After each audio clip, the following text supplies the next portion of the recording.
Okay, we're going to get going again. We were here at 6 o'clock and went into closed session where we discussed pending or potential litigation about the relocation of Washington Adventist Hospital.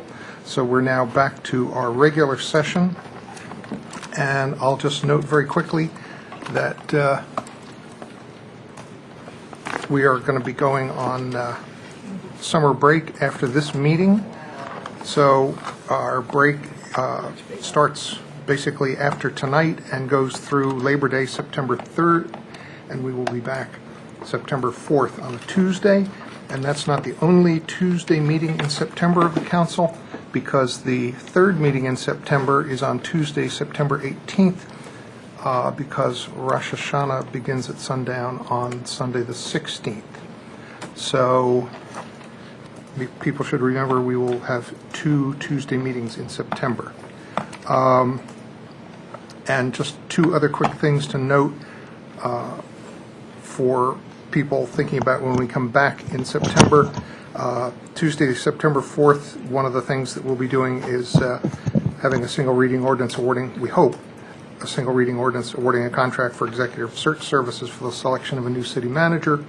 And then the following week, Monday the 10th, a resolution establishing a city manager selection committee and appointing members to the committee.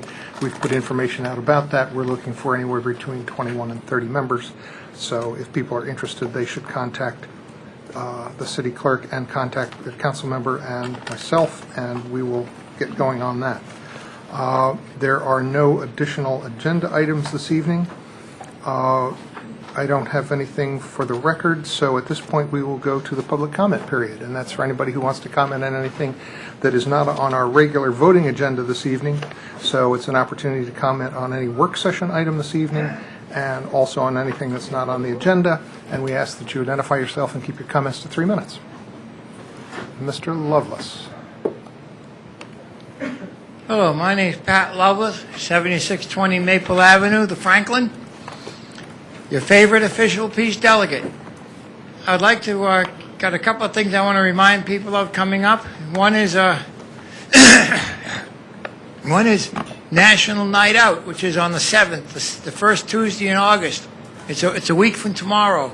So come on out to Tacoma Park and party hardy at 6 o'clock at the Tacoma Piney Branch Elementary School, Tacoma Park, right next door.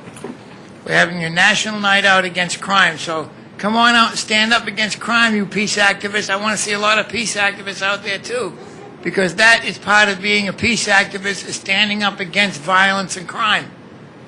That's what we should be doing as activists in Tacoma Park. We should be out there standing up for what is right and what is just. You know, life isn't a bust. Stand up for what's just. And also, Hiroshima and Nagasaki nights are coming up on August the 8th and August the 5th. August the 5th and August the 8th. Hiroshima and Nagasaki commemoration. The 63rd anniversary of the bombing of Hiroshima and Nagasaki. And also, I want you people out there, again, I don't know how many times to reiterate this, But there's a lot of people out who have not registered to vote. And voting is very important. It's only going to be a couple of months away, and that couple of months is going to go by real fast. You just don't have the time to while the time away and waste it. You got to get out there and register to vote. And on National Night Out, I hope to see voter registration kits out there so that people can register to vote. I cannot see them, but I can find out. But if they're there or not, and I do want to see that. I really want to see it. And also, I'm just curious about one thing.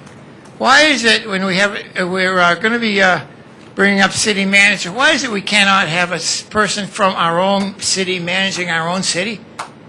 Somebody from another city managing our city? That doesn't sit right. They should be managing the city they live in. They know more about their city, their daily rigmaroles and whatever they're doing. So I think, we should really think about that.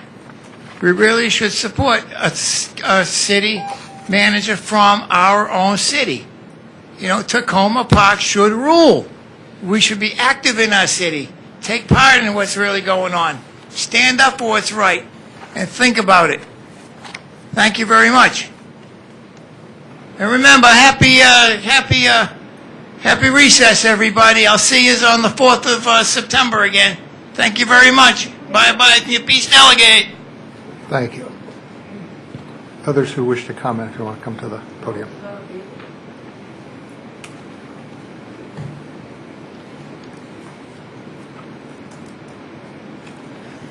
I'm Lorraine Pearsall. I'm Vice President of Historic Tacoma, and I just want to tell the council that, as most of you are aware, we are now open in the junction, and we look forward to having a lot of people come visit us. And for that reason, I'm extremely interested in hearing the co-op presentation. I think the co-op is a very critical entity in our part of Tacoma Park.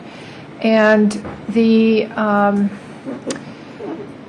most important need, I do believe we have, all of us, is parking in that area. And the city-owned lot is becoming more and more important as a place for parking, a public parking area. And so I do agree with our task force's recommendations here to a gentle expansion that allows for many uses, including parking.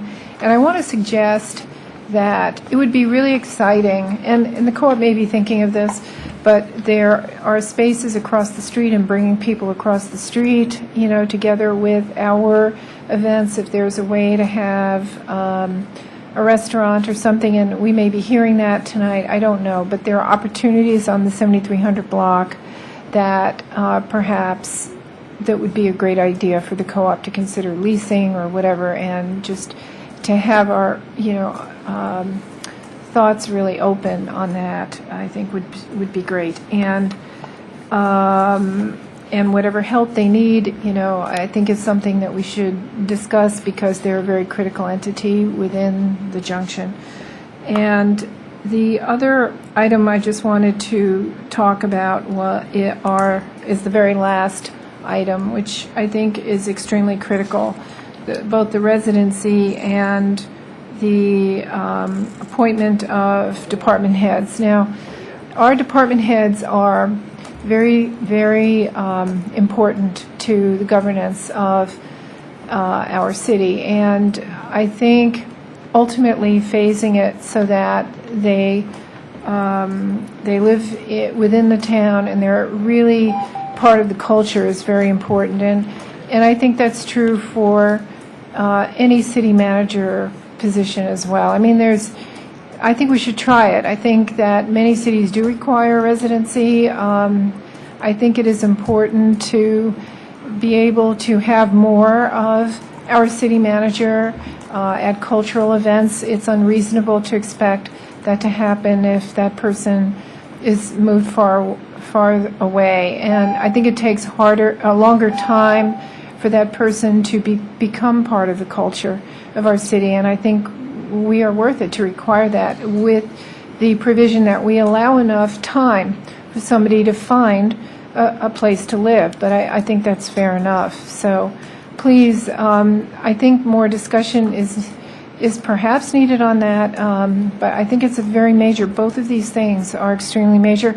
And I just want to say one thing with respect to, with the heads of department. I think it's more, it goes beyond just appointing department heads. Where I have just witnessed a lot of issues is that there needs to be places where the council can intervene, and we know that there have been some departments, I have observed this, I have not been part of this, but where there have been tremendous issues, and that perhaps some council intervention would have been helpful. And I think that there needs to be a little time, particularly with the department heads, to consider how that might be done to when there are major issues between the people and the government. So I throw that out to you. I think this is a very important issue. I know the city manager, one particularly, is very important, but they both are, the department heads as well. And please don't just dismiss it without a lot of thought and public participation. Thank you. Just come on up. I'm not shy. I'm shocked. Kathy Breckbill, Woodland. I would just like to second everything those two speakers said about the city manager living in TB, and I've done a little digging here. The National League of Cities has a survey about what city managers are paid. The average, and this is an old piece of data, in 2009, the average city manager was paid $100,000, $6,000, which is below what we're paying. I decided to crank it up by 5% for 4 years, which brings us up to $130,000, which seems well within our budget. The average household income in Tacoma Park from the census, this last census, was plus or minus $70,000. So that puts the salary range above the average household income in Tacoma. Not only that, interest rates are about as low as you're going to see in my lifetime, which means that housing is more affordable, and also the cost of houses, as anyone who has watched the value of their property go down knows, is down. So it seems that if we have a chance to have someone living here in the city, now's the time. Okay, now the other issue that was just raised was the council's involvement with certain, and I'm not going to speak all on this, but that the council should perhaps be more involved or have more oversight with certain issues in the city with the staff, because it would make it easier for citizens who have a problem to at least have some venue for working it out better, and some place to have a sounding board. And I'm not sure how that should work. The third thing in terms of what we do with the search committee for the administrator, did some more Googling around, and we have 2 universities in this area that have rankings in the top 10 for public administration programs in this country.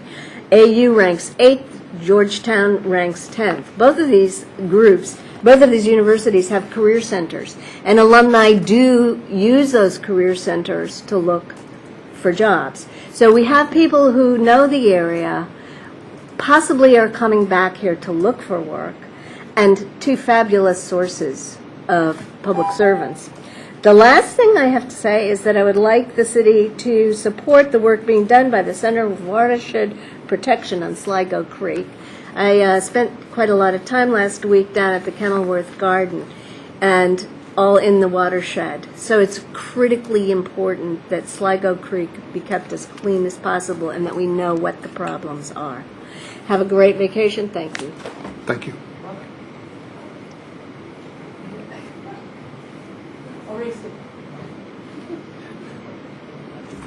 Hi, I'm Cindy Devell of 515 Elm Avenue in Ward 2.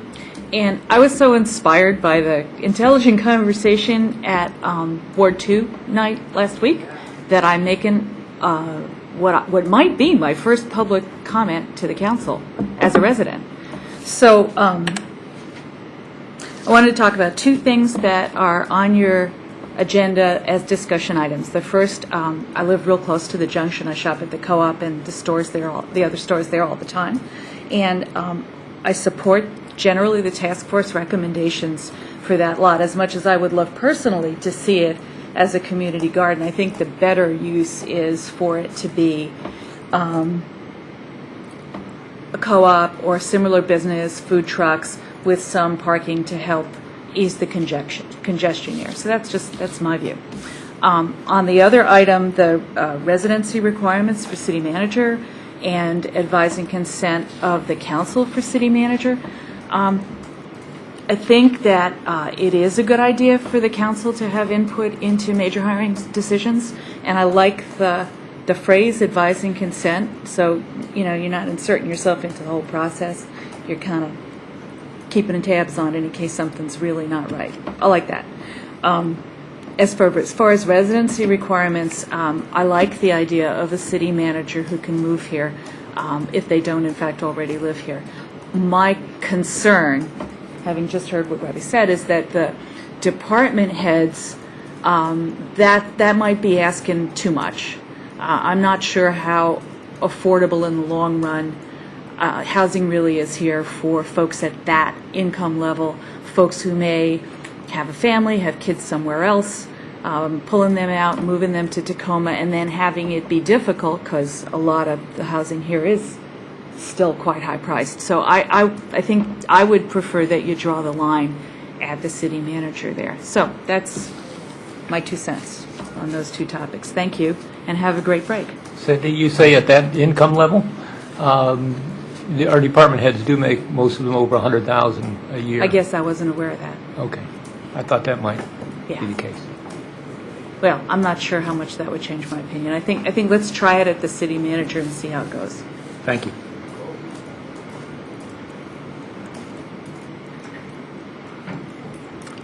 And is evening. this somebody who speaks Italian?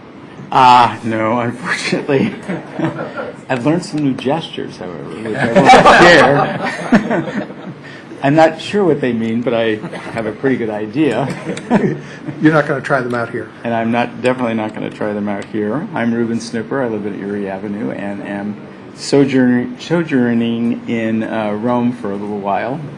And I happen to be back for, have to do some work on my house. And it's good to see you all, especially the city manager I know is leaving, and I want to thank her for her service, of course.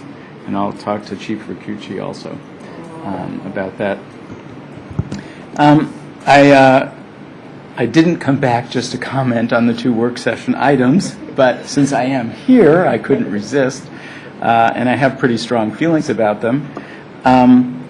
I think the proposal to have the city manager and senior staff live in Tacoma Park is it's a nice idea, but Tacoma Park is quite small, and it would be dramatically limit the pool of applicants and subsequently people who got hired if we did that, because you're essentially requiring folks to move into Tacoma Park.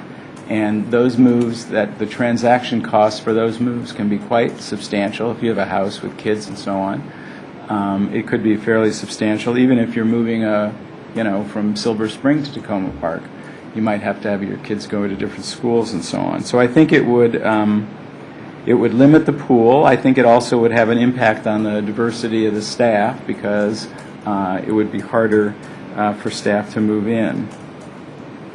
The second proposal, to have the council have some say, I think is more interesting in some respects, but I think the risks of this particular proposal are fairly substantial. The current system means that the city manager has the usual hiring and firing authority that management needs, and it has worked reasonably well. There have been some cases where the council has disagreed with a hire or disagreed with the direction a department head has taken, the department, but it's quite relatively, it's been relatively easy to influence the department through the budget process. And I suggest that that would be the better way to do it. What would happen, I think, if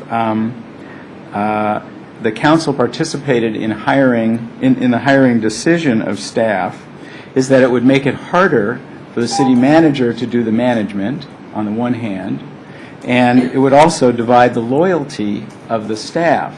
You would have some staff who were sort of approved by the council being more loyal to the council and less loyal to the city manager. That would inevitably create some problems within the staff itself and within the council working with that staff. And then, of course, you have the problem that there is council turnover. So you could have one council who, I only have a couple more things, one council who has very enthusiastically embraced one candidate, and the new council comes in and they will want to inevitably change that. So I think that will lead to a desire to have even more influence over the hiring and firing process.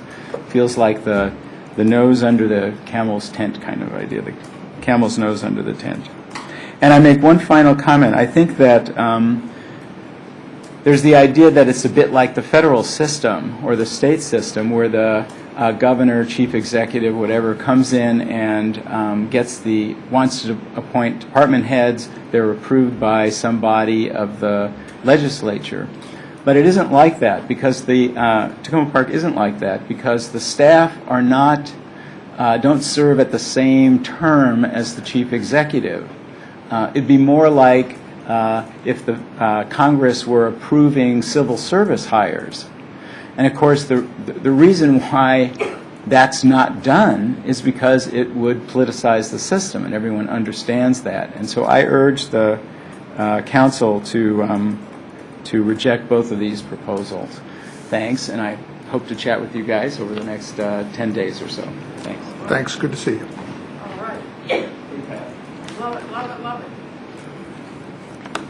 Hi, my name is Tababu Asafa. I used to live in Ward 4, now I live in Ward 5. I have a couple of comments to make, but before my comment, I would like to welcome Council Member Smith.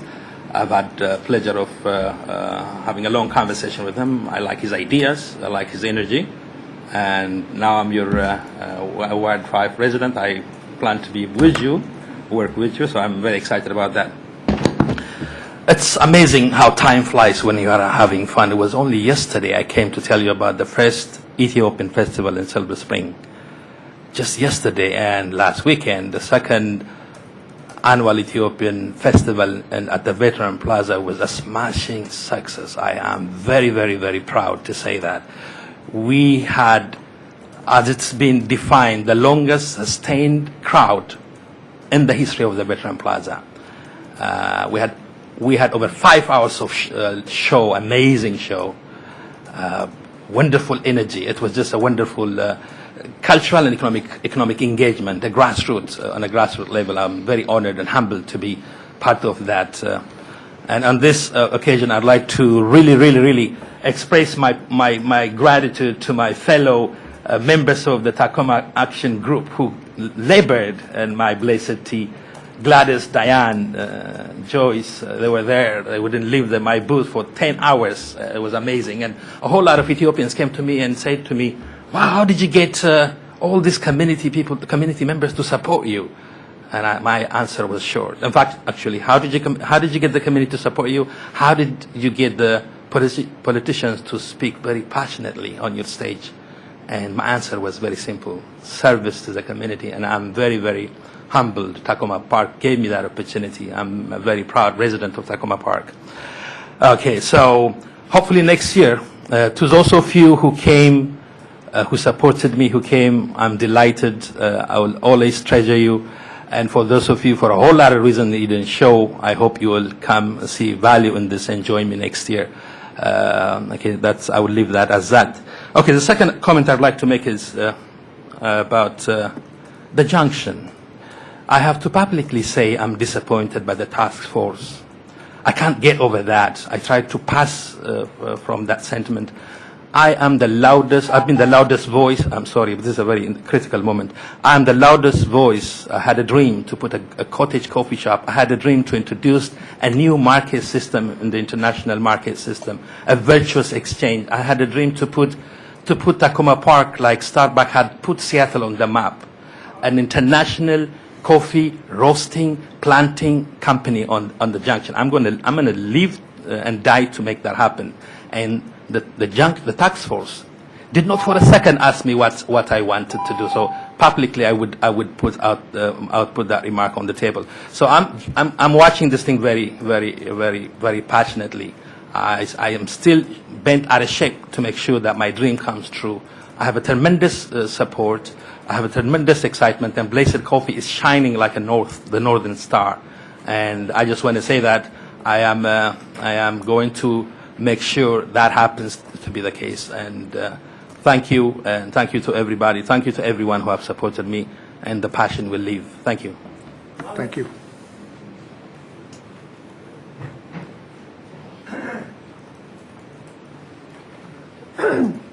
Hi, I'm Donna Victoria. I live on Merwood Drive in Ward 6. And I've lived in Tacoma Park about 20 years. And probably would have moved out around 2006, 2007. Family was getting large, house was feeling small. And we were, like many people, on the verge of, do we move, do we build, what should we do? And I was ready to go, but two outstanding public officials here sort of renewed my confidence in this town. One of them was Chief Ron Rakucci, who I've grown to know really well by serving on his Citizen Advisory Council. And the other was Barb Matthews, who I think has brought a level of public administrative talent that's really admirable. And we're in a huge transition now with these two people moving. I wanted to come thank them tonight anyway, but now more than ever because neither of them live in Tacoma Park. Neither of them even live in Montgomery County, heaven forfend. I didn't even know, actually, that the chief lived in Frederick County until the last meeting I had with him because it's never seemed germane. He's a chief of police who answers the phone and has returned my phone calls before I was on his board even within a day, every single time I've called him. So seeing two really outstanding people who I really feel have upped the performance of this small municipality so much, who are now leaving, and we're looking to insist that people live in the city. We were told on the advisory board that there was a national search for a new police chief, which is now sort of being held up by these two work session items. And there's no doubt that it's going to narrow the pool of applicants and the pool of talent we have to look at. We are a small municipality. We are not the easiest people to work for. And I'm really concerned that this is a answer in search of a problem. I'm really reaching for the reason why we're trying to fix something here. I think intuitively it sounds great to say, yes, people who work for the city should live in the city, but my spouse works in local government. He has disregarded many attempting job positions that are too far from home because we don't want to move. That's a common problem, particularly in this metro area where traveling is difficult. I think people would simply go, oh, I'm not applying for that because my spouse will never let me move. Then the second work session point that you're looking at, which is being able to essentially overrule the city manager, I'm not sure about that. I would say that it really requires careful thought. In particular, the idea of putting it in effect in 2 weeks with these two major hires really concerns me. We have a municipality that has a part-time political council, and we have a professional city staff, a strong city manager system. That is what our charter is set up to be, and seems to be working fairly well. And this greatly, as somebody who works knee-deep in politics every day, you're greatly politicizing the process of working for this city. And you're injecting political opinions into the management of the city. And quite honestly, I didn't get to vote for all of you, but Bruce and Fred, I didn't vote for you with that form of government in mind. I voted for a council that did something very different, and I think doing this in the middle of your term and really changing the nature of government in the city is something that really requires careful thought. I think it's a much bigger step to change the charter and the way people work for us than simply we'll have a voice in it. We do have a voice. You can choose to remove a city manager with 4 votes at any time. And I think that if a city manager, for example, puts forth a police chief and you virulently disagreed with it, that sort of argument is either going to be worked out or we're going to be parting ways with a city manager. But it's a big step. I think it's a much bigger step than just a minor charter change, and I urge you to think about it really carefully. Thank you. Thank you. Anybody else?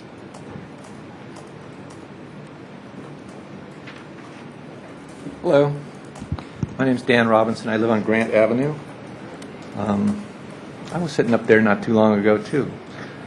And I'm here to say that I also express gratitude and sadness for seeing you go, Barbara, and also to Chief Rakucci. I think he was he has been a great chief of police.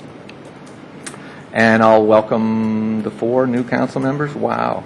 Councilmember Smith, Grimes, Mail, and Kay Daniels Cohen. I know Ruben has gone far away to Italy, and that's really great. I'm far up, almost a block and a half up the street here on Grand Avenue, and it's hot up there and noisy, and there's a lot of concrete being poured right now on the sidewalks. Thank you very much, honestly. And infrastructure, what could be better? But it's here in Tacoma Park, and I don't come down here very often since having been on the council, but I'm glad to be here. And I'm here to talk about the 2 work session items you have at the end of the evening.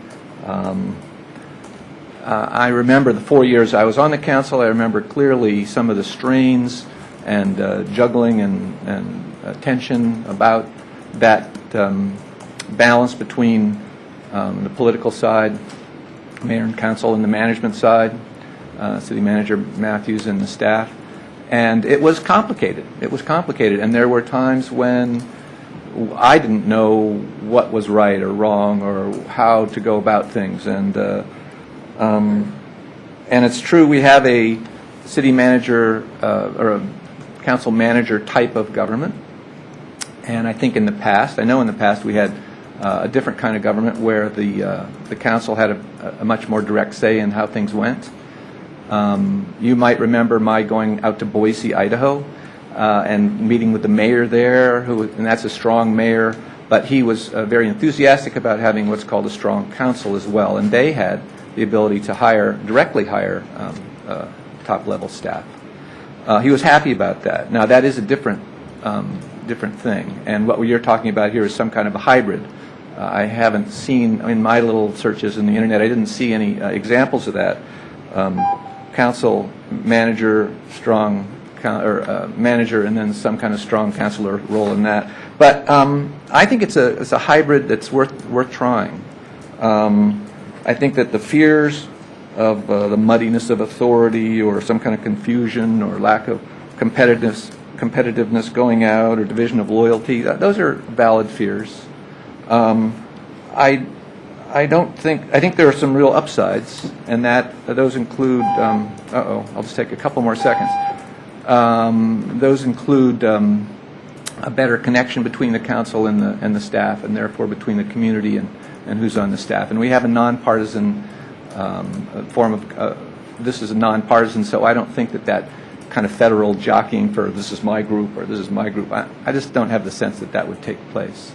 As far as the residency goes, it maybe something would work out where there's a benefit for for living in Tacoma Park, and that there's some kind of preference for that, but not to exclude people entirely. So I'm a little less fully in the camp of thinking that that's a perfect solution, just to have them, boom, they have to live here. Anyway, I know you have been discussing it in depth, and I hope you'll continue to give it good thought, as others have said. But I support, in particular, the advice and consent portion of the presentation and the residency, but I think for me the residency could be measured somehow by making it more attractive. Thank you. Thank you. Anybody else? Okay, thank you all. We will go to council comments. Councilmember Siemens. Thank you, Mayor. I was able to, with my wife, go to the reception at Historic Tacoma yesterday.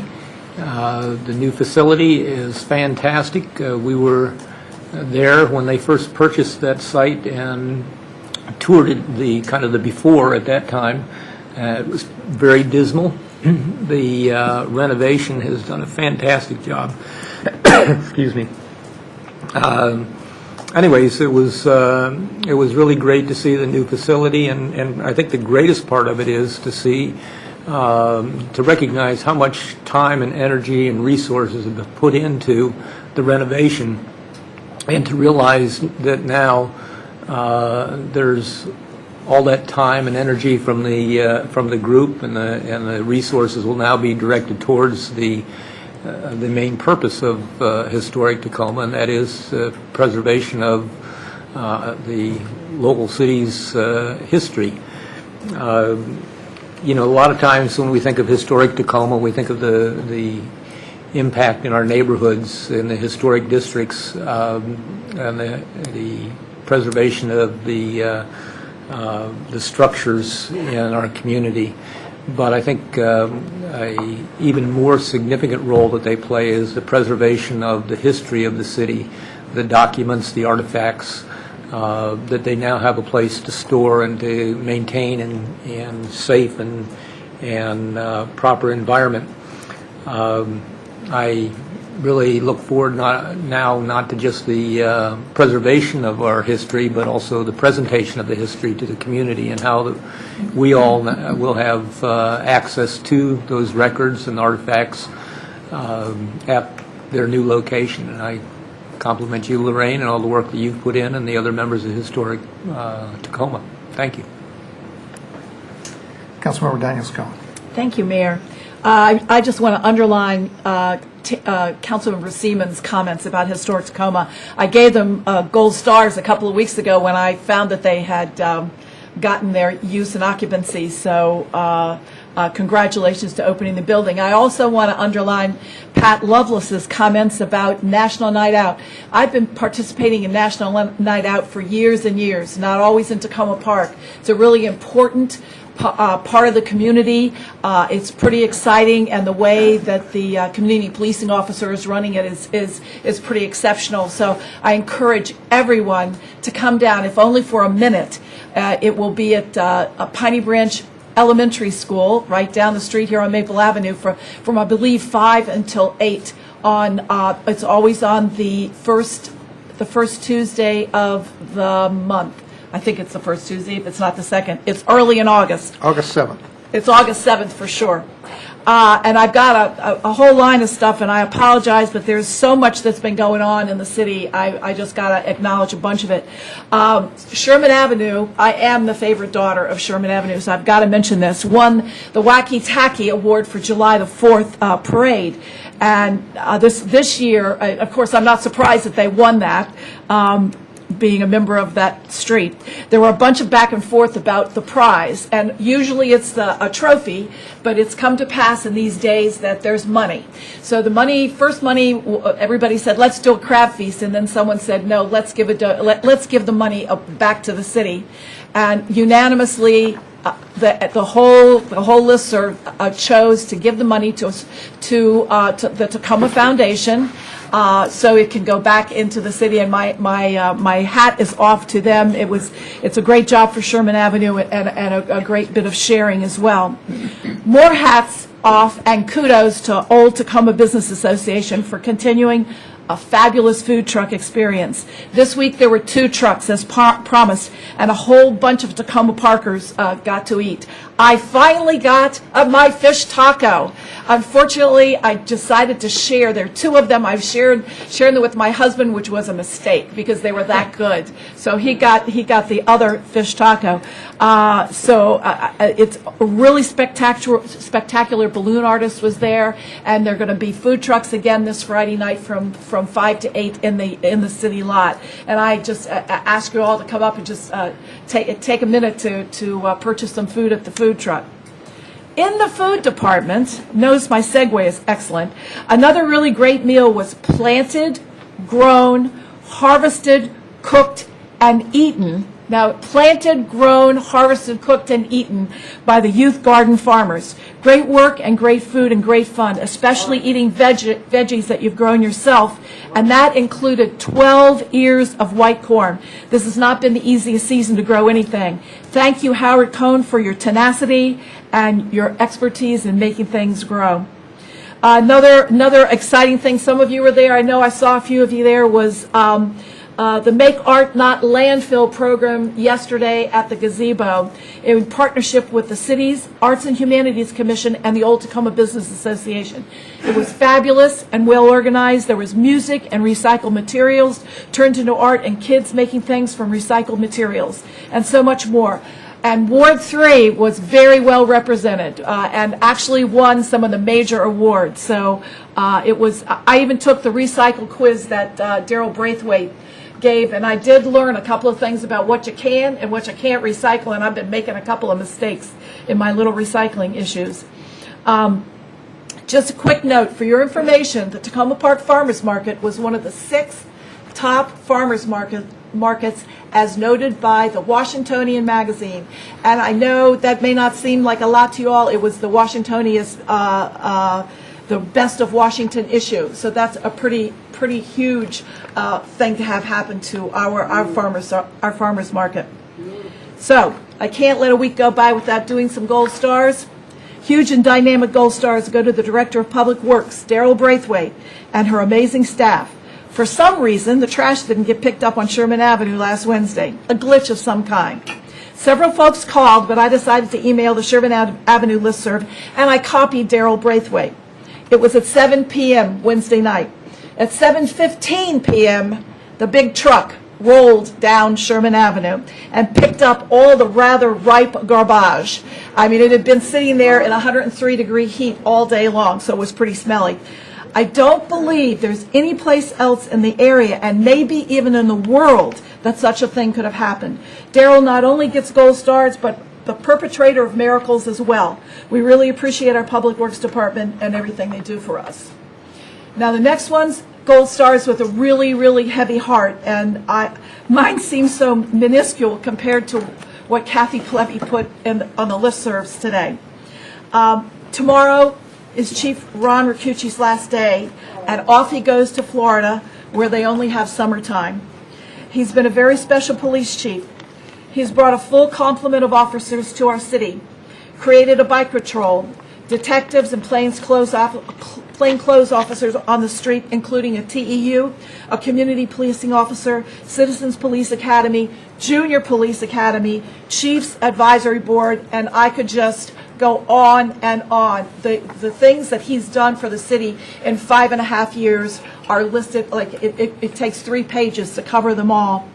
He's always talked the talk and then backed it up with the walk, and that's a pretty rare thing. A lot of people talk about it, but everyone doesn't cause it to happen.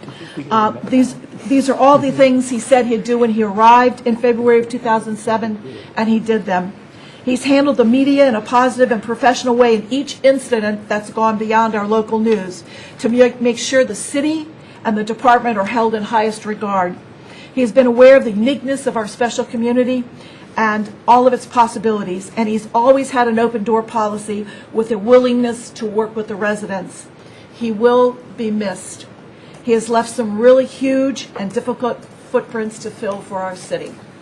Thank you. Councilmember Schultz.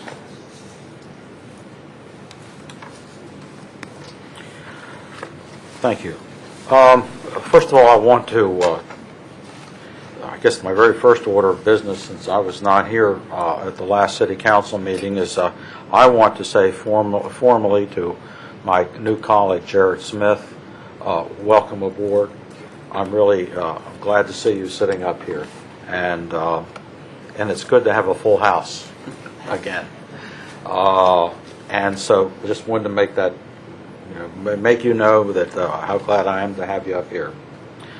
Second of all, I wanted to just basically say that how much I personally am going to miss Chief Ron Micucci. He's been with us for 5.5 years.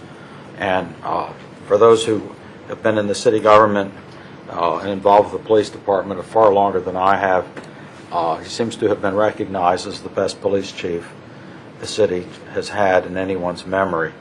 And nothing has happened over the last 5 years that I've known him, or actually longer than that, to make me think any different. The guy's been an absolute pro. So he's not here tonight. I wanted to tell him that as a way to honor him, is that I want to hold this up as Exhibit A.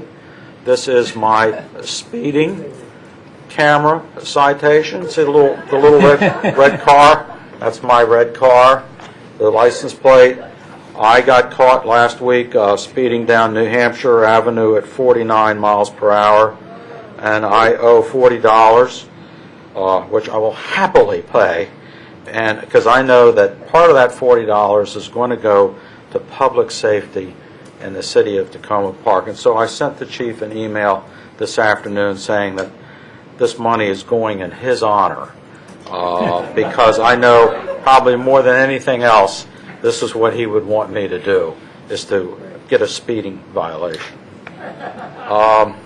So that's taken care of. I mean, it's also politically it's correct, because it helps everybody feel that I'm one of you.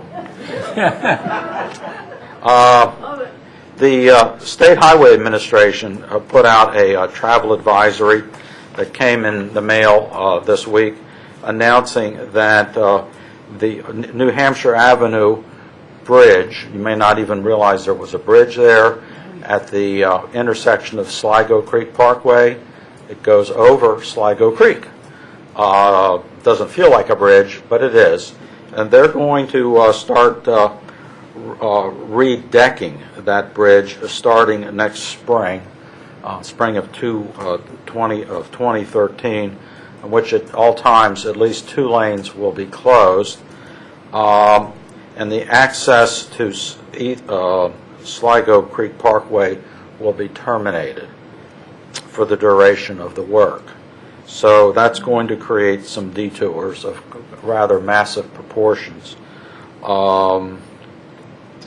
And it's going to take, they say here, that completing the work in late fall 2013. I guess that means like November or something like that. So we're talking about a 6-month thing. One of the things that I'm concerned about, notwithstanding that some of that diverted traffic is going to be using Wildwood Drive, where I happen to live, is that it may have a pretty dramatic effect on our speed camera revenue in that part of New Hampshire Avenue, this one here. And that could affect our revenue. The other thing with regard to it is that I don't know, and I guess it would be good if to address this to Daryl Braithwaite, if the work could be done in such a way that the pedestrian sidewalk that comes down the west side of New Hampshire Avenue, as you get closer and closer to the intersection of Sligo, it gets narrower and narrower. And the actual, you find yourself, the sidewalk is between the pavement with traffic moving pretty rapidly and the actual steel barrier which out-of-control cars are designed to bounce off of. So that means that as a pedestrian, and the sidewalk gets pretty narrow there, down to about 3 feet or close to it, it's just bloody scary.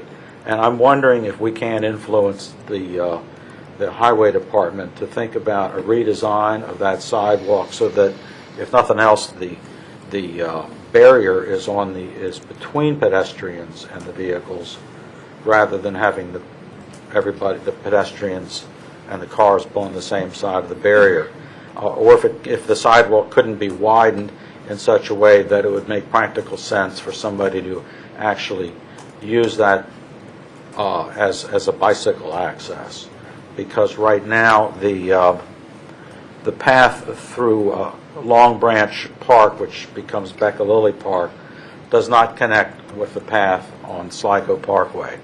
You have to do some rather roundabout hiking in order to make that connection. And if that could be improved, that might help find a way to bring those two, a hiker-biker, if you will, paths together to some degree. So there's some potential there for improvements, and I'd like us to have an interaction with State Highway, SHA, on that. Also, earlier this spring, I was looking over our minutes in March. I had asked that we hold a work session on commercial truck parking in residential zones. It's an issue that has risen repeatedly in my ward. People that park their work trucks in front of their house or in their driveway, and then complaints come and they get ticketed, but other commercial trucks don't, because it's a complaint-driven enforcement of the city law. Conversations with the chief indicated to me that it's a very, very fuzzy area. He's basically, the chief said, it's too complicated to even try to explain how we determine what is a commercial vehicle, what is an illegal one, and what's not illegal. And at that time, and back in March, I asked for a work session on this so that we could take a fresh look at the code, the city code, with regard to that. And we haven't done that. And so I'm asking again that become a topic of conversation here. It's on the list. It's on the list? Whoopie-doo. That's great. Thanks. And the only other thing I want to comment on is that I'm wearing a seersucker suit because Trent Lott, former member of the U.S. Senate, is trying to reinstitute Seersucker Thursday in the Congress in order to get both Republicans and Democrats to have a little bit of fun and get to know each other a little better. So, also because I never get to wear this suit, saying I'm retired and I don't work in a bank anymore. So I thought, well, this is a good occasion, but in the spirit of political comity and collegiality, that's why I'm wearing my seersucker suit tonight, so that will help get policies approved. Thank you all very much. Councilmember Grimes. Well, since you mentioned garb, I'll say that I'm dressed in the Aloha spirit tonight, and if you choose to see that as an endorsement of any political candidates who were born in the Aloha state, you may. I'd rather honor that person than Trent Lott. But in the interest of comedy, spelled I-T-Y, Yes. you'll refrain from making those comparisons. Yes, well, so thank you all for coming out tonight, the people who commented tonight, and the many people I see in the audience who are here out of interest in some of our agenda items who did not speak out during the public comment period. I know that we all really appreciate your coming out. And I want to say myself a word of congratulations to Historic Tacoma on opening up the location, and also, of course, the food trucks that Kay and others have mentioned. I went out again myself, and so have been spending an increasing amount of time in Tacoma Junction. I understand from Laura Barkley from the Business Association that the not executive director, the manager, I guess, of the TPSS co-op says that the co-op's Friday evening sales are up. I should recognize Abdi. The sales are up, so that's a good offshoot of bringing new activities and businesses into Tacoma Junction. Regarding Tacoma Junction, after consulting with the mayor and city manager, I wanted to bring a proposal to the council that we direct the staff, noting that there may be other businesses that make commercial use of the city junction, Tacoma Junction parking lot. There may be other businesses that make extensive commercial use of that lot, that we direct the city manager to look into and evaluate whether there are any such businesses, and if there are, to enter into a negotiation for suitable lease arrangements with those businesses. I would take it that just asking for council assent to that with any other discussion that's needed would be sufficient. And I would imagine that we would like the city staff to do that and to look into it and get back to us with a report. All right, that's it for me. Thank you. I've just got a couple things to mention. First, I do want to note Chief Ron Ricucci's retirement, with tomorrow being his last day. He has really done just a wonderful job with our police department, and I think everybody recognizes it. I know that he is looking forward to getting back to Florida, but we will certainly miss him here, and we miss the opportunity to honor him in his presence, but I know that this is what he preferred, and we honor that request as well. But just want to say publicly that he's just done an outstanding job as chief of police, and I know that we all want to thank him and really appreciate everything he did, his understanding of the community, and his willingness to spend long hours, even though he may be living in Frederick. I think he spends about 16 hours a day in Tacoma Park, and the effect of his leadership, I hope, will be long-standing in this city. Second, I wanted to follow up on something Councilmember Schultz mentioned, which is the State Highway Bridge project for fixing the bridge on New Hampshire over Sligo Creek. They provided a map of the detour, and where they're proposing to detour everybody, among other places, is onto Ethan Allen Avenue, Philadelphia Avenue, and Maple Avenue. And it struck me that I've heard of a number of bridge maintenance projects that are about to be happening in this area. They've already been working on the overpass of New Hampshire Avenue going on to the westbound Beltway, and that ramp was completely closed for a while, and they had detours for that one. Another upcoming project is University Boulevard at the Beltway. There are going to be lane closures there for a long period of time as they rebuild that bridge.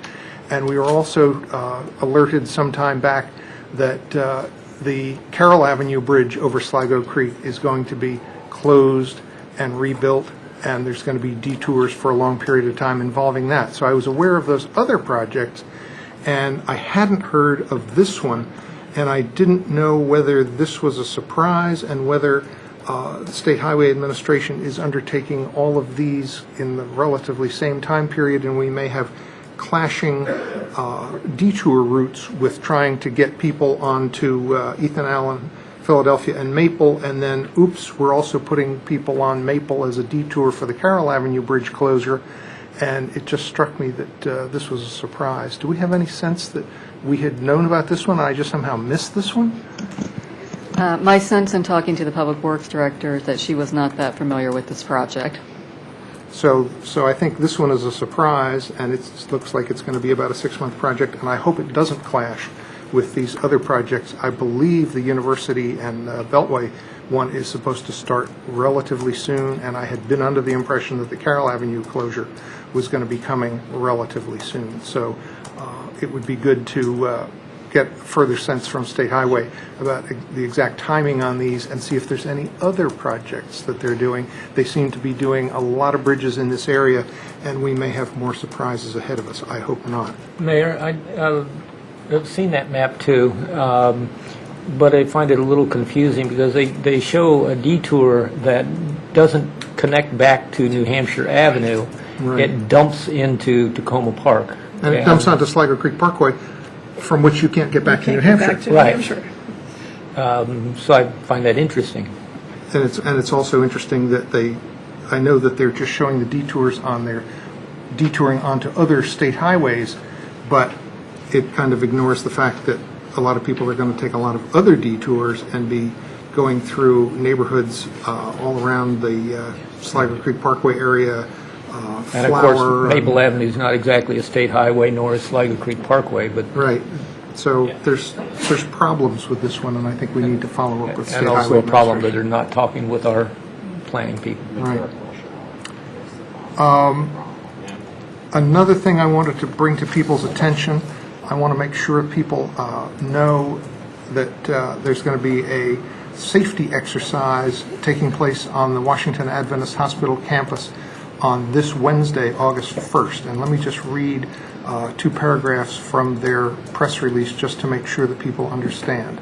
The Tacoma Park Police Department, Tacoma Park Volunteer Fire Department, and Montgomery County Fire Department, along with Washington Adventist Hospital and Washington Adventist University, will be participating in an emergency management exercise this Wednesday from 9 a.m. to 1:30 p.m.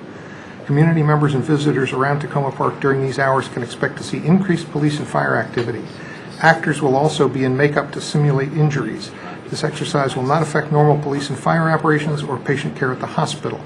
The locally organized exercise is intended to make sure our agencies are always prepared to take coordinated action to protect the public in the event of an actual emergency situation. My understanding is that this is going to be a simulated shooter event, and so people should not be upset if they see this increased activity taking place on Wednesday around the hospital. I also just wanted to comment briefly on the Trashy Art contest that took place yesterday at the gazebo. I was happy to be a judge, and there were some really great projects by both adults and children.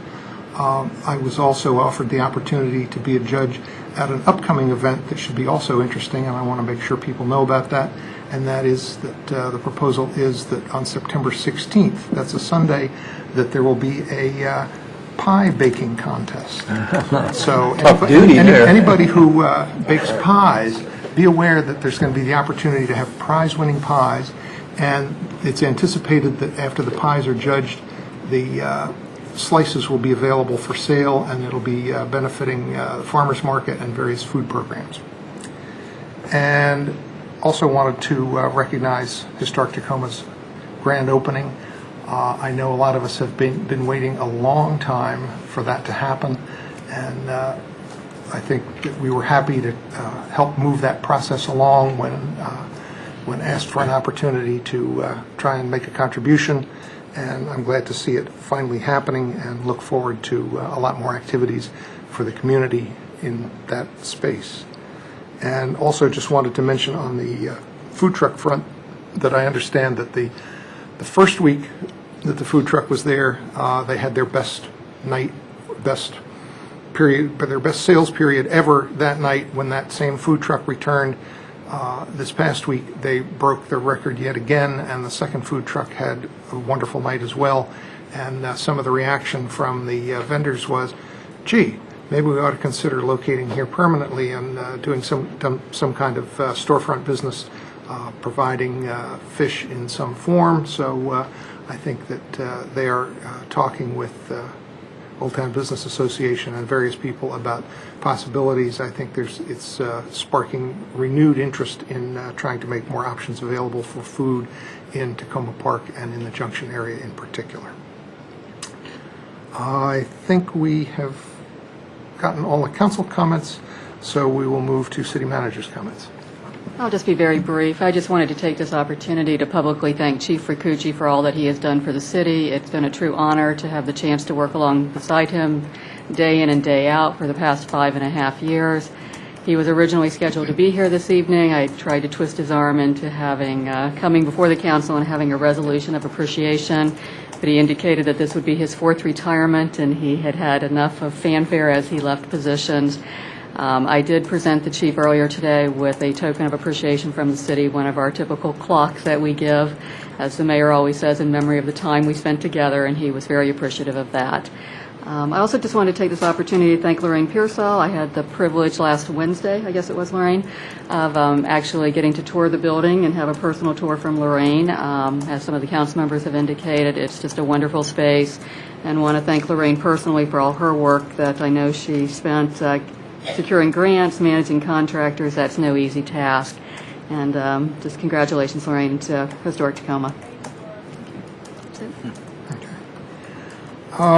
We have 3 sets of minutes to adopt this evening from March 26th, May 14th, and June 18th. Would somebody like to move adoption? Move it. Second. It's been moved and seconded. Any changes? All those in favor, please say aye. Aye. Any opposed? The ayes have it. The minutes are adopted. We will now move to our first presentation of the evening, which is an update on current activities and briefing on seniors and those who care for them. And Dr. Mergner is here, and take it away.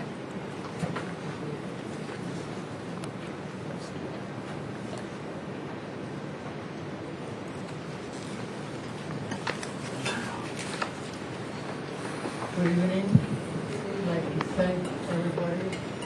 I'd like to thank the council for letting me speak to them and report. But I'd like to point out that I came with a pact. I'm not only talking, I'm listening to you. Secondly, I'd like to thank all the people who came in because they're interested in senior issues. We're making a report about seniors and those who care for them. And this is a meaningful title because it defines the family who care for them and the businesses available in Takoma Park who are caring for seniors. I like this first picture because that's a situation where many seniors couples find themselves in. Here's the concerned husband or the partner, and here the other partner is fading away. Disease, illness, Alzheimer's, whatever. A fate for seniors.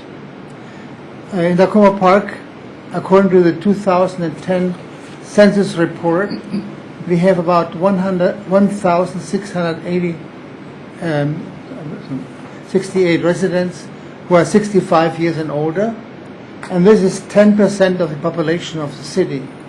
And this is growing. It will be growing to 16% by 2014 and to 20% by 2040.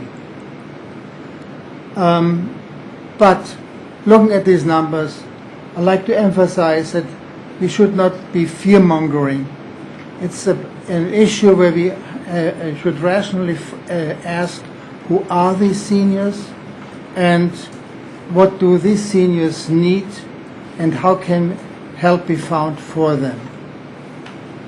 We had, with this purpose in mind, meetings since October of 2011, monthly meetings, which included about 120 seniors and people who provide services for seniors. These meetings explored what seniors need and what is available. And what was important about these meetings, which is different, is that we had direct input from seniors. Discussion involved seniors. And then we had meetings with the major service providers in the area here. Now, this is an intermediate stage today, which I'm reporting. We have to continue to investigate. Now, the first surprise to us was that all the seniors like Takoma Park. So the statement was, Takoma Park is great. You can walk, you find shops closed, and you find banks closed, all important things if you are limited in your ability to walk. And then the seniors mentioned that there are a lot of activities for seniors, and particularly important, neighbors help neighbors. And another one important which came out recently, the city government and the council are approachable. You can talk to them, and this is a positive. There are negatives, and people mentioned that as well.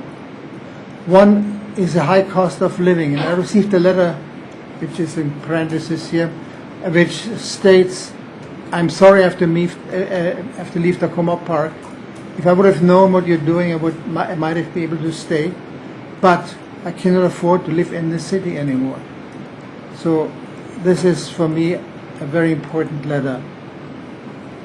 One problem is lack of affordable housing and high property taxes, and to my surprise, lack of easy accessible transportation. and I will explain this a little bit later. Now, our first group which we approached was the social services of Montgomery County. As you know, social services are delivered by Montgomery County, and we have something which is very much a positive. We have a help desk where people can call into, and people are advised where to go and where to find help. And this is in Rockville, and this help desk fields about 20,000 questions per year. And of these, about 8,000 are handled directly. It means that somebody sent out to help. But we have to realize the bulk of the requests refer to other agencies which are in the area. And then the discussion is about how to pay for it and how to make it possible to find the services. So this person sitting and helping the older person can be one from the city, from the Montgomery County. It can be one from the agencies who help seniors. There's a help number which is occupied during working hours. It's 240-777-3000, and it accesses adult protective services, in-home care needs, health and mental health, respite care and support for family caregivers, financial assistance, transportation, housing, and other services like legal services and hospice, if it should be necessary. But you can look at Tacoma Park, and here's Tacoma Park, which offers a wealth of services for seniors. And I might summarize this under making friends. The social connection for seniors is so important. And the community center here in town does serve this role, guided by the recreation department. It offers exercises, yoga, dancing, health, lectures, trips, and cultural events. And this is very valuable and important. In the discussion to us, it was surprising, and I had to understand myself, transportation is an important issue. For somebody who can walk around and has no limitation of mobility, the metro is one of the givens, the bus system is one of the givens. But if you're limited in walking, you depend on other means of transportation. And this needs to be addressed. There are other services available, and you can see many of our seniors taking the taxis, going back and forth from home to the community centers, or help like Terry Siemens has provided and his wife have provided, his transportation, or metro access, which is not so easy to get, or services which pick up people from inside a home, not from curb to curb like a taxi does, from inside a home. We have to help them out of the building and have to bring him in the car. Somebody has to walk inside the home. And I'd like to announce that the Jewish Council for the Aging has a grant applied where we be a part of it, and this grant was approved. So now we're getting ready to work with them of getting some volunteer service into Tacoma Park, which will just this in-home, not from curb to curb, but from doorstep to doorstep service, helping people into a car and bring them to doctors and whatever need they have. And this is valuable because there's insurance involved. Our drivers will be insured, and number two, there will be liability insurance, and there will be training involved. Our drivers will be trained how to do it right. Home care and daycare is one of the things we explored, and home care is available from the county, but it's very limited. The county takes care of 300 clients, and there's a test which makes it possible to access home care. One test is your income, and the other test is your assets.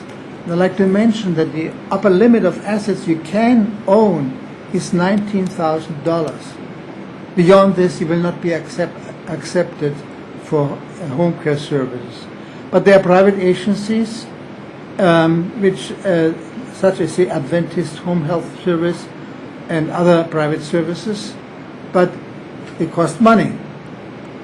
There's daycare services for for families who are worried about a senior living at home who needs to be taken care of during the daytime.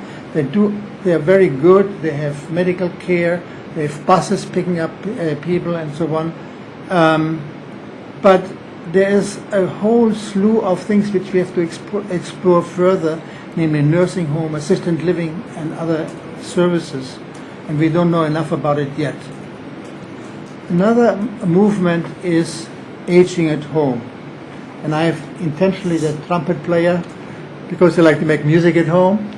And you cannot do it if you live in a crowded facility. Village is a name given to the self-help organizations which support aging at home. They provide services and there are different organizations, different patterns. The seniors in the Takoma Park form the task force which will explore the feasibility and the character of villages for the Takoma Park.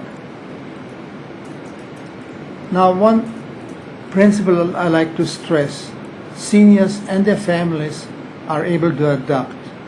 And this adaptation to their new situation, which may be restricted physical abilities or economic restrictions, is a very positive force. And without it, it would be desperate. And the community should appreciate this adoption and should support it as much as we can. Now, in conclusion, I think the planning currently is timely because we get more seniors and we get seniors who are less financially stable. And the expected issues which will come up.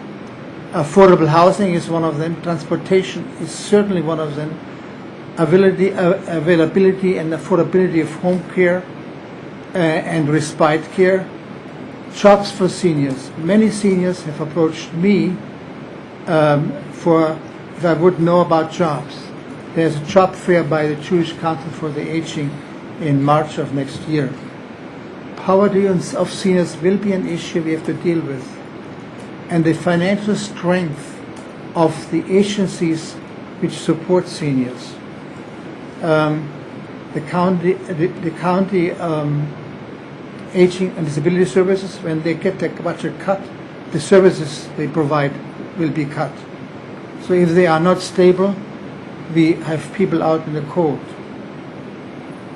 Now, my last word is about seniors, and these are two pictures of seniors. One is somebody who is volunteering, working for somebody, and somebody who is returning back to work. I would like to say,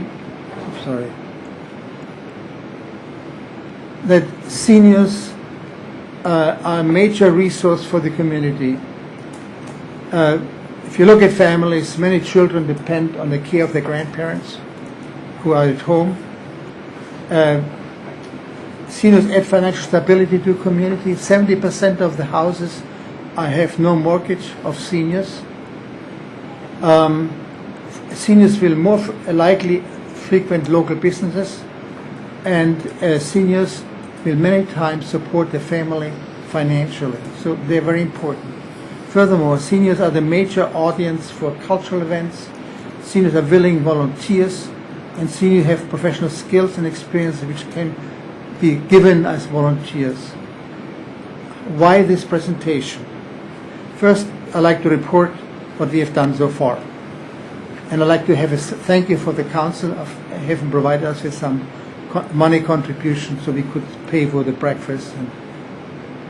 But we need the council's help. We need help to identify seniors living in the community. We need help to establish a website so we can bring out information. We need funding for the next 6 months and maybe beyond. And finally, in order to provide sustainability of care for seniors and outreach to seniors in the city, the issues for seniors have to be coordinated within the city government. Whatever form it takes, we need your support. Thank you. Thank you. Councilmember Siemens. Thank you, Mayor, and thank you, Wolfgang, for bringing this to us and for all the work you've put into this. I know you've held many meetings with the seniors, and you've done a great job of reaching out across the community to bring seniors to your meetings and also people who care for seniors. I'd like to get down to your ask there at the tail end. You asked that council members help you to identify seniors. Can you tell me a little bit more about what you're looking for from us? How do you define seniors, and do you want them just to contact you, or what should we what can we promise people when we talk to them if they call you? Let me first start out. I got confronted with senior issues because people asked me for help. So the first step, we want to have some location where people who need help can ask. Somebody who is available who can pass on information. Now, how to find seniors? Well, in your jurisdiction where you are the representative for, there are many seniors and you have organized them. But there are many ones we don't know. And maybe they don't need us. They will never ask for help because they don't need us. But many, they might need us. So at least they should know there's a place I can go to and I get information. Okay, so we can tell people to contact you, that you would have information, or you would be able to put them in touch? Or the entity which is created to give out information. Okay. There has to be some local space. I'm only temporary here.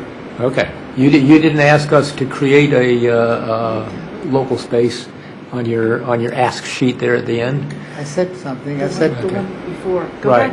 I left it very vaguely because I think it's the city creativity to find out how to handle it. Okay. But we need something located in the city government.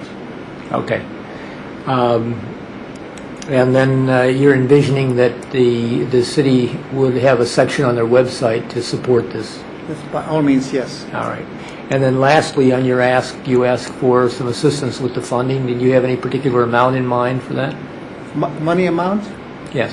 I think the money amount is modest. I asked in the past for $300 to fund the food we provide. And I think I will ask again for $300. And that would be for a period of what time? 6 months. All right. Thank you. Councilmember Daniels-Cohen. Wow, Wolfgang, thank you so much for this. I know has been a joy to you. I know you had said when you left the Emergency Preparedness Committee that you were going to go on to other things, and this is a really special other thing. Go back. Can you go back to the page before finally? Can you go back one page? Because I thought that's where the ask was for something. We need to identify seniors, funding for the next 6 months. I thought I read that you're asking for someone inside the city staff to be the point person beyond the recreation department or within the recreation department. I think beyond. Yeah. Because it's a different function.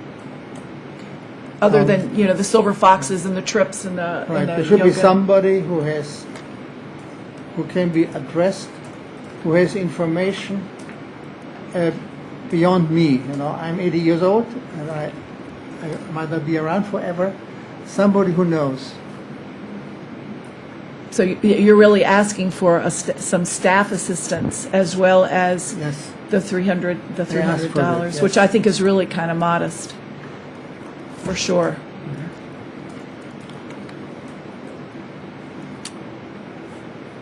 Councilmember Schultz. Yes, Wolfgang.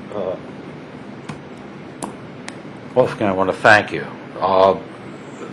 I'm so glad that you have had the time to pull together so many people to put this, to develop what you have so far, and realizing that you've got more work to do.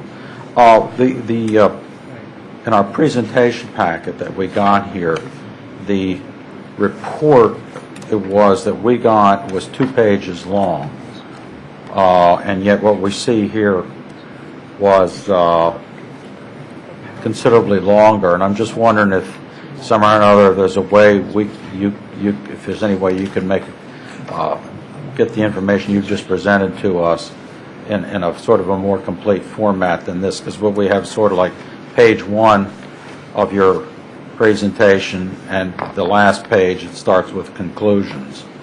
And there's so much more here that I want to be able to hang on to. I will do that. Furthermore, I'd like to call your attention to an attachment. Yes, good And idea. it's something we're working on, trying to make a booklet of services which are available in Tacoma Park. And here's again where I need help. How do I know if business is reliable? Right.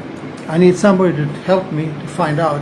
That's right. So if I give people information about a business who does handle money for seniors, I like to make sure that it's reliable, and I need help with that. Yeah, and I think it's important to say, I mean, we have to have an arbitrary definition of a senior. Some people say, it's 65 and older, and other people, the AARP, they want to sell memberships, so they start with people in their mid-50s and say, oh, you're now a senior.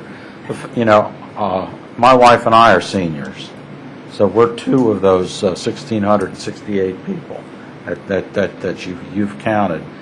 And the thing is that when you're, in the last third of your life or last quarter of your life or whatever you think you're in, you're 1 tick of the clock away from going from a secure situation to losing your spouse or some other terrible health thing that can come upon you all of a sudden.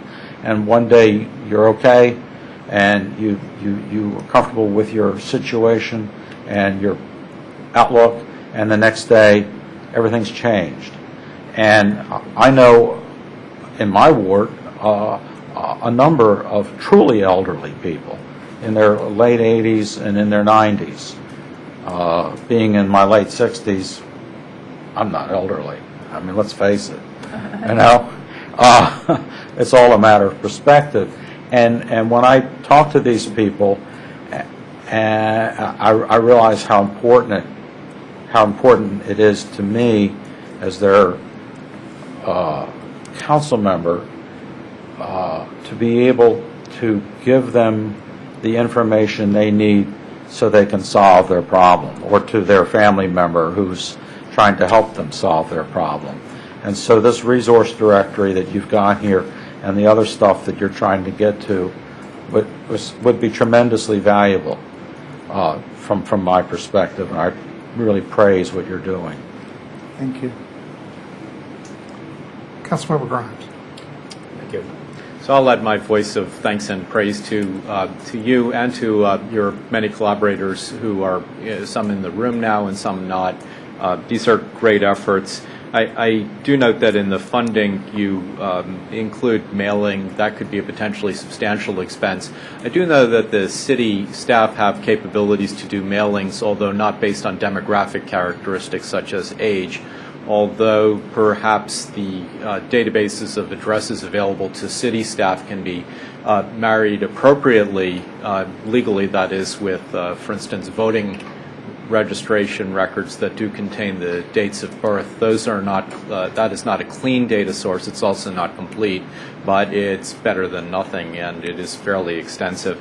So I do see potential expense beyond providing breakfasts and so on to do preparation of printed materials, to do mailings and so on coming up. And I believe that the council has decided that around December, January, we'll be looking at our financial situation and evaluating the possibility of putting out some additional funding that would be more substantial than $300 to particular causes.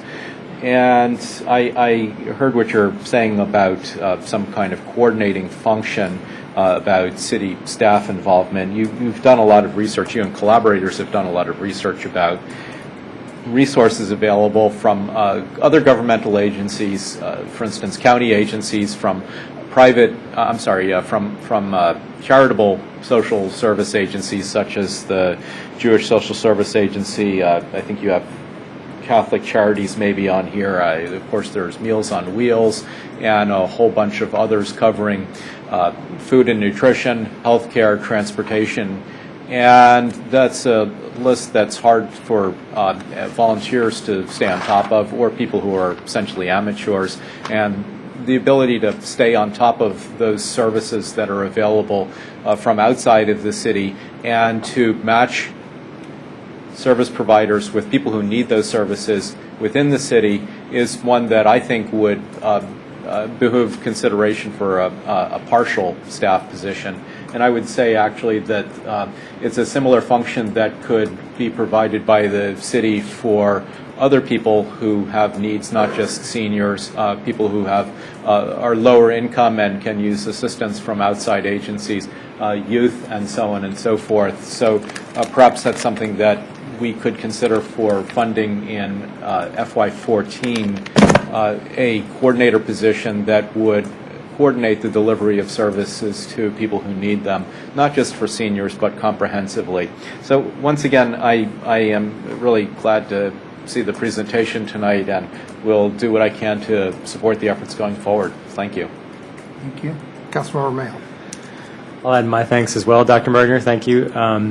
I got in touch with you just before I think you went on a trip to Germany this summer, and I'll follow up again. I still have that constituent who Let's do that. who's trying to figure out how to get to work now that she has some medical issues that make it more difficult. So I appreciate the future follow-up that we'll have on that. Speaking to Councilmember Grimes' point, I think one of the toughest challenges we face as a council is making choices and figuring out, how to make choices. So, for example, in the city, it's a choice of how do we help seniors? How do we help victims of domestic violence or crime? How do we help undocumented residents or single parents? They're unemployed. And I like Councilmember Grimes' idea of trying to create a service that helps all residents find other services that can help them. And so I would just sort of second that direction. The other thing I would mention is that we have a grant process, small grant and large grant process, that's set up for things just like this. And I'm sure if we started a dialogue now, we could try to figure out, plan out for the fall or spring. I'm not sure when the solicitations are made for those grants, but we could try to lay out a plan for, helping you get an application in, and potentially an application that would cover a longer time span than 6 months.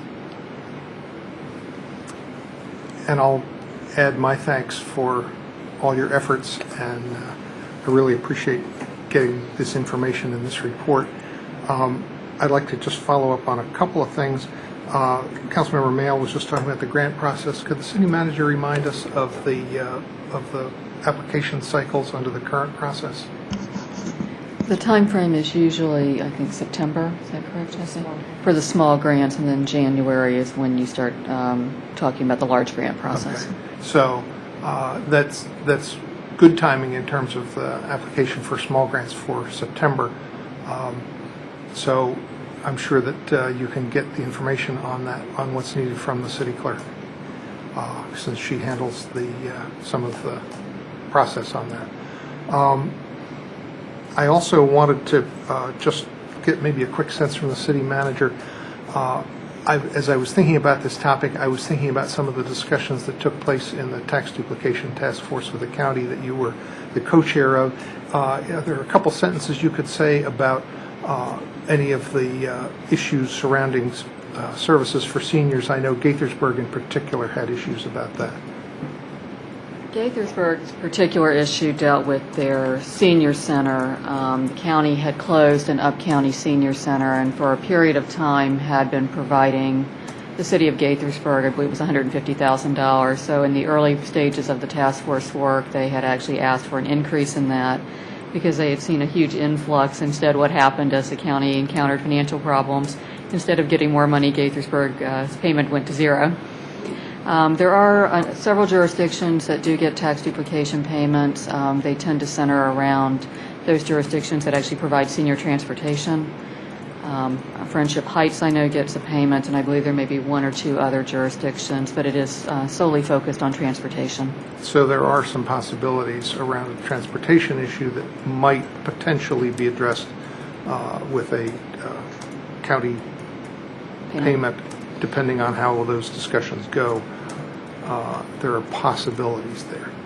Yes, and I can certainly give the council as well as Dr. Mergner a list of those entities that are getting tax duplication payments for senior transportation services. And then another thought I had was the 311 service that the county has been rolling out, and what they told us when they briefed us on it was that they were going to be kind of getting all of the county agencies on board on that service, and that they would then turn to the municipalities and make sure that service requests that were in the nature of things that we provided, that anybody who contacted the countywide 311 system would be able to be plugged into what we do. Have we had any indication that the county is moving to incorporate us in the 311 system? Because I was also thinking about not only referring people to what we provide, but also people being able to call to the county and get some of the information, the types of which are being described. I would really need to check, Mayor Williams. I think the last briefing I attended on the 311 system was kind of at the same stage that I believe you were briefed, where they were going to later incorporate municipal information and making sure they knew how to transfer those calls. I'm not sure if that's occurred, but I'm not the person who's typically taking those calls either. I can certainly check with some of the frontline city staff who does tend to take more phone calls. Right, because I would like to, as we consider the best way to move forward, I would like to coordinate what we're doing with what the county is doing so that we're not duplicating services and paying for them, and they're the ones getting the taxes for those services and make our tax duplication situation worse. But I don't want that to be seen as trying to push off on the county what we might want to try and do. I would just want to coordinate with them.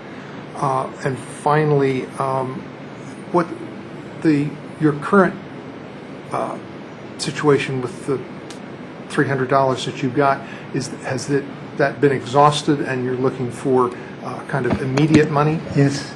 Yes, it has been exhausted. It's been eaten up, so to speak. My sense was that for something on the order of $300 for this effort, it seemed like if the council so desires, we could ask the city manager to find a place to come up with $300, or we could amend the budget amendment that we're doing later this evening and include something.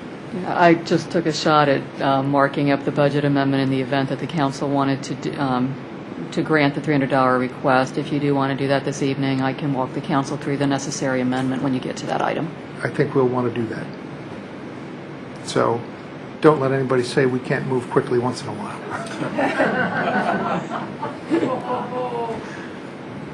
I'd like to thank you.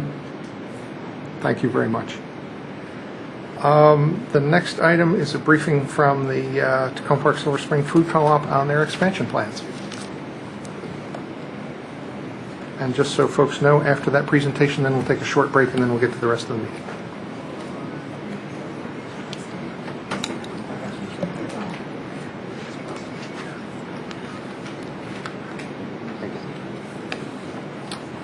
Hello.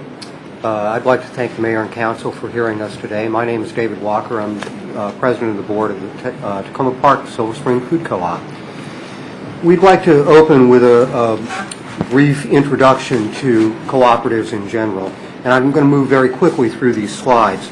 I've provided a handout for the Council, and this material appears as an appendix in the back of the handout. Basically, all of the slides I will be presenting are also in this handout, so you will have these copies. I'd like to acknowledge Mary Rooker, a board member of the co-op, and Abdi Guled, general manager of the co-op, is also here. So we are a cooperative. We're also a for-profit Maryland corporation. And we're a consumer cooperative. That means that we are owned by 7,500 community-based owners, customers who shop at the co-op, who have each invested about $100 in the co-op, and so we serve our owners who are also our customers. That makes us a consumer co-op. The International Cooperative Alliance is a international organization that is made up of member co-ops. 1 billion cooperators on this planet are members of co-ops that are members of the International Cooperative Alliance. They've made a statement on what the nature of co-ops are, definition, values, and principles. Our cooperative principles are very important to us. It's perhaps the most important part of the statement on cooperative identity, and I'd like to draw your attention here to concern for community. It is in our genetic material as a cooperative to be supportive and to engage in community service. So, move on from there. 30,000 American co-ops. This is from a study by the University of Wisconsin, supported by the USDA in 2009. $3 trillion worth of assets. Revenue $654 billion. That's 4% of the American economy, and 2 million jobs. 2012 is the International Year of Cooperatives, as declared by the UN. And this is an important finding. The International Cooperative Alliance was the second organization granted member status to the UN, other than governments. So these are all official statements. I encourage you to read them, but I want to move through this quickly so that we can get to our actual presentation. There are 4 types of co-ops: worker co-ops, the 90 workers of Equal Exchange, a fair trade marketer of coffee, bananas, and chocolate, own the business, and they sell their goods to us. We are a consumer co-op, which means that we are owned by the customers, the consumers. You'll see Organic Family touts itself as a family. Organic Valley touts itself as a family of farms.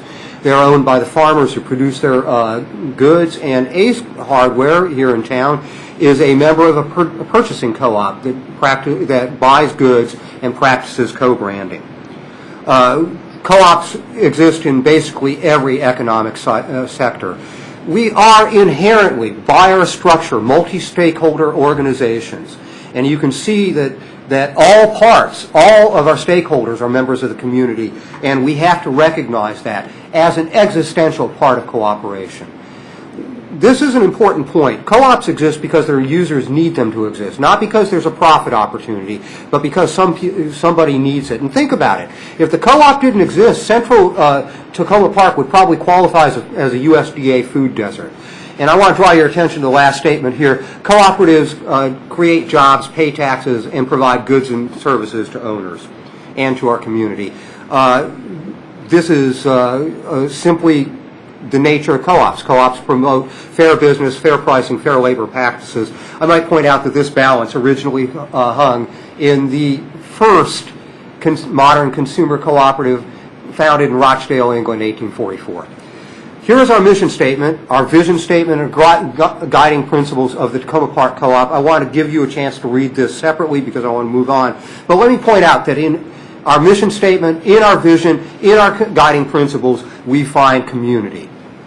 Likewise, in our ends policies are the reasons that the co-op exists, and they are our charter to the general managers. This is what you should be doing as you operate the co-op. And once again, community is right there in the first one. It's in fact in half of our ends policy. So I want to move on now to our main presentation. Growing cooperation in Tacoma Junction. We want to expand our current store in Tacoma Junction. This is our current layout, so it makes a good starting point.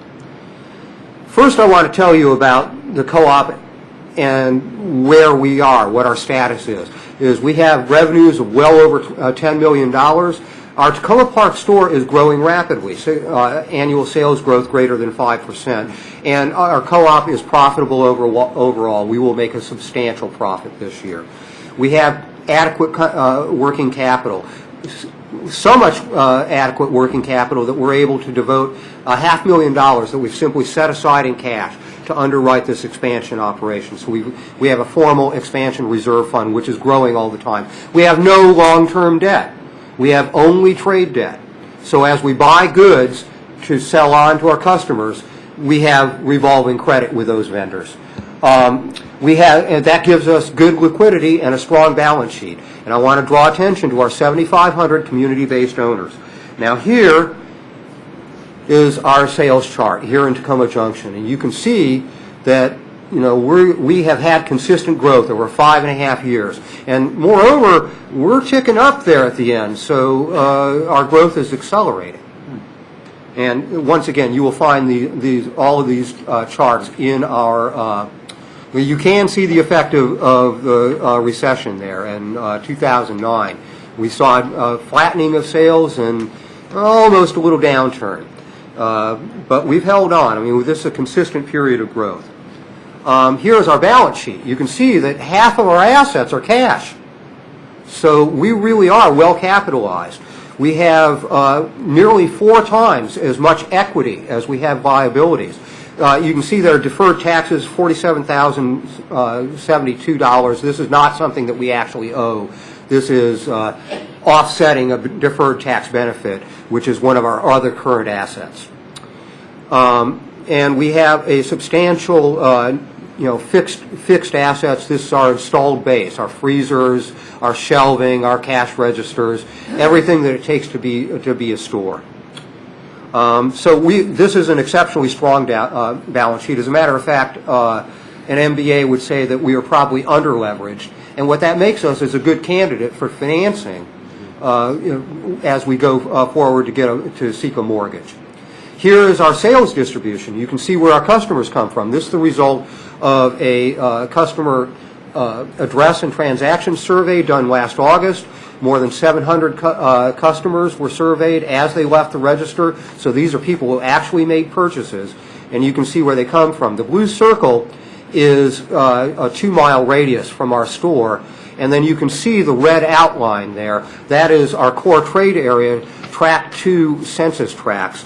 In the handout on the back of this page, there is key demographic information about these census tracts. So within the red boundary, there are 97,000 customers, 97,000 citizens or residents. We, as reported in the 2010 census, we figure we've got about 12 to 14,000 customers. So this gives us some real opportunity to grow, even with the people already within the area that we're already serving. So that brings us up to our need for expansion. The completion of the fire station and the Tacoma Junction Task Force study represents a strategic opportunity for us. As the city and the task force are looking to revitalize the junction, and we're a key anchor in Tacoma Junction. We want to see economic activity boosted in the junction, and we're ready to pull our share by expanding our store. We'd like to more than double the size of our store to about 12,500 square feet. But we need to recognize that this opportunity is also a threat. If any other use is made of the city lot, it's an existential threat to the co-op. We'll have to move. Because since 1998, for 14 years, we've been paying rent to assure access for parking, our loading dock, and vital services, trash pickup and others. And loss of that access, we simply have to move. We couldn't even receive goods.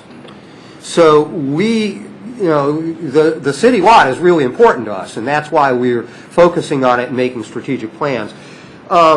It's a commercial opportunity. We have 4,260 square feet of retail space. The building itself is a little larger, but retail space, 4,260 square feet. And we achieve 1,700 square feet, dollars per square foot annual sales out of that. That's 30% above national average of more than 100 co-ops that our consultant has access to. It's time for us to expand. If we're going to continue growing on that track that I showed you earlier, we're going to have to find some new space. And we figure that by expanding our store, we can better serve our owners, our customers, and our community by offering not only more food, but a broader selection of food, and perhaps some types of food that we don't have currently, such as hot food, seafood, perhaps. There are a lot of possibilities. It's a opportunity for community reinvestment. The co-op plans to invest more than $7 million in this expansion if we can reach terms with property owners and secure the property necessary in order to engage in that. About half of that is likely to be a mortgage on a new building. Some of it's going to have to involve purchase or long-term lease on the necessary property. But we are looking to create up to 12,500 square feet of new retail space in the Junction, and that's a real value because retailers want to come where retailers are. So to the extent that we can build another store in the Junction, well, that's a good thing. And we were talking with Patty and Laura Barclay and Patty Baker of OTBA, and they both recognize, yes, that would be a good thing to create another store in the Junction. And you can see here that this represents an opportunity for job creation as well. We have good jobs. We average $13.60 an hour. We currently have 43 full-time equivalent jobs in Tacoma Junction at this time. Now, more than 43 people fill those jobs because we've got a number of part-timers, people who work less than 40 hours a week. And that gives us, by employing more people, that gives us operational flexibility on shifts and things like that. And we expect to, in our first year of opening a new store, 12,500 square foot store, we expect that to ramp up to 67 jobs, full-time equivalent jobs. That's a 55% increase from where we are now. And to continue to grow as sales grow until we reach about 79 full-time equivalents in 2018. We expect our sales to rise as well. First year sales rising from $7.7 million a year to $11 million in an expanded store, finally rising to about $15.5 million in 2018. Now, these numbers are not just made up. We paid $12,000 to Debbie Swasuna of G2G Research in order to perform a market feasibility study. So this is where our sales distribution map came from. We put some real effort into finding out what we felt we could actually do. So we want to explain some features that we've got in mind for the new expansion project. First of all, our capital reserve fund, which has grown from the original $500,000 to more than $550,000 and continues to grow every month. We expect that to see that boosted substantially in the next couple months as we roll our current fiscal year profit into the fund. We intend to assure that we build a harmonious facade. We want to recognize the historic nature of the Tacoma Junction Business District and make sure that we blend well with the new fire station and the existing Turner building. And we have to recognize that parking is a concern for all of the businesses in Tacoma Junction. We heard Mr. Grimes, Councilman Grimes, speaking to this issue, and we pledge to work with the city to assure that sufficient parking is included in the project. We want to build an environmentally advanced building. This may include a green roof, certainly energy-efficient lighting, heating, cooling, refrigeration, or freezers and emergency power generators, possibly extending something like solar collectors. We will have to see as we move through the design phase of the project. We intend to include a buffer of trees to screen Columbia Avenue from the project, to provide both a filter visually and for noise, so that we don't infringe on the peace of our neighbors. We've been good neighbors from the start. We pledged, I was part of the task force that moved the co-op from Sligo Avenue to the Tacoma Junction area, and we consulted with our neighbors and learned that people on Sycamore Avenue were really concerned about deliveries because the loading dock for Turner had originally been on the Sycamore side. We pledged to close that and never receive deliveries there. In fact, we've been able to operate our loading dock on the city lot side. So that's an example of how we are aware as a community-based organization of the concerns about our neighbors, and we seek to build accommodations into our project. And finally, we expect to be able to sell a lot more great food. New products or services could include deli, a bakery, meat, seafood, grab-and-go hot food, and a wider assortment of grocery items and product lines. And, of course, our core offerings of natural food, organic, local, bulk, wellness items for which we're well known. We've got a timeline here. We were first incorporated in 1980. In 1982, we opened our first store. We had Tacoma Cafe over in the building where the Still Point is now for a number of years. In 1998, we moved the co-op from Sligo Creek from Sligo Avenue to Tacoma Junction. Tacoma Park is in our name. We're just the Tacoma Park Co-op. On October 23rd, 2011, last year, our member owners, recognizing the strategic need, voted to expand the store. So the board is authorized to implement an expansion program. And no further approvals by the membership will be required in order to implement that program. However, I must point out that if we seek financing from our members through preferred shares, there will have to be an additional vote to issue preferred shares. We have no currently outstanding preferred shares. So we would like to establish site control of the necessary property by December 31st, 2012. Site control could involve a purchase, could involve a long-term lease, or a short-term lease pending a mortgage and purchase sometime in the future. But we need to assure that we have access to the necessary property in order to implement the project before we can go through the substantial expense of advancing it much further than we already have. You can see that we have an end of our current lease on the Turner Building coming up December 31st, 2014. We believe that we can get our new store open, but we need to work pretty quickly in order to move through the design, permitting, and financing processes, as well as reaching agreements with the city and or the Turner estate. So we hope to open our expanded store in Tacoma Junction on January 2nd, 2015. We are exploring a number of different alternatives. I'd like to show 4 of them to you tonight, just graphic representations. These are not plans, but they will help us to visualize what is possible to do with an expanded store on the Turner lot, with or without involving the Turner Building. So this is the current lot as it exists, and this shows us building on an addition sufficient to bring us to 12,500 square feet, moving on to the city lot. The preferred embodiment, which actually to build a brand new store, because we could build a much more environmentally efficient store. We can build a store designed to purpose, because of course we took over the Turner Building, and that was an electrical supply store. It wasn't really designed as a grocery store. We've adapted it pretty well, but it's also time for us to recognize it's time to disinvest.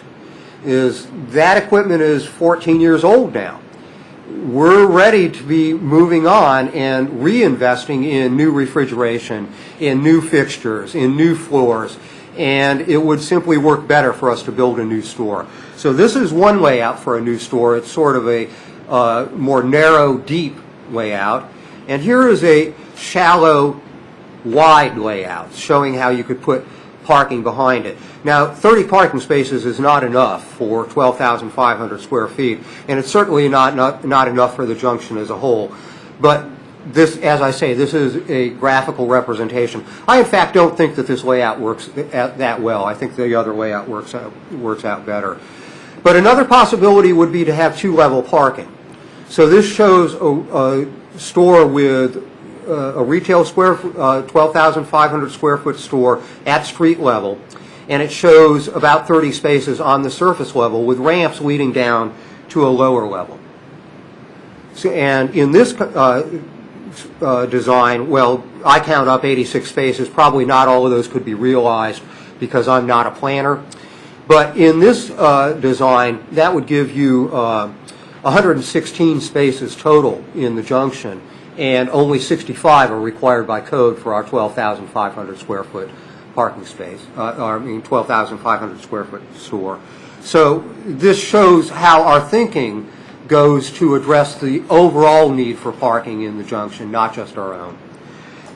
This is simply the elevations that shows where a store would fit, how a ramp would work. That 11% ramp is about the same ramp that's at the fire station going down to their lower level parking. So here's our ask. This is our objective, our current objectives for, facing us right now. And the first thing that we've got to do is we've got to initiate discussions with the city of Tacoma Park and or the Turner Estate. And of course, we're talking to you because we want to initiate discussions with the city about about how we can gain site control to move this project ahead involving the city lot. Internally, we also need to perform feasibility and site suitability studies, and it may make sense for us to cooperate with the city as the city undergoes the environmental studies already approved by the City Council. So it may be that we can participate and serve several purposes in performing these studies. We want to conduct outreach sessions with our neighboring residents and our neighboring businesses to make sure that we don't have adverse impacts with this project on those who surround us because, well, we're a multi-stakeholder organization. We have to pay attention to this. We want to consult with city and county officials to determine appropriate parking, traffic, and accessibility solutions. We can't move ahead with a design until we know where the curb cuts are. So, this is a big development project, and we're going to have to work closely with the city throughout. Then we have to begin the permitting process in order to make sure that we're going to be able to execute this project. And we also need to begin producing real designs, not just my, graphical representations. Now, we want to make the point that there are several contingencies that apply to this project. First of all, we have to reach agreement with the city. And if we're going to expand onto the city lot from the Turner store, we also have to reach agreement with the Turners. And that's problematic to me. I would rather just be working with the city and build a new store entirely on the city lot. But we will have to have discussions with the city and see where you want to be on this. We have to obtain financing, of course. But as I say, we've got a pretty strong balance sheet. And we also believe that we're going to be able to raise substantial financing from our owners and members through member loans, through preferred shares, and through paid-in capital. We have $740,000 of paid-in capital of people who paid us $100 each in order to join the co-op, and we expect that to go on. We collect about $50,000 a year, even without a capital drive through member capital. And then finally, we may need to create some sort of public-private partnership in order to assure that there is sufficient parking, not only for ourselves, which we have a responsibility for, but also additional parking so that people can park in the lot, run in to get their dry cleaning, and come on back. So we certainly look forward to working with the city of Tacoma Park, and we would like to ask the City Council to direct city officials to begin our discussions and negotiations. And we encourage you to contact Abdi Guled, our general manager, to initiate these discussions. And we'd like to thank you very much for hearing us tonight. Thank you. There's a lot to get our arms around there. Yes, but that's why we supplied you with the printed copies. That's very helpful. And it was a lot easier to respond to the ask of the previous presentation. Yes. This one will take a little more work. I know some colleagues have some questions. Councilmember Smith. Thank you, Mr. Mayor. Thank you for your presentation. A couple questions. One, you say your lease expires in 2014. Do you have an extension on the lease? Yes, we do. Okay. So, and it's simply an option. I believe it's a 3-year option. So our presence in the junction is not imperiled. Okay. Do you have first right of refusal to purchase the building? No, we tried hard to negotiate that, and they simply wouldn't give it to us. Have you initiated any type of discussion with the Turners? It is on our agenda. What we have obtained is if they decide to put the property on the market, they will offer it to us and allow us to engage in discussions. If they name a price, they'll call us up and they'll tell us the price. We have on our calendar, I think in the next month, our first discussion with the Turners beyond our current lease. We have a very good relationship with them. We've been working with them for 14, 15 years now. Have you done an appraisal on the building? We have not, but again, that's something else that's scheduled for this month. Very good questions, we've got them on our agenda. Okay. Have you guys retained a commercial real estate broker? Not yet. Okay. In your design ideas, I mean, do you have an architect yet? We have an architect who has approached us about working with us. We have not yet contracted with him. Okay, so you guys haven't considered going vertical? It's really difficult to do that with grocery retail. In Europe, there are some stores doing it. People like to push their shopping carts around on one level. Now, there are in these designs, there are some options for going vertical. That is, we could put offices and or community space on a second level. And we could even provide a substantial setback from the street, since the building is so deep, such that the visual impact was relatively limited. We could also put warehouse space, including possibly rentable storage space, under the store. So I actually have some illustrations of that, but we didn't want to bulk up our presentation. Right. So now, the parking lot is on the right side of your building. Yes. Right. And then Johnny's is on the other side of the parking lot, correct? Right, that's correct. Have you guys thought about buying out Johnny's? Well, yeah, actually, property consolidation is very attractive, and it would sort of amp up the desirability of buying the Turner property if we could add Johnny's to it, especially since we've been contacted by the Healy surgeons who tell us that they will be wanting to retire in the next few years, actually within the time frame of our project. So there could be property consolidation from the fire station to the corner if we could get Johnny's to agree. But what I have heard, I have not spoken to them personally. I don't know whether AbbVie has official contact, but what we've heard is they're just not interested. Well, I would, before you say no one's interested, I would retain a commercial real estate broker and talk to them. I think it is definitely worth approaching them. I agree with you entirely, because maybe they're not interested because they haven't heard the number that they want. Right. Okay. Well, we haven't cited any numbers yet, but that would make a substantially larger project, and beyond the scope of the planning that we've been doing right now. But the planning we've been doing right now is limited by what we thought we could achieve. Right. And if we could, in fact, take that piece that we regarded as a holdout, I think that we would have to rethink our project and perhaps be including additional retail space for renting out. See, my concern with your proposal is losing the parking. Well, that's one of the reasons. I think that's a real concern if everything is on one level. It's one of the reasons why all along I felt like we might need a second level parking solution.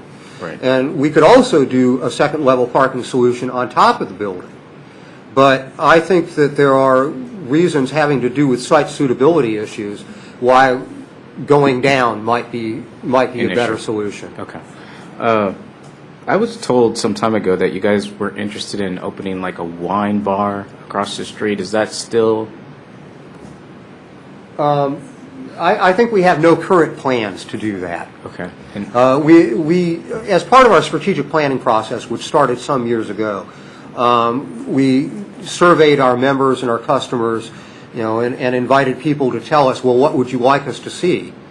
And I don't recall so much a wine bar as much as beer and wine is what people wanted. Okay, like a retail. Right. Right. So we noted that desire in our strategic plan, but what we're focusing on for the proposal that we presented to you is grocery retailing.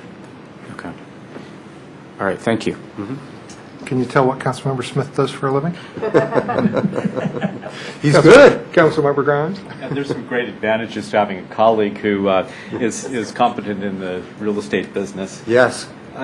So I got also a bunch of questions, but I think also they'll go fairly quickly. Okay. On the beer and wine, I guess that the change that the City of Tacoma Park has obtained in state law would allow beer and wine to be sold in conjunction to a food service business, not to a food sales business, a retail sales business.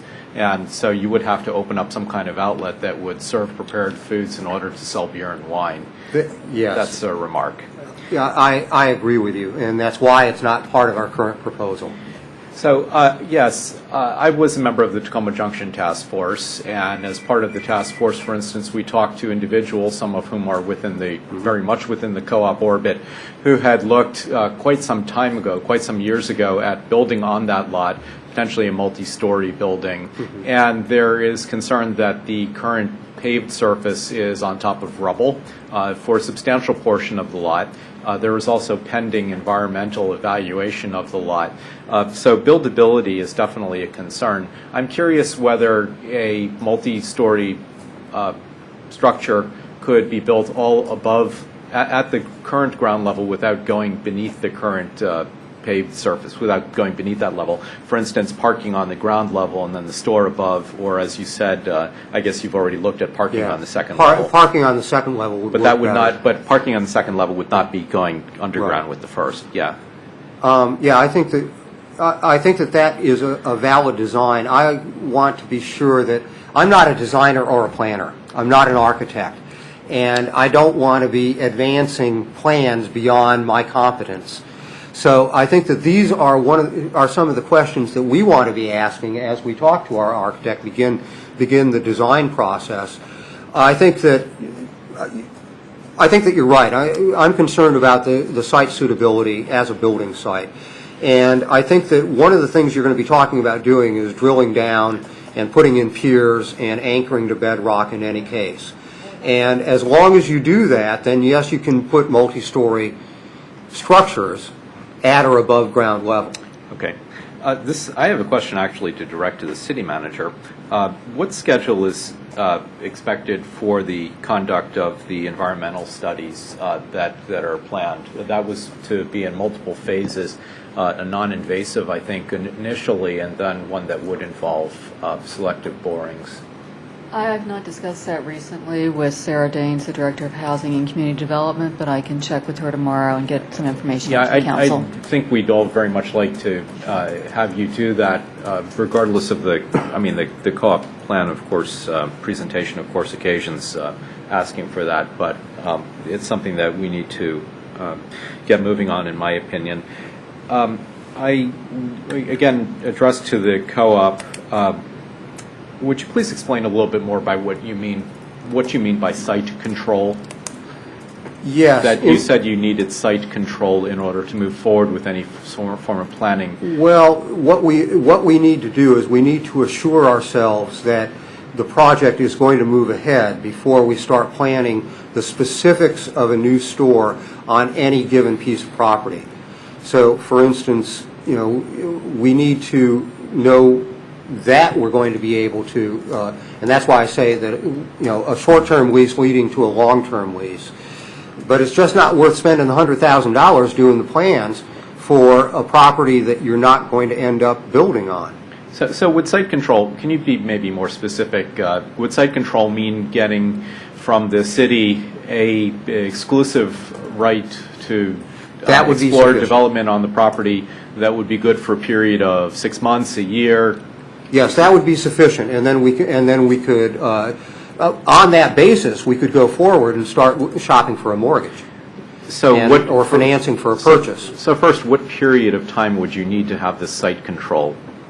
What I would like to see is I would like to see us be able to tell people that we have obtained rights to develop the property, starting on December 31st of this year and extending for the next year.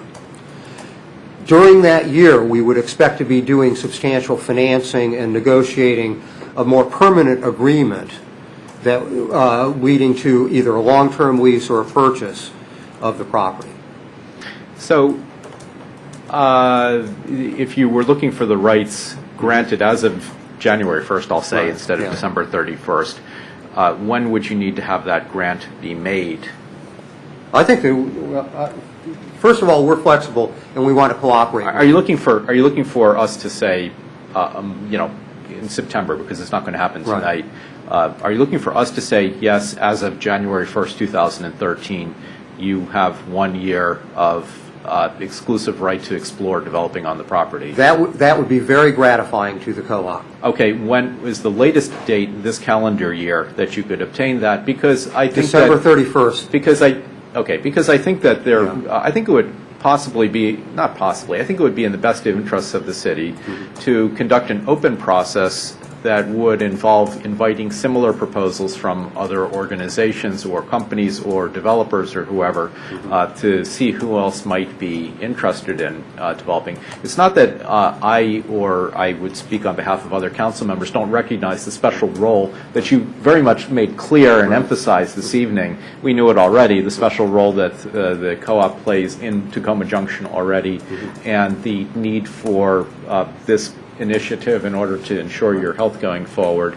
But that is something I would think that the council would want to explore, having an open request for, if not a request for proposals, a request for expressions of interest or something similar.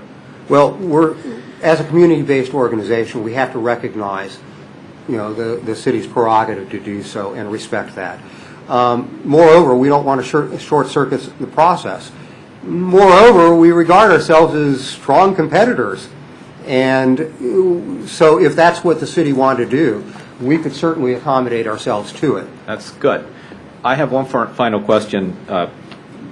Within the plans, you have several different design versions, but within the overall plan, what accommodation for community use of the co-op space would you see? For instance, you currently make it's non-ADA accessible, that's not your fault, conference space available. Would you have a kitchen in there that would be available for community classes or use of some type? Would you expect to have meeting space available?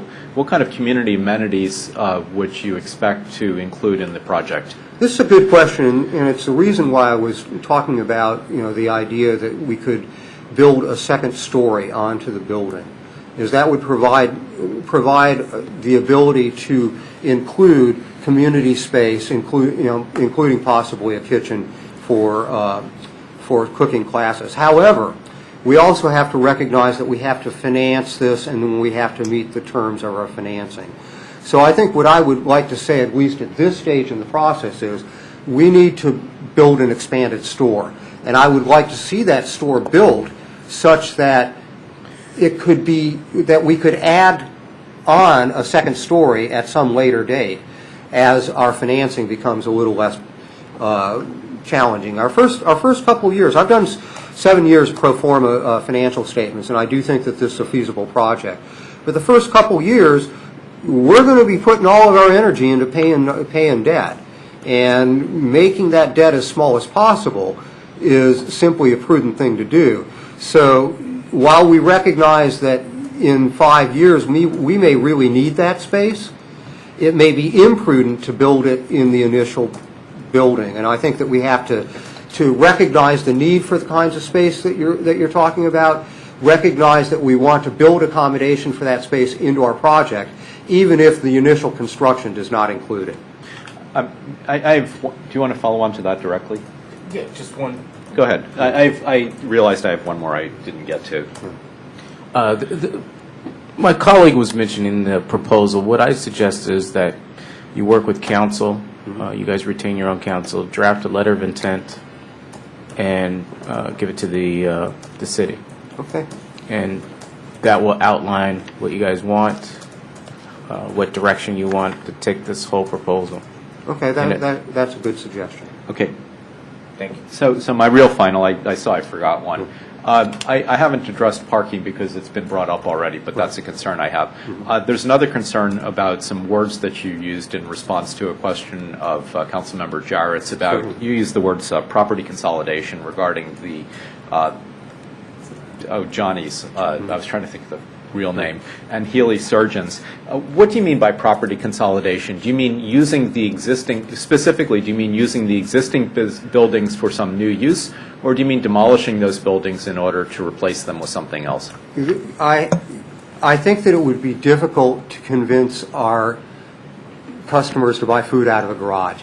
The Johnny's simply, if we could obtain control of Johnny's property, we would have to remove the building. And Healy Surgeons. The Healy Surgeon building is a more interesting, situation, and that's actually a fairly large building. I know they've got a large lower level, and I haven't inspected it to the extent of saying whether or not that could be incorporated as is. It quite possibly might be. Okay, so I will take a quick moment to editorialize and say that I don't think much of Johnny's building.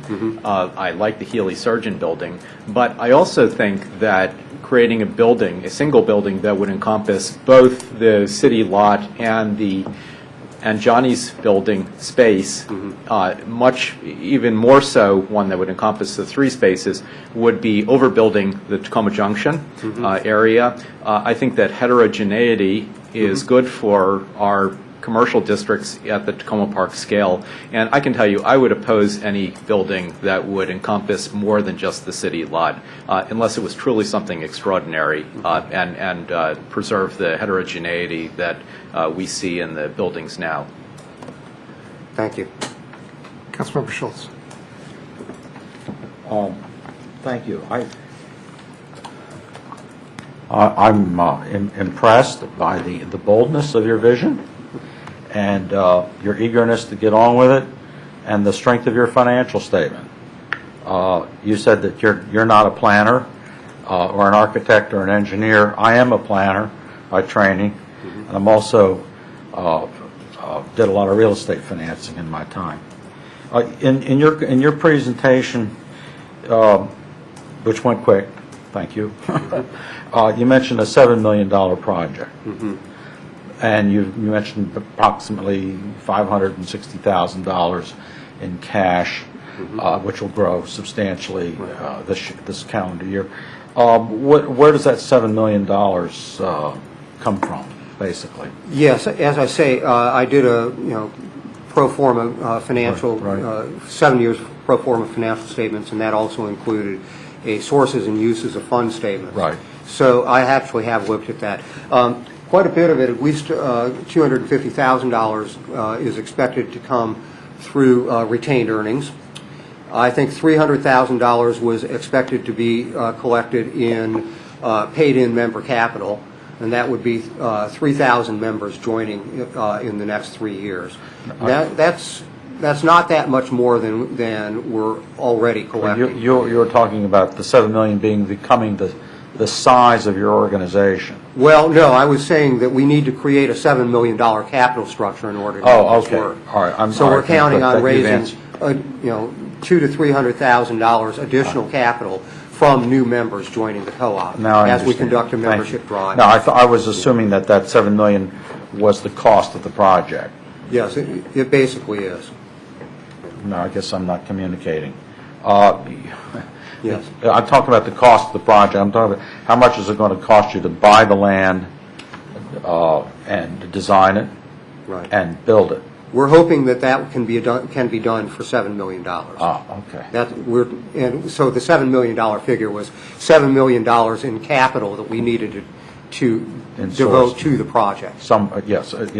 In some source. Right. Have you talked with? Now that also includes inventory for the new store and store fixtures. Yeah. So. Have you talked to any lender like National Co-op Bank? Yes, we actually have a good relationship with the National Co-op Bank because we had a $400,000 loan to open this store and paid it back. I had a discussion with the VP of National Co-op Bank in Philadelphia at the CCMA conference just last month. And we're working with Lafayette Federal Credit Union. But we also expect to raise a substantial amount of money, perhaps as much as $1 million through member loans and perhaps $1 million through preferred shares sold to members. I don't want to reiterate any of the comments or questions that have already been raised. I am concerned about the magnitude of the project in terms of the number of full-time equivalents that you're going to be hiring there. I understand that not all of them are going to be on the job simultaneously, because you have shift work, and you probably run at least 2 shifts a day, 7 days a week, I guess. But it's still just the employee parking alone is substantial in that kind of, for that kind of land use. It's very intensive. And of course, from an economic development point of view, great. You know, that generates jobs, which helps the economy and so forth and so on. I'm aware of that. And I understand the value of having a really unique type of a business that's in our area, in our city. But I am concerned about the impact on parking in such a confined geographic space, which not only refers to the property, real estate that can be developed, but also the nature of the intersecting highways and the other things that are going on there. It's the opposite of suburban. It's infill, is what we would call it in the development business. Any project starts with getting control of the real estate. From my experience, unless you can get a deal with the owners of the real estate that you're looking at, whether it's the city or the Turner estate, that is a letter of intent to sell at a given price, I don't see how you're going to get very far on doing anything, because you know that this is your first step, and you haven't even had a conversation of substance with the Turner estate. And you know, that's not a criticism; it's just an observation that's your very first step, because until you can really see your way clear on either one or both of those properties, the rest becomes a little bit academic for the time being. We concur. That's why it's our first objective. Right. And so, and as Councilmember Grimes was saying, we're here from our point of view trying to figure out, well, how do we want to even see that area to redevelop? Not unmindful of the fact that we've been aware that the co-op has intentions to expand in the scale that you're talking about. But there are just so many opportunities, and I think Councilmember Grime framed it fairly well, is that we may want to look at what other possibilities there are out there. Lord knows what that time frame is going to be. We're going to be doing, we've authorized the Phase 2 environmental to be done on our own city lots, so we can at least talk to people intelligently about what they might be getting themselves into if they're interested. But that's not even talking about an engineering study which determines what the soil, what's underneath, which is another thing that's further down the road before any of us, you or us, can even begin to think seriously about we'd like to have X or we'd like to have Y. But you have to start somewhere. You're starting here tonight. Congratulations. It's very interesting. It's, at least we know there's one organization that's very interested in the lot. That's better than zero. And so I appreciate your coming here tonight and helping us. Really, this is a very, very valuable presentation, and I thank you for it. Thank you. Oh, I have one other question. Okay. I'm sorry. Why did you close the restaurant? It wasn't making it. And now I wasn't around at that time, so I can't speak to it. But it wasn't pulling its weight financially. Really? Yeah. Because whenever I was in there, and this was a while ago, it was always crowded, and I loved that place. And I'm not even a vegetarian, I'm whatever. But it was just a fabulous place to eat, and I was really sorry to see it go. Well, we would really like to bring hot food back to the junction. So. We have the sign. We have the sign. Great. Speaking of hot food back to the junction, Councilmember Siemens. I guess I understand that. Anyways, thank you all for coming tonight, and I guess the restaurant might have been packed all the time, but that doesn't mean it was profitable. Maybe that was the issue. Apparently, there's a difference. Yeah. We've come down the line. We've heard from the real estate segment and bankers, and certainly Seth's been heavily involved in understanding the co-op.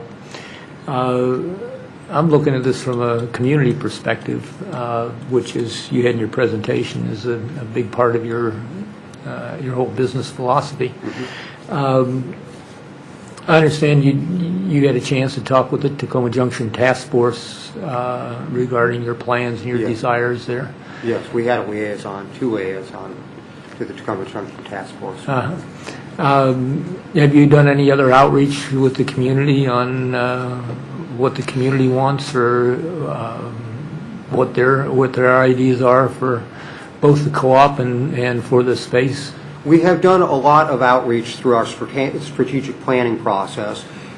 In this phase of the project, it's been relatively limited, mostly limited to asking people, well, what would you like a new store to have? But we had a discussion last Friday, or last Thursday, with Laura Barkley and Patty Baker of OTBA, and briefed them on the project and got their input. So we're just beginning that outreach process right now. As you can see, it's on our current objectives list. Mm-hmm. In your designs there, have you? I'm sorry. Hi, I just wanted to add that several of us have also been active in the commercial kitchens movement and are working with the Tacoma Park, the Presbyterian Church and the minister there, and just trying to figure out where is the most logical place for it. If it's us, then that's one thing. If it's at the Presbyterian Church, that's another thing. And we're not wedded to wherever we want it, but we're not wedded to wherever it is. Wherever it makes the most sense for the community is what we want, and we're going to be plugged in and helping farmers plug in with them and so forth, wherever it is. That leads into my question. When you're looking at different possible plans for the site there, you're certainly looking at it from this perspective of expanding the co-op. Mm-hmm. But as you are community-oriented, have you given any thought to any mixed-use development there at the site? Well, I think that this is where that question of property consolidation comes from. It may be that we could be lead developer on a revitalization that developed the Healy Surgeon building, intact as it is, for other uses.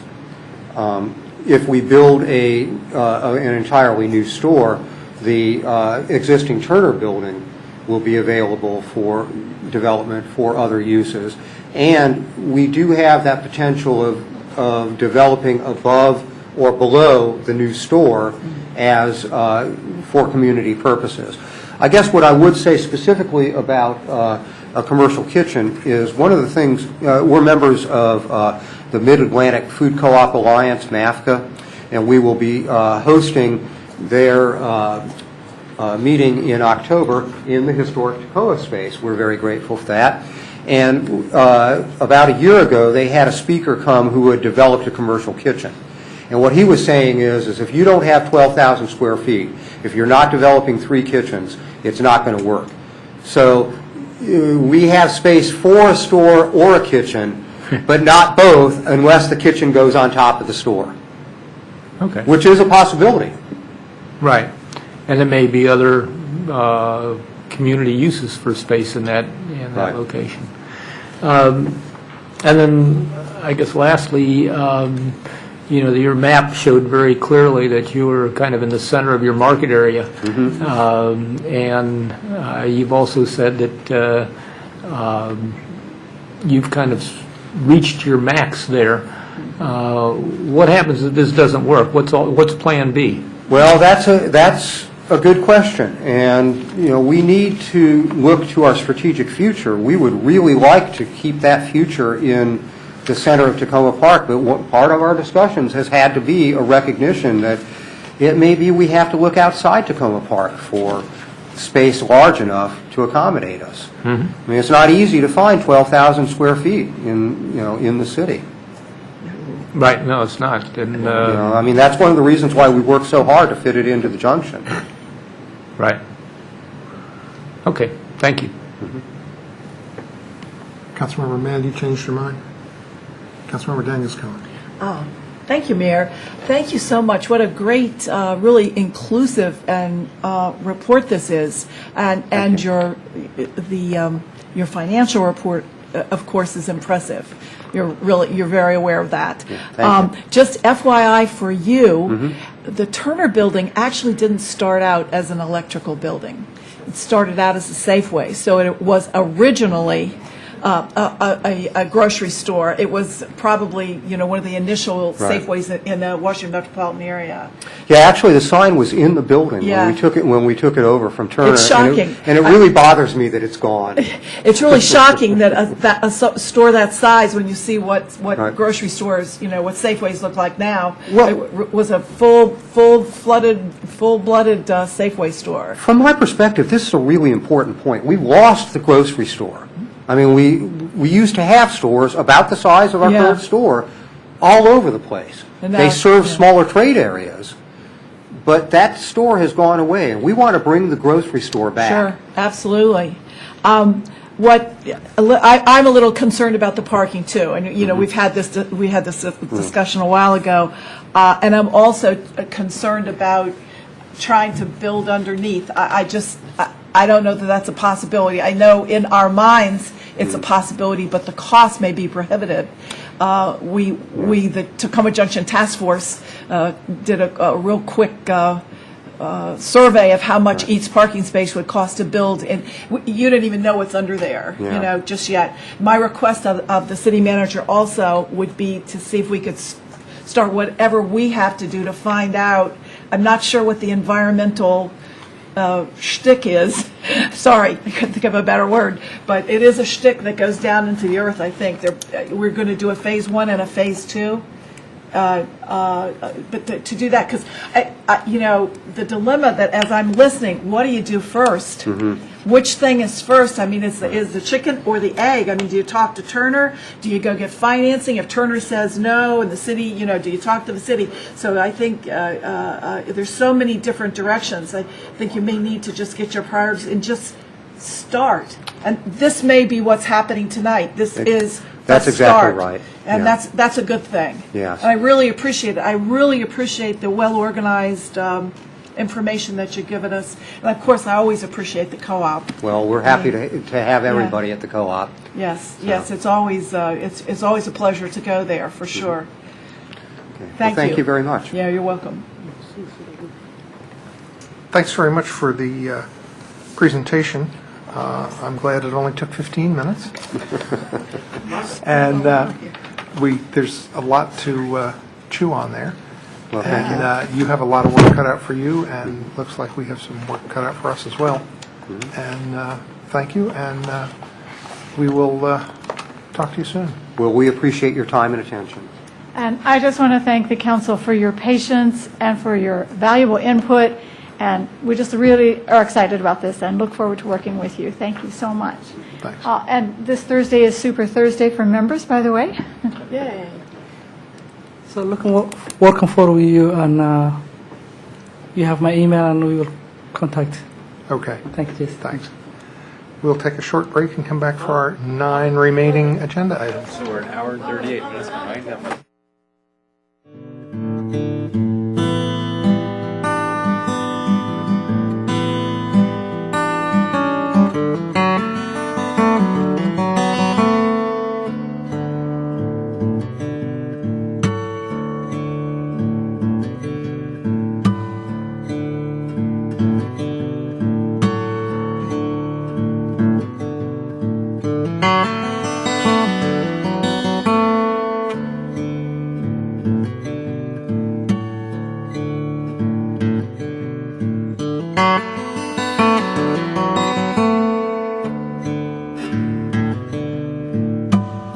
And just a quick check.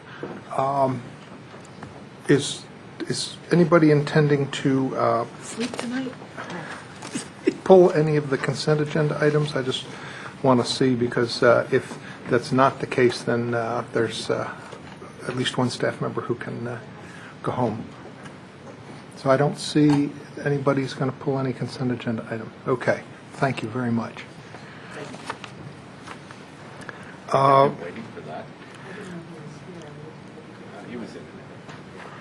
So we will go to agenda item number 3, which is a second reading ordinance amending the Ethics Code. We have had a number of discussions. We've had first reading, and you're here to tell us about the results of any potential changes between first reading and second reading. Yes. Is that all you need, or do you need a summary of the whole ordinance? I think if we know the changes since last time, that'll be Okay. what we need.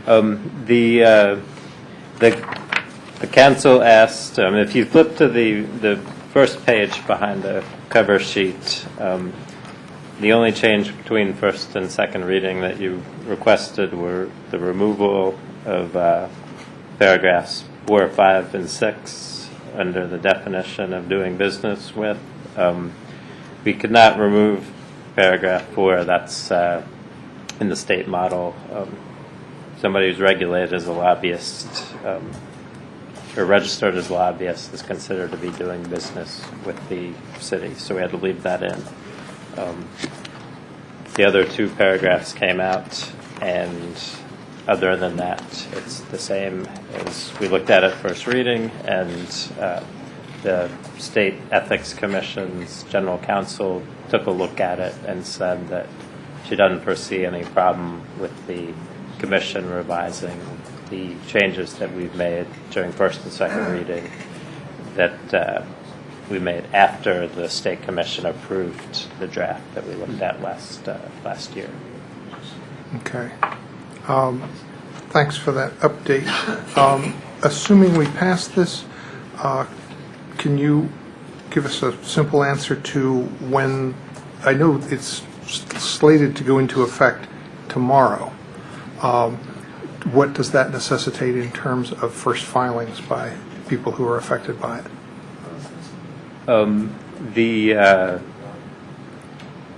The filings, it would be for next year, April 30th, the annual disclosure statement. So the first annual one would be April 30th of 2013. Correct. But there would still be ongoing reporting requirements for things that we have been reporting? Or would that all change? No, I don't think we have an ongoing gift reporting requirement anymore. So no, yeah, I mean, you'd have to report conflicts with matters where you decide you had to recuse yourself. Okay. On a case-by-case basis. So it sounds like it's going to be helpful to have maybe the Ethics Commission give us some timelines of things, along with their sense that they were going to provide us with some models and kind of a cheat sheet or executive summary or whatever it is, like what you need to know and deadlines you need to know so that nobody is caught unawares. Okay. Would somebody like to move this second reading ordinance? So moved. Second. Moved by Councilmember Daniels-Cohen, second by Councilmember Siemens. Any further comments on this? Councilmember Daniels-Cohen. This is just one quick comment. Mr. Sigmund, thank you so much for your time and your patience and your effort in getting this to where it is right now. You've just done a really remarkable job. That may be what you're supposed to do, but you've been very patient through all of it. Thank you. You're welcome. Any further comments? Any public comments? Okay, just about everything we've got to do tonight is a roll call vote, so hopefully, since they're just about all that way, I won't go skipping past one. I'll stop you if you do. Yeah, well, sometimes I get all the way to the next item before you get me stopped. Will the clerk please call the roll? Mayor Williams? Aye. Councilmember Daniels-Cohen? Yes. Councilmember Grimes? Aye. Councilmember Mail? Aye. Councilmember Schultz? Aye. Councilmember Siemens? Aye. Councilmember Smith? Aye. Okay, that's unanimous. The next item is agenda item number 4, which is a second reading ordinance amending our code, Chapter 2, Safe Roadways Committee, and Chapter 216, Article 1, General Provisions. Would somebody like to move this second reading ordinance? Move it. Moved by Councilmember Grimes, second by Councilmember Mayle. Is there discussion? Councilmember Grimes. Thank you. I've looked at the staff suggestions for alternative language that are highlighted in yellow on the printed, the second version of the printed copy we have, and I would accept a few of them, but not most. Referring to page 2 of 5, possible alternative language that appears above 216.120 but pertains to the section before it. My concern there is that on A, the alternative language talks about to advance the council's goals, but we want at least I would like to see the Safe Roadways Committee create goals, not just advance goals that the council has articulated. This, in a way, puts the cart before the horse. The council would look to the Safe Roadways Committee to suggest goals rather than to the goals have to come from somewhere, and that somewhere would be the Safe Roadways Committee in many instances. And then on the second part, B, educate residents and so on. My main concern here is that the language in not in the alternative language is just more direct. And, things like health and environmental benefits are subject to all kinds of debates and so on.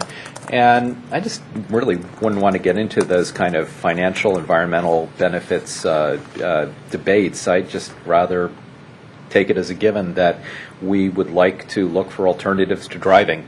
So therefore, I would not adopt, I should say, the alternative language suggested by staff for 216.110.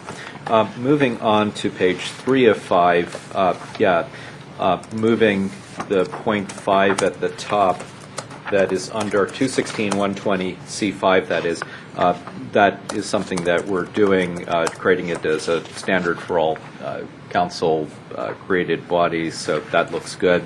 Under 216.130, the addition of the words "and implementing" seems quite fine. So I guess am I moving an amendment here to include the words "and implementing" in 216.130, as well as to delete number 5 in 216.120C. So I'm moving an amendment here. I suppose that's what I'm doing. Right. You want to cover the ones on the back. And then finally, to address the suggested alternative language that would essentially rewrite all of 216.130, I would not accept this alternative language. It's again a matter of being more direct and preserving the question of roadways and vehicle vehicle use, private vehicle use, that is, and not focusing solely on or even necessarily primarily on walkers and bicyclists. So I would retain the language that retain the language that's in the revised draft, I would call it. So I would once again, I'm moving that we amend the language here to delete 216.120C5 and to add the words "and implementing" in 216.130. Okay, is there a second to that amendment? Second. Okay, the amendment is what we're discussing. Any discussion on that one? Yeah. I see lights, but I want to know who's doing which. Councilmember Schultz. Just where it says in 216.130, duties and responsibilities of the committee, it talks about assist the council in development of policies and programs that address the transportation concerns of the community. Isn't a better word for transportation to use the word mobility? Because we're really trying to help people get around. I mean, and transportation connotes some sort of something that has wheels, or and mobility is a more general, sort of generic term. I think that could be inserted that would be more appropriate. And that was in A? Well, at least there, and there may be other places as well, but I'm just sort of asking that of my colleagues in general, if that's, because transportation sort of connotes vehicles, buses, and trucks and cars and stuff like that, and the subway systems. I am a little bit put off by the word mobility for the reason that I'm much more put off by words in the alternative that we're not adopting, I think. Multimodal. Multimodal is this technical term, and mobility strikes me as something that tends in that direction also. Transportation is just clearer than mobility to me. I guess that's what it comes down to. The reason I thought of this, and I don't want to go on and waste a lot of time, was we were listening to a Wolfgang talk about the needs of the elderly who've got to get from from their home to a few blocks away in order to go to church or to buy or to get to the drugstore, and that to me is all about helping people become mobile. That's all. Wheelchairs and all that sort of thing. But it's okay the way it is, frankly. It's not a big deal. Okay. Councilmember Mayo?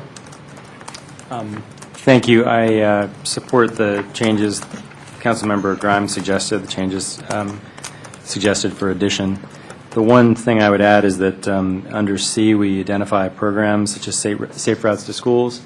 And I think I commented to some members in earlier emails that the Safe Routes to Schools program has been eliminated by Congress. So, we don't have to fix it because it's just essentially an example list. But, maybe we could collaborate with programs and organizations, Police Advisory Board, I don't know, school access programs. Is that maybe there's some more general way to convey the same term with a couple of words, without capitals. I don't know. Okay. It's not a big deal. But it's just because it's going to go away already. If you want to, I don't know, parliamentarily, if you want to suggest that as a friendly amendment to my amendment to eliminate such as Safe Roadways Committee, I don't know, would you eliminate Police Chiefs Advisory Board? Just make it collaborate with programs and organizations and with other city task forces and committees. Sure. That would be fine with me. Thank you, yes. That's fine with me, too. Okay, so we have that as a friendly amendment.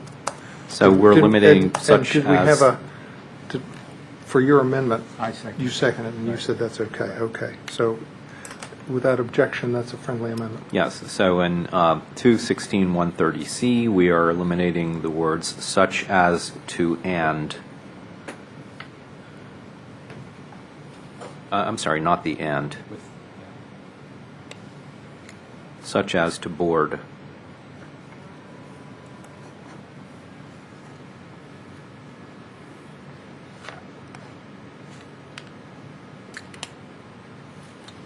Just one more correction there. Rather than the term walkers, would it be better to say pedestrians?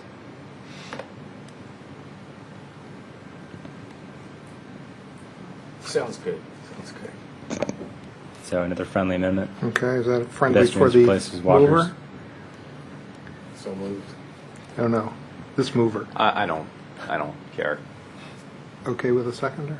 I don't care. Okay, that one's in. Thank you, I'm done. Councilmember Daniels Cohen. Okay, this is a totally different area. Well, wait a minute.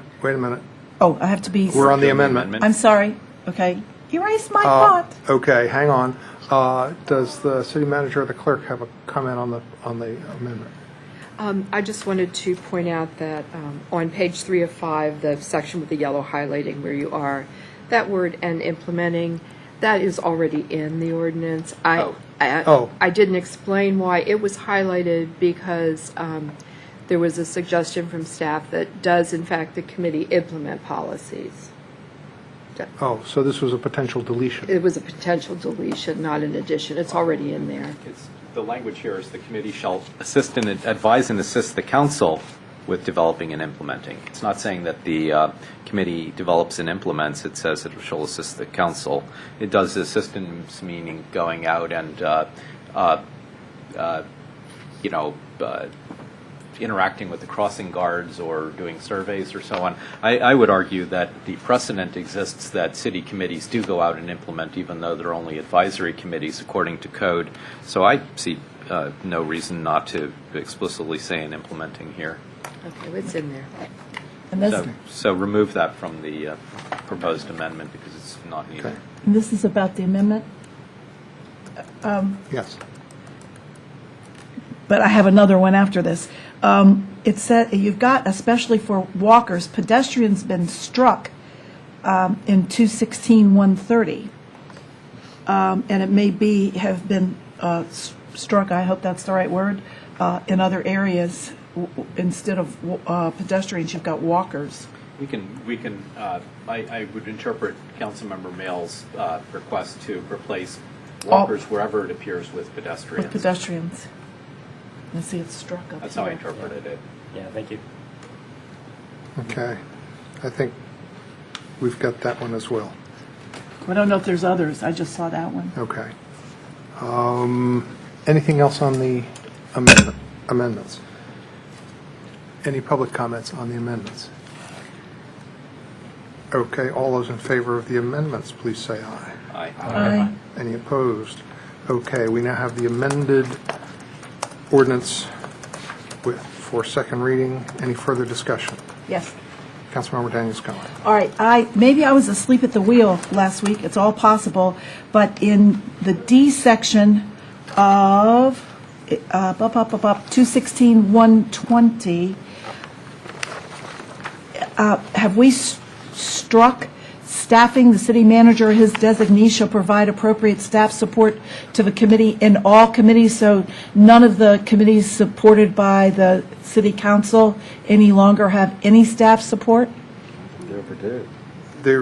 I think we were making it so that they can request it and they would get it, but that it wasn't automatically somebody assigned to staff a committee. Because is there some place, I didn't see it, and that doesn't mean it's not here, is there some place in here where the committee can request it if they so desire? Because I without any staff support, I saw it in the other one too, it almost dooms the committee, I don't want to say to failure, but it doesn't certainly support it.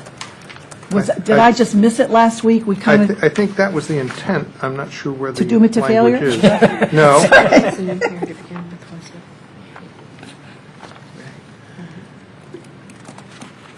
I mean, I don't think a staff person has to be there at every meeting, but just somebody that can connect the committee with the, I think the intent was that the committee could request staff support. but does it say it anywhere? I didn't see it say it anywhere, folks. It doesn't.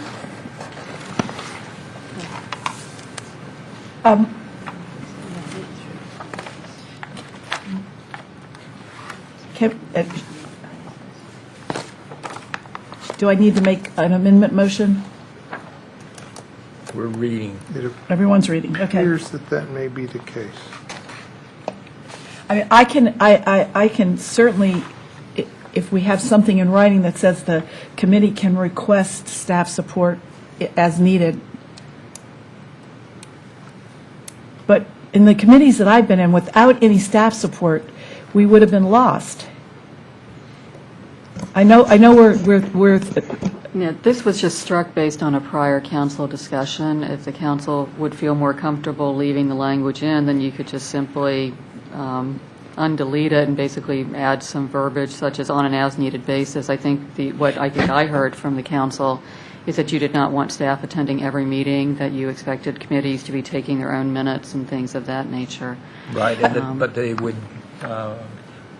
would take the action of requesting a staff member to That was come my to the understanding. meetings when it was appropriate. I would never, because I know in one committee, the staff member took the minutes, but the other ones I've been on, it was always the committee that took the minutes, So would you like to propose an amendment to undelete D and add the words "as needed" at the end? So Or as moved. requested. Or as As requested. requested. Yeah.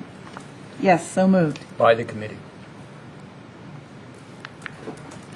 I don't want to make it harder on the staff, but I don't want to lose the committee either, so. Good catch. Was that seconded? Somebody better second it. Okay, any further discussion on the amendment? Councilmember Mayo? Yeah, I guess I just wonder what the process is then for the city manager. So if a committee requests staff to come to every meeting, what does the manager then do? Does the manager have to respond to that request by providing staff at every meet? I mean, so what's the limit on the request? And I think this was the nature of our conversation last time we started talking about, whereas, in practice, the committee was essentially attended to staff itself, but could make informational requests, startup help. There's sort of the places where it was obvious that staff would be involved. And so it was more a question of sort of typical practice that we were getting down to, I think, which is what resulted in us striking this from both this committee and the Committee on the Environment discussion we're going to have subsequently. I mean, I could go either way. I guess I'm curious if city staff's feedback on this. I think it's a good issue you're raising, and obviously the Safe Roadways Committee has been dormant for the past several years, so this would represent a new workload, presumably for mostly the Housing and Community Development Department, which already staffs a number of committees. Possible suggestion, if the council is more comfortable leaving D in, is to perhaps modify it to reflect the wording that's actually on the agenda cover sheet, which talks about providing staff support on an as-needed basis when requested, but staff would not be permanently assigned to support the committee or something of that nature. That would make it clear that it's an occasional staff support function, not an ongoing every meeting. There may be a better way of saying that, but I would suggest council may just want to look at the language in that paragraph on the cover sheet. That sounds appropriate, and I suggest that the city clerk incorporate that in the next, or in this. Agreed. So moved. So we have that language added as I was going to the, say in the second reading, but this is the as, second as, reading. It is the second reading, right. Yeah. as The new D? as the new D. And I think I saw the mic. Did the clerk capture that good enough so that we can write it in? Yes. Okay, so that was a friendly amendment, so we have that amendment reinserting D and adding the language from the cover sheet to it to clarify the intent. Yes. Okay, any further amendments? Let's see, did we, now I'm lost. Did we approve amendments and then said any further ones? Okay, so the current amendment on the floor, let's see, any public comment? Oh, Pat, you're treading dangerously.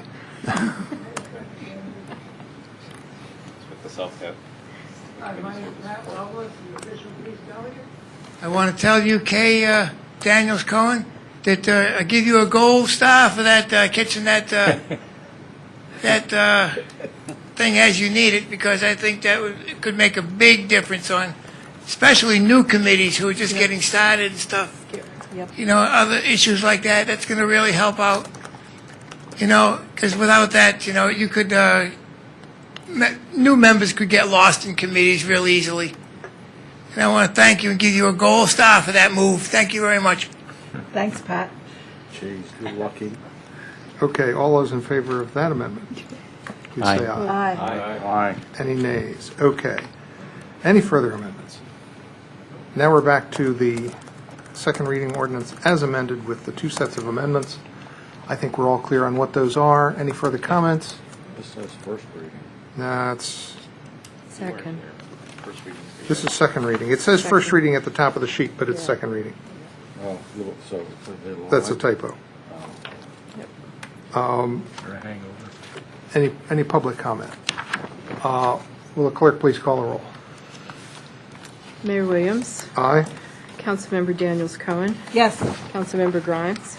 Yes. Councilmember Mail. Aye. Councilmember Schultz. Aye. Councilmember Siemens. Aye. Councilmember Smith. Aye. Okay, that passes unanimously. Next is agenda item number 5, which is the second reading ordinance amending the code, Article 7, Committee on the Environment, and Article 1, General Provisions. Would somebody like to move the second reading ordinance? So moved. Second. Moved by Councilmember Mayo, second by Councilmember Daniels Cohen. Council comments on this one, Councilmember Mayo. I would propose to amend the language we have to reflect the exact same change with regard to staffing that we just made in the previous one. And the seconder is fine with that? Second. And so, any discussion? All those in favor? Aye. Aye.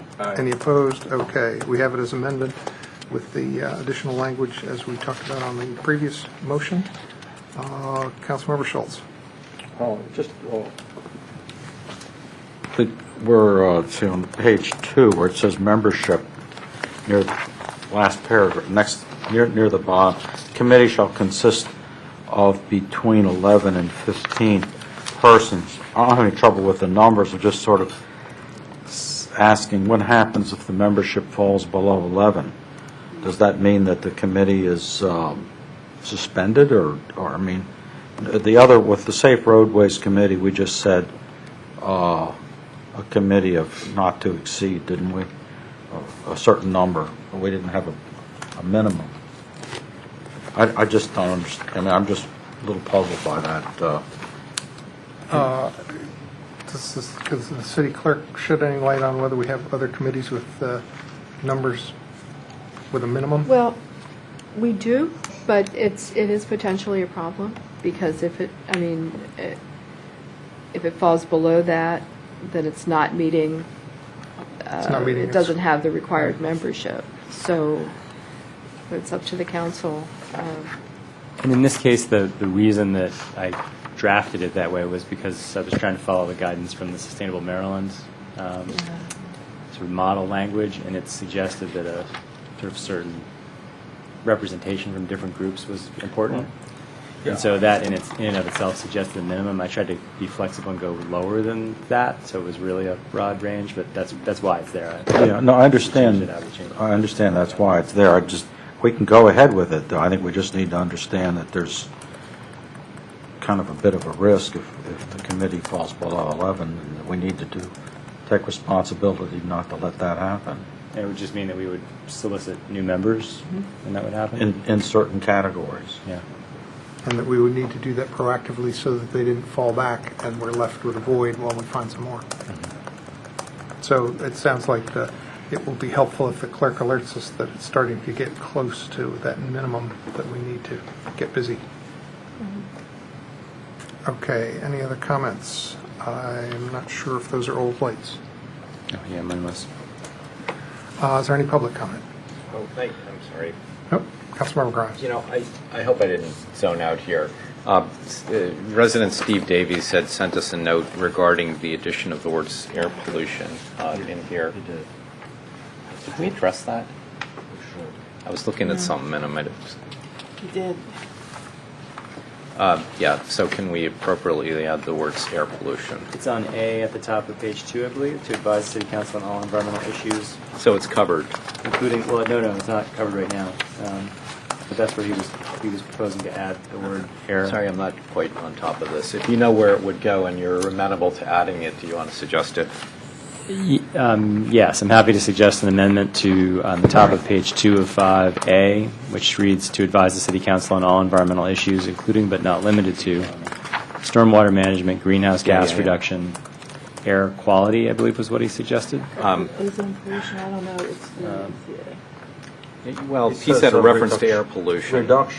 Quote, reduction of air pollution in all its forms, including ozone and greenhouse gases, end quote. These are generally set up as positive, so I would just suggest we add air quality after the comma after greenhouse gas reduction. So comma, air quality, comma, tree protection, and on. I second that amendment. Okay. Yeah, yes. Any further discussion on that one? People are happy with that one? All those in favor? Aye. Aye. Any opposed? Okay. Any further discussion on the ordinance? Any public comment on the ordinance as amended? Okay. Will the clerk please call the roll? Mayor Williams? Aye. Councilmember Daniels Cohen? Yes. Councilmember Grimes? Aye. Councilmember Mayo? Aye. Councilmember Schultz? Aye. Councilmember Siemens? Aye. Councilmember Smith? Aye. Okay, that passes unanimously. We now need to vote to convene as a stormwater management board. Would somebody like to move that? I'll move it. Second. All those in favor? Aye. Aye. Any opposed? We're now in session as the Stormwater Management Board, and we need to take up second reading ordinance authorizing the FY13 Stormwater Budget Amendment Number 1. City Manager, want to tell I us just what we wanted to need call do to on the that? council's attention that the ordinance has been amended since first reading. Councilmember Mayo had circulated a proposal from the Center for Watershed Protection. The Public Works Director did have the opportunity to talk to a representative of that organization by phone. Her initial thought was that it did seem positive, but some further discussion is needed. But just to make sure that the funding is in place, I have gone ahead and included that. In the amendment for second reading, if for some reason Darrell had any concerns about it, that would be brought to the council's attention and the funds would simply not be expended. Okay, so we'll take that as a, as part of the second reading, and that's what was moved. It includes both the amendment, both for stormwater and for the regular. Catch me up, and I have to remember, we've moved and seconded this? No. We have. No, we have not. Would somebody like to move it with that amendment? Move. Do I hear a second? Second. Okay. So we have it on the floor with that one change from first reading. Any further discussion? Councilmember Grimes. I'm sorry, that's not. Oh, Councilmember Smith. I just wanted to take the time to thank Councilmember Mayo for suggesting that we fund the watershed protection program because Sligo Creek is part of my ward and it's very important to the residents. Okay. Any further council comments on the second reading ordinance on the stormwater budget? Any public comment? Will the clerk please call the roll? Mayor Williams. Aye. Councilmember Daniels Cohen. Yes. Councilmember Grimes. Aye. Councilmember Mayo. Yes. Councilmember Schultz. Aye. Councilmember Siemens. Aye. Councilmember Smith. Aye. Passes unanimously. We will now move to agenda item number 7, which is the second reading ordinance authorizing FY 2013 budget amendment number 1. If the city manager could point out any changes since first reading. Certainly. There had been some discussion at first reading about including some funding in the budget amendment in support of the Community Garden Initiative. $1,500 has been added to the Recreation Department operating budget for that purpose. I also wanted to call to the council's attention that I was rather late on this Friday night when we were doing first reading, and apparently the copy I printed is not what made its way to the city clerk's office. That's my fault, not Jesse's. So you would note that there's a number of just account code corrections. The information that was included on the cover sheet at first reading was correct. There were just some typographical errors in terms of, basically it starts at item number 28, where you see the redlining, the yellow highlighting, all the way through 55.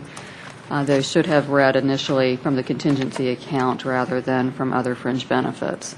And the financial information, once again, given to you at first reading was correct. It's just those account numbers were wrong at first reading. There had been some discussion earlier this evening about possibly amending this prior to adoption to address Dr. Mergner's request. If the council is interested in that, what I would suggest is on page 2, after the reference to the gardening initiative, that the council add a new whereas clause that would read, whereas the city council wishes to provide financial support for the seniors and those who care for them initiative, and then under general fund transfers, item number 1, $1,100 would be changed to $1,400, and at the end of that item, you would add the words, and to support the seniors and those who care for them initiative. I'd be pleased to move the language that the city manager has just read. Second. I think we don't have anything on the table yet, so you're moving the whole thing with these changes. Well, sure. Okay, I move this. I move the second reading ordinance with the changes that the city manager has just read. Second. Point of order. Are we still convened as the Stormwater Management Board? Do we need to unconvene ourselves? We never unconvene from that. Okay. We never ever unconvene for that. Forever where you are. Until midnight. Yeah. Until tomorrow. Any further discussion on this ordinance which includes the additional language as related by the city manager. Any public comment? This is a second reading ordinance. Will the clerk please call the roll? Mayor Williams. Aye. Councilmember Daniels Cohen. Yes. Councilmember Grimes. Aye. Councilmember Mayo. Aye. Councilmember Schultz. Aye. Councilmember Siemens. Aye. Councilmember Smith. Aye. Is passed unanimously. We now have the consent agenda. This has 5 items on it, 4 resolutions, and a single reading ordinance authorizing the police purchase of police radio equipment. Would somebody like to move the consent agenda? So moved. Moved by Councilmember Grimes, seconded by Councilmember Smith. Oh, sorry. Councilmember Smith, seconded by Councilmember Schultz. All those in favor of the consent agenda, please say aye. Aye. Any opposed? May I call the roll? Oh, that's right. See, I can never get through all of them. Will clerk please call the roll? Mayor Williams. Aye. Councilmember Daniels Cohen. Yes. Councilmember Grimes. Aye. Councilmember Mayo. Aye. Councilmember Schultz. Aye. Councilmember Siemens. Aye. Councilmember Smith. Aye. As usual, I've got roll call written next to it, but it's just too easy to keep rolling on a consent agenda. Okay, we now will move to work session. So I guess now we're kind of not the Stormwater Management Board anymore. And the city manager has the quarterly staff report and financial report. Just very briefly, included in your packet is a staff report of activities that were undertaken between April 1st and June 30th. And as always, we'd just like to take this opportunity to thank the city staff for their good work during that time period. Also included in your agenda packet is a very, and I will stress, very preliminary financial report for fiscal year 12. The final report for the fiscal year will be given to you, I'm assuming probably at the end of November, which is in conjunction with the annual audit report. Just a couple things of note, just wanted to call to your attention, which I think is a very positive sign, is income tax revenues are up even compared to what I had estimated during the FY13 budget process. We had projected that revenues for fiscal year 12 would be $2.3 million, and it's actually exceeding that by almost $73,000, and we also typically get a payment during the summer that is accrued back. So that's good news. Also wanted to call to your attention on page, well, it's not numbered, page 2, just revenues for charges and for services. Just that we are seeing continued steady growth in revenues from our recreation programs. I would note that the information in here will be adjusted during the fiscal year. The auditor several years ago, as some of the more tenured members of the council may recall, started having us account for deferred revenue, which are revenues that are taken in during one fiscal year but are for services, specifically summer camps, that actually don't take place to the next year. Recreation Director Gregory Clark is still in the process of calculating that deferred revenue, so you'll probably see that number go down slightly. Councilmember Grimes. I'm curious about the recreation revenues. Is that because of expanded programming, or is that because of expanded use of existing programming, or is it because of higher fees, or some combination? It's probably some combination. We had raised, and I can go back and look, Councilmember Grimes, if you'd like, but we had not adjusted the fee for the after-school programs for a number of years. We're not doing anything for the next fiscal year, but in 12, I think there was still a slight bump. But a lot of it is just increased programming, some of which is new, and some of it's just taking more kids in. I know that Mr. Clark and his staff had made some adjustments to try to get more kids into summer camps because there was a waiting list for a number of the camps, and they made some staffing adjustments to try to accommodate that. Yeah, I don't need further information. Okay. Thank you. The only other thing I was just going to call to the council's attention, and then certainly be happy to answer any questions, is just under the speed camera fund. And speed camera revenues are typically accrued kind of almost on a cash basis, so there will not be any accrual back. Pretty much what you see is pretty much what it's going to be. And I did just want to call to the council's attention that speed camera fund revenues are going to fall short of the amount I had estimated as part of the FY13 budget process. They were short by about $171,000. Some of that is related to the operation of equipment. Certainly during the derecho, there were some of the cameras were knocked out because they didn't have power, and then there continued to be some ongoing problems with the Comcast cable connection, which is how some of the data is remotely read. we're still kind of looking at those figures to see exactly what happened, but I just wanted to draw that to your attention. And Councilmember Schultz, thank you for your $40 contribution to the fund. Very appreciated. I consider it a privilege. So if there's any other questions, I'd be happy to answer them, but as I said, this should be considered a very preliminary report. We are still paying for expenditures incurred during FY12. We're waiting on invoices in a number of cases, and certainly there are a number of revenue sources, as noted in the report, where we'll get checks after June 30th that, because of the basis of accounting, actually get accrued back. So. And the adjustments take place potentially up until the end of August? Yes, that's correct. Councilmember Siemens. Thank you, Mayor. You mentioned the power outage and the problem that it caused with various things in the city. But I noticed the street lights are still out on the bridge over of Carroll Avenue over the Sligo Creek Parkway. Have you heard anything about plans for getting that corrected? I have not, but I'll be happy to check into it, Councilmember Siemens. Thank you. Anything else on the staff report, financial report? Not for me. Anything from my colleagues? Okay. Thank you very much. Always good information in there. We will now move to the last remaining item on our agenda this evening, and this is a discussion of proposal to establish a council role in department director hires and to establish a residency requirement for department directors, the city manager, and the deputy city manager.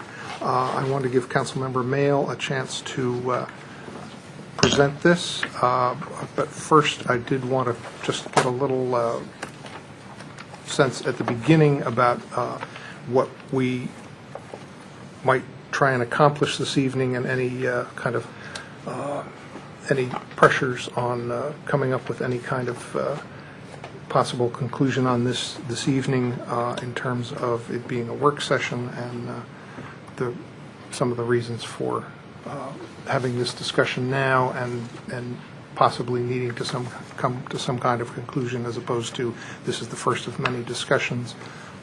And maybe if the city manager just wants to say anything about where the status is on the current police chief search.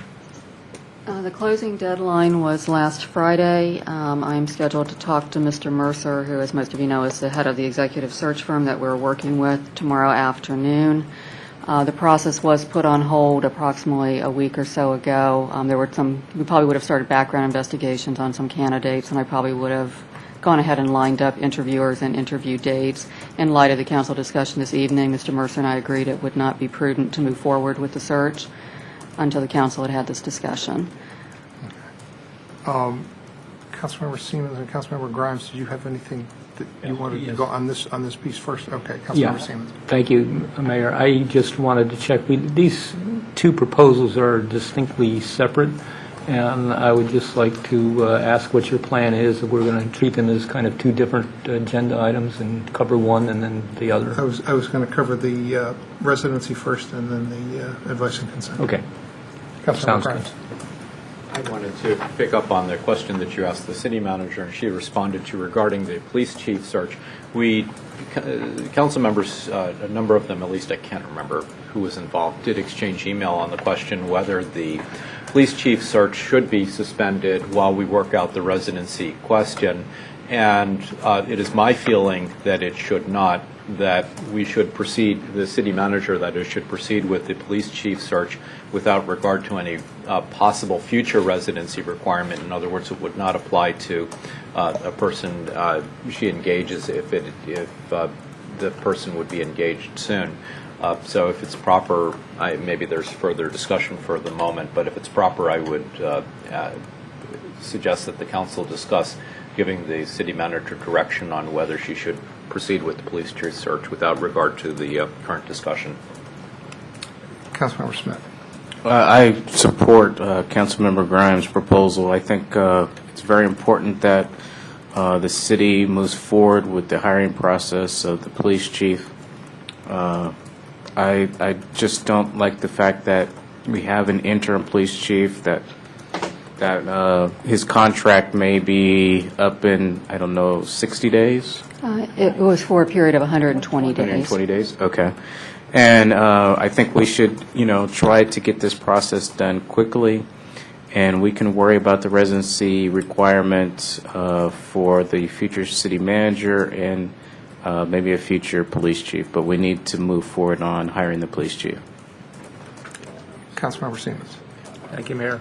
I'm a little puzzled by that approach. If we think it's important for department heads to live in the city, I'm not sure why it wouldn't be important for one of the most important department heads that's under consideration, but I'll leave it at that. Thank you. Councilmember Daniels-Cohen, and then Councilmember Mayle, and then I was going to go back to the city manager. Yeah, I also am supporting Councilmember Grimes' suggestion that we should move forward with the police chief's search. In the middle of all this, I didn't even think that was part of it. It just never occurred to me that was part of it. It's a huge hole, and it needs to be addressed as quickly as possible. So I'd wait it. I mean, it may be something that can be suggested or discussed, because if someone comes from the outside, they're going to have to relocate someplace. They have to move someplace if they're coming from Chicago or New York City. So I support what Councilmember Grimes has stated. Councilmember Mayle. Thank you. In theory, as the mayor stated at the beginning of this conversation, we need to make a decision regarding direction on this issue tonight, across the board for all or any positions that we're talking about. So it's not clear to me why we would make a choice right now before we've even had a discussion, to waive the requirement with regard to a conversation about the police chief, given that we may subsequently decide there are no residency requirements at all, or that there are. But I think it's a good conversation to have at some point, but once we have a sense for whether we're making a direction or not. I guess the other thing I would say is that in practice, it's not clear to me why it would be so hard to implement in an ongoing police search. For example, when you're a candidate for a position, you typically don't know the salary that might be available for your position, and you negotiate that as you go forward. Similarly, an encouragement for residency would be something similar to that.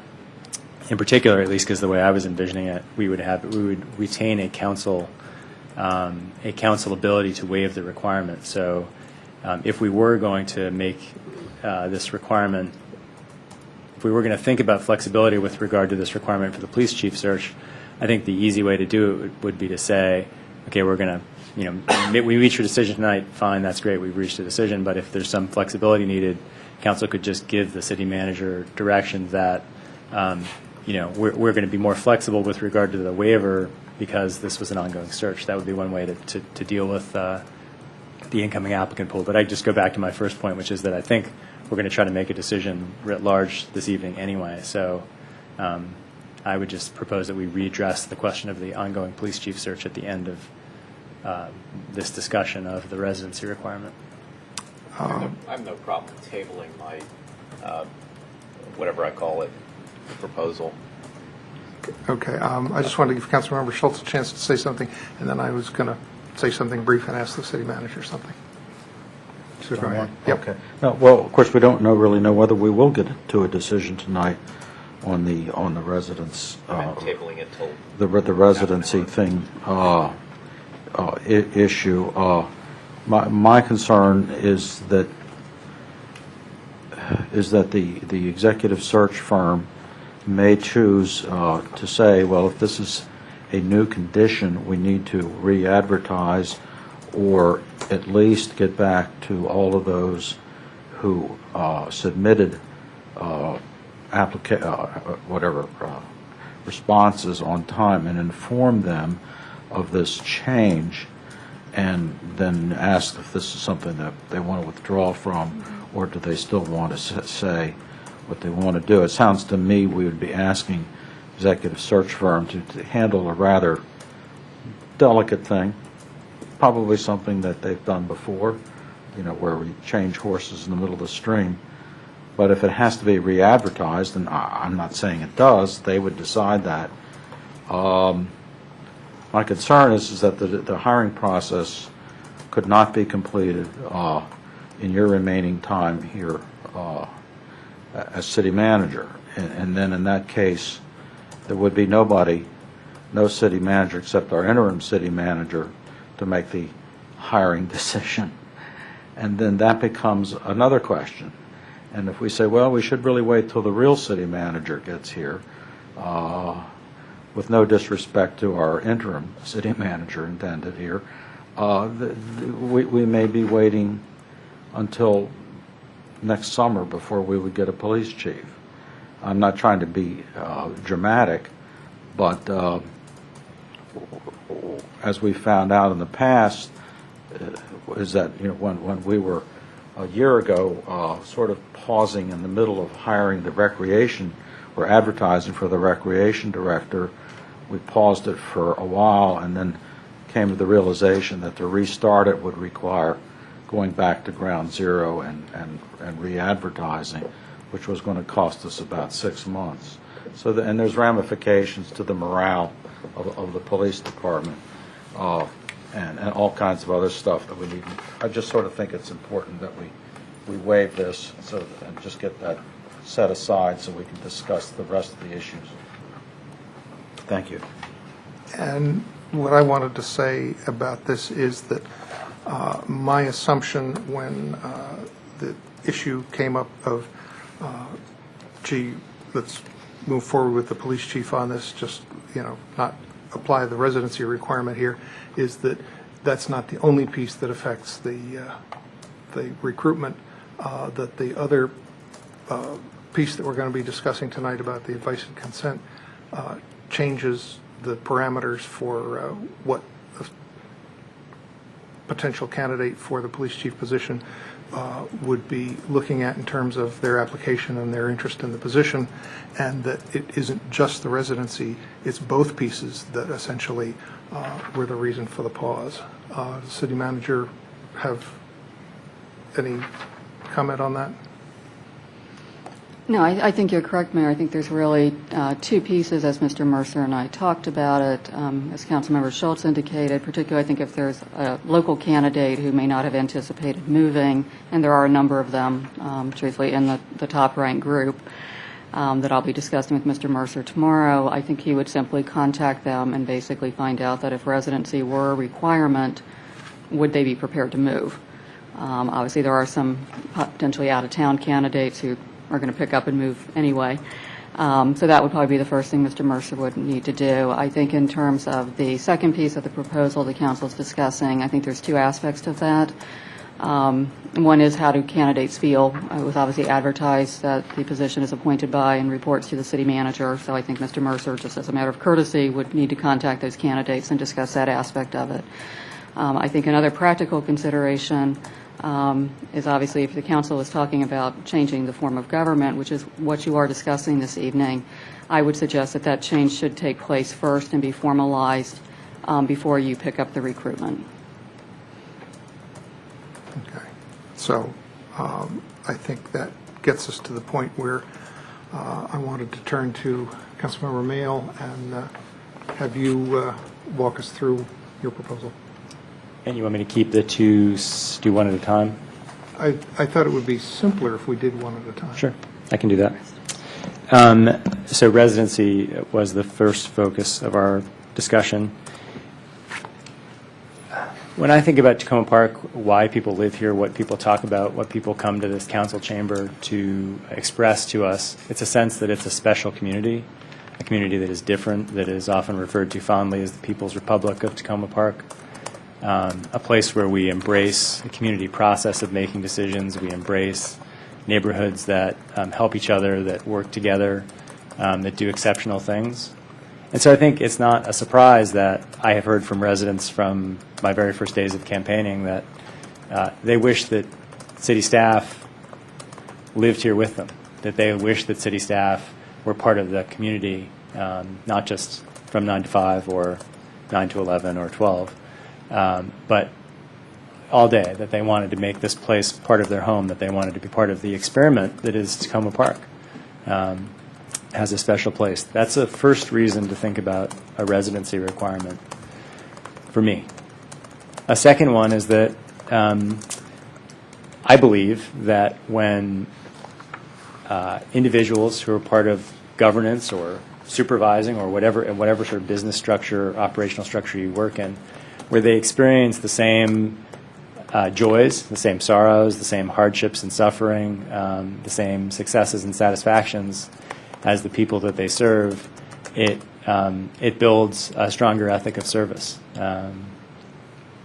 And that's a reason to think about a residency requirement for our best, our highest paid, our most responsible city staff. People have said to me that, well, there's no crisis. Where's the crisis that necessitates this? And I think if you're good governance does not wait for a crisis to fix a problem, and it does not always have to be a crisis that you're solving. It can be a subtle adjustment, and that's another reason why this is important. I want to address the issue that will no doubt come up, which is that our staff can't afford to live here in Tacoma Park, and I just feel like that's a very disappointing thing to hear a community that prides itself on being progressive say that the very top, best paid employees in the city cannot afford, they can serve us, but they can't afford to live here. And I know we have salary information available to us, which to me suggests, based on what I know about what a real estate agent would recommend an income would be for making a home purchase, and what we know about the median or the mean prices for homes in this community, that it is not out of the range of, by any means, out of the range of for the price for our top paid city employees, or many of them, to be able to buy into Tacoma Park.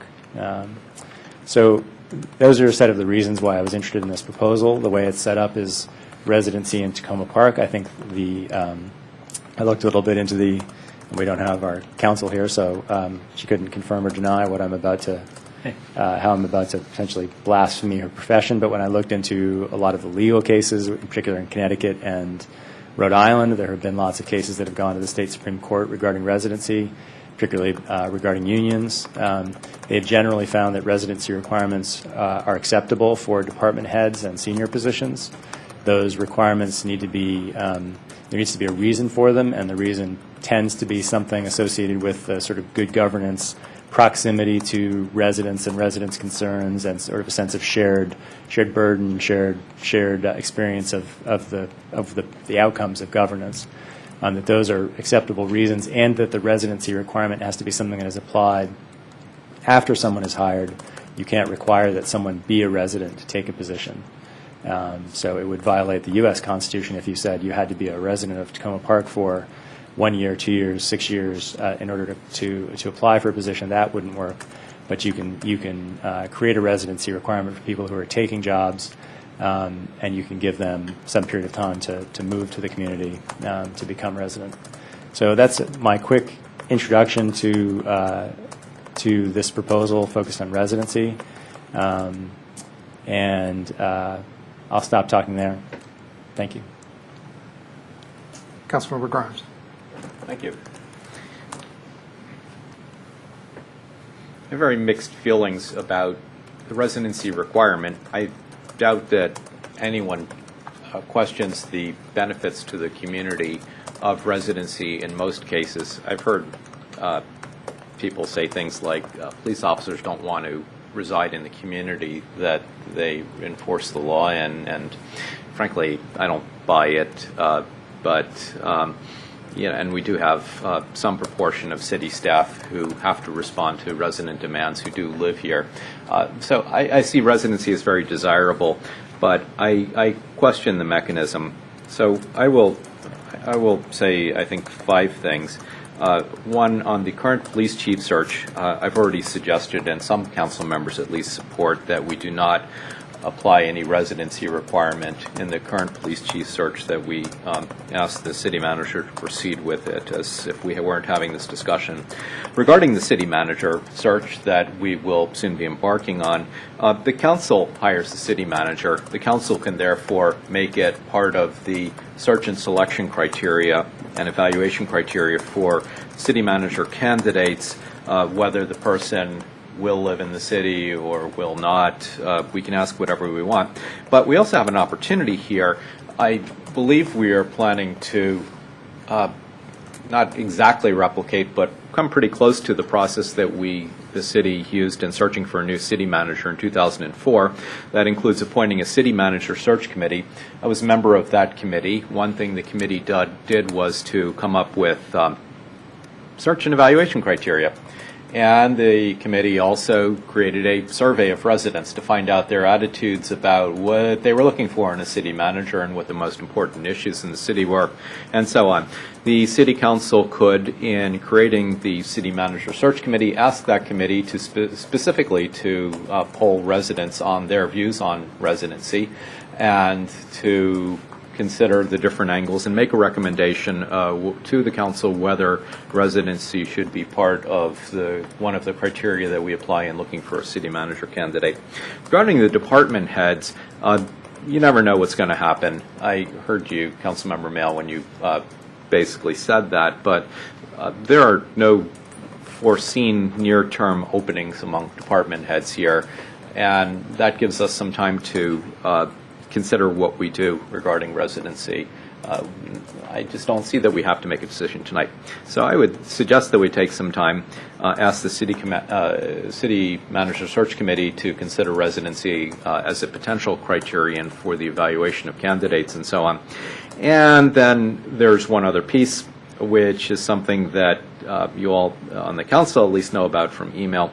I would like to have further research, conclusive research into the possibility, the feasibility, that is, of offering some kind of inducement to city employees.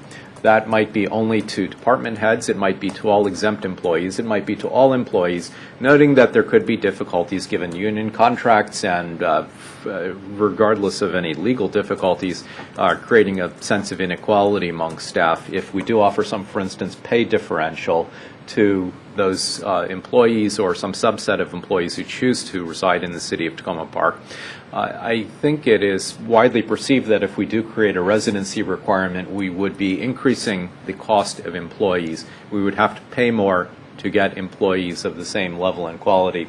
Without debating whether that's true or not, I would guess, just based on some back-of-the-envelope types of calculations, that if we were to offer just throw out a figure, a 2% pay differential. It's not a huge figure, but it's one that certain employees and candidates might appreciate enough to induce them to move into the city. I don't think that the cost of that would be huge.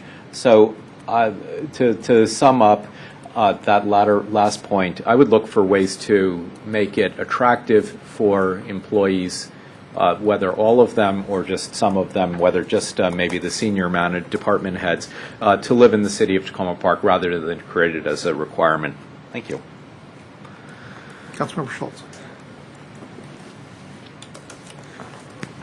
As a city council member elected by my constituents, I think I interpret my responsibility here with regard to hiring a new city manager to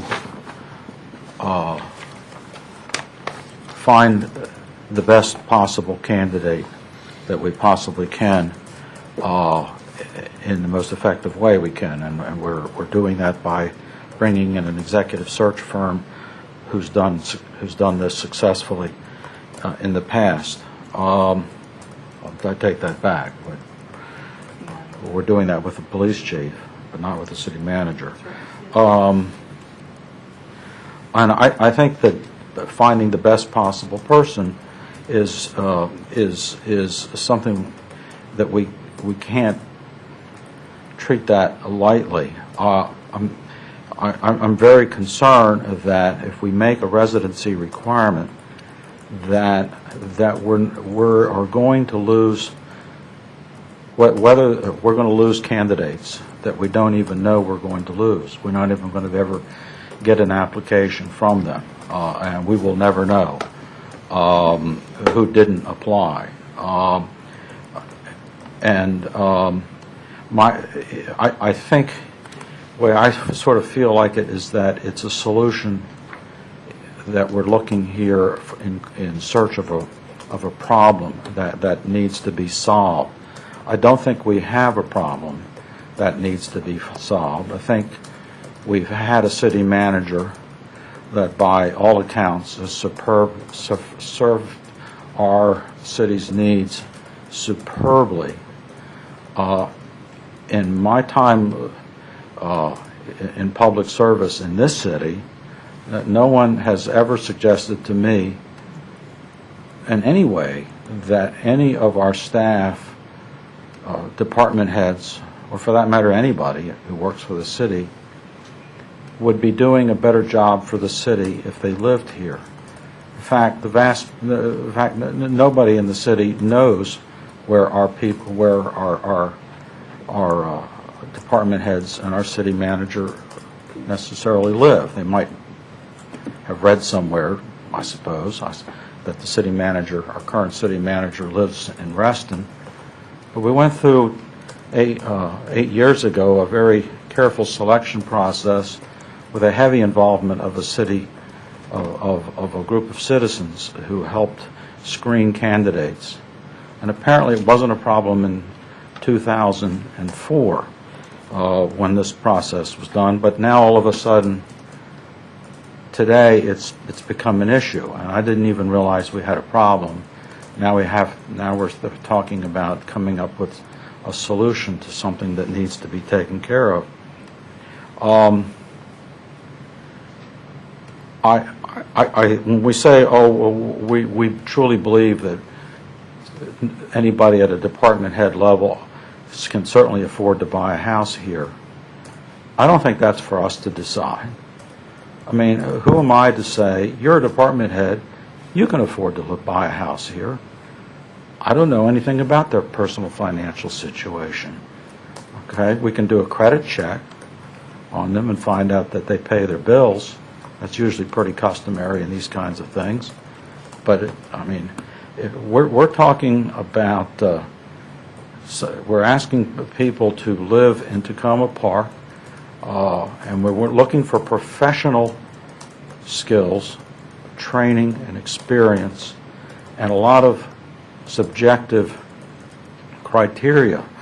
But I've never heard of looking at lifestyle as one of the criteria. So if we have somebody that says, well, Tacoma Park's a great city, I'm excited to work for it, but I'd like to be able to raise my family in a little bit more quiet kind of a setting, who am I to judge that city manager, or why should I expect our future city manager to apply that criteria to say, no, you need to live our lifestyle?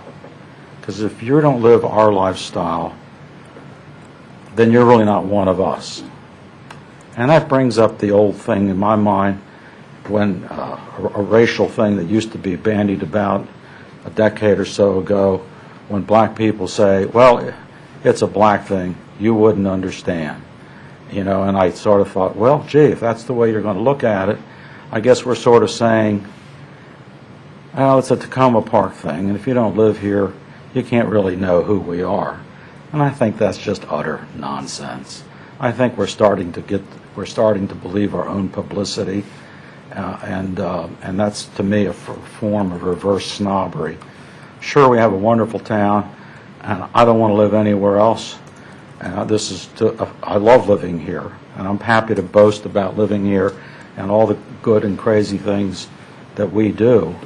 But I'm not looking for a department head or a city manager who looks like and feels like I do. I'm looking for somebody that knows how to run a city the way it should be run, somebody that's got all these capabilities, or knows how to run a Department of Public Works. And so therefore, I think we're creating problems. We're going to lose a lot of candidates. If we want to promote internally, like we did with the Department of Recreation, we have a new director that we're absolutely thrilled about. I don't think anybody up here on the dais has any qualms about our happiness with with Gregory Clark. But he doesn't live in Tacoma Park. He doesn't live in Montgomery County. He lives in another county in Maryland. Were we going to say to him, well, we want you for the job, but you've got to move from where you are into the city if you want the job? Is that how you want to promote internally?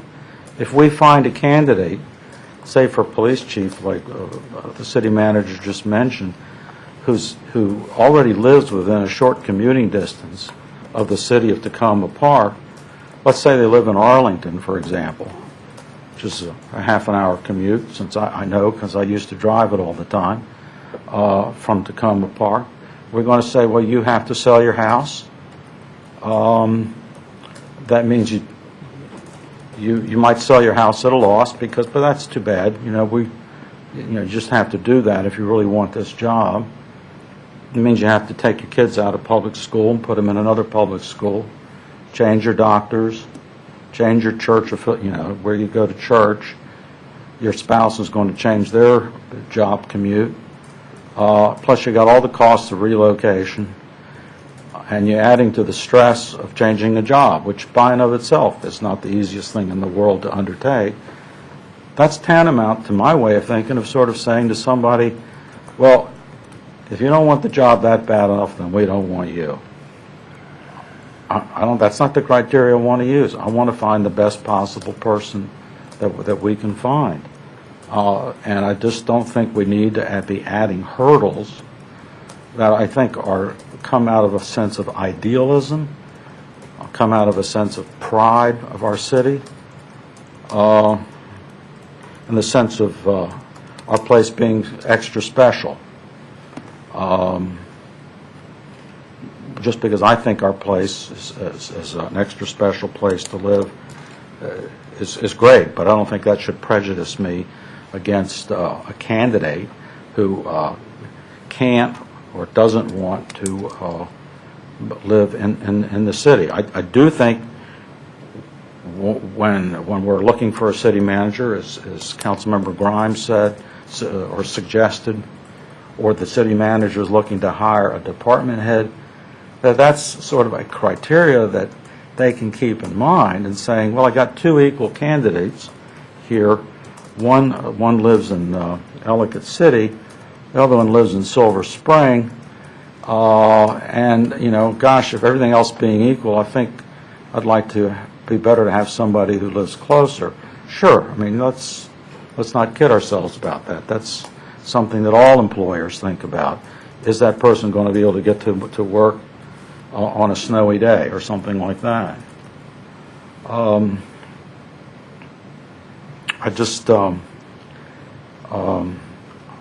don't want us to make this job any harder than it is. We're a small town. There's only so many pieces of real estate on the market at any one time. And as I pointed out in one of my emails internally with my colleagues here, I say, suppose we do hire. We go through this whole process. We pick out a person to meet who meets the residency requirement, and they promise they're going to move to city council, to the city within whatever the period of time is that we say. But then they don't. They say, well, we couldn't find a place to buy, but we did find this nice place that's over in Silver Spring, and we think that's good enough. Well, does that mean, gosh, what do we do? If we're going to have a rule, then we ought to have a rule. Because if you're going to have a rule and you're going to waive it, well, what are the rules for waiving? Why do we keep putting up fences that we, the city council or the city manager who's doing the hiring of department heads, is going to have to keep climbing over all the time? It's tough enough to find good people. Let's just try and keep it simple. And we've done a good job. I remind people that when you look at who we have now, some of the people that we're most proudest of serving for us, like our director of finance, lives in Ellicott City. I already mentioned the Director of Recreation lives in another county in Maryland, a good long ways from the city of Tacoma Park. Our current city manager lives in Virginia. There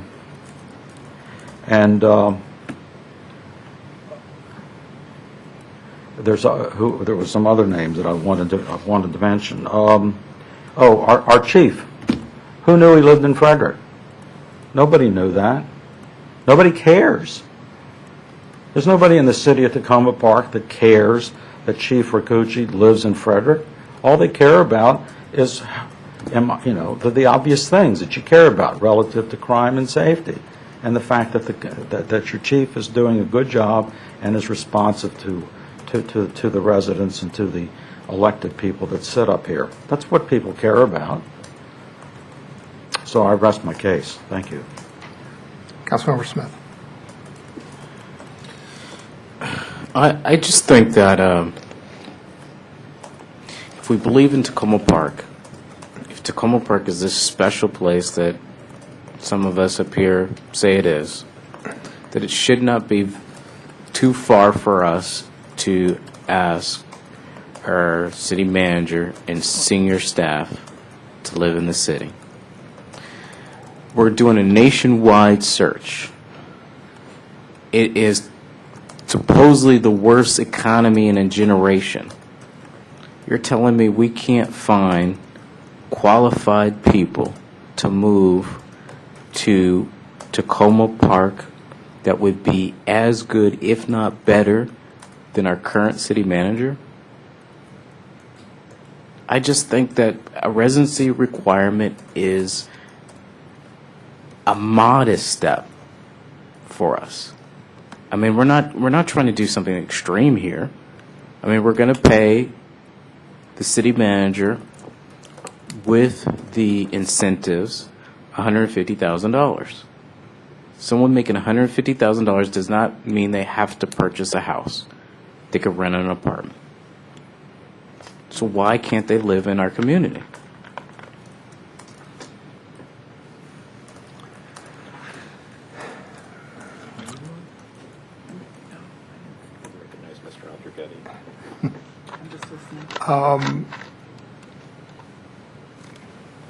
Reno.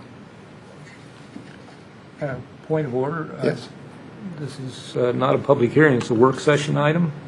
I had many people talk to me about coming down to speak on this and it being a work session item. I told them that there would not be an opportunity to speak. The council rules are that if a council member requests that somebody speak at a work session, that the mayor should recognize that request. I welcome Mr. Aldrigetti's comments. Go ahead. Thank you. Well, it's certainly within your ability to do what you choose. It's within your policy purview to set this up. What I worry about is that, accountants try and make everyone else in the world accountants. When I came to Tacoma Park, I came as a community organizer. And I deliberately, when I was doing that, chose not to live in Tacoma Park because it was my turf. And I needed distance if I was going to be strategic. Then I came to like the city. I took another job. I moved into Tacoma Park. That was in the 1970s. And I ran for city council in the 1980s. Well, I was required to live in the city if I wanted to be a person who was helping to set the policy for the city. It's a policy role that you have. But you're hiring administrators, and I couldn't agree with what you said more, Fred. I get it, Tim, about what a great city this is. I played some role in that. A lot of people in this town played a role in it. But you know what? This is about hiring strong administrators. Is it a tough economy? You bet.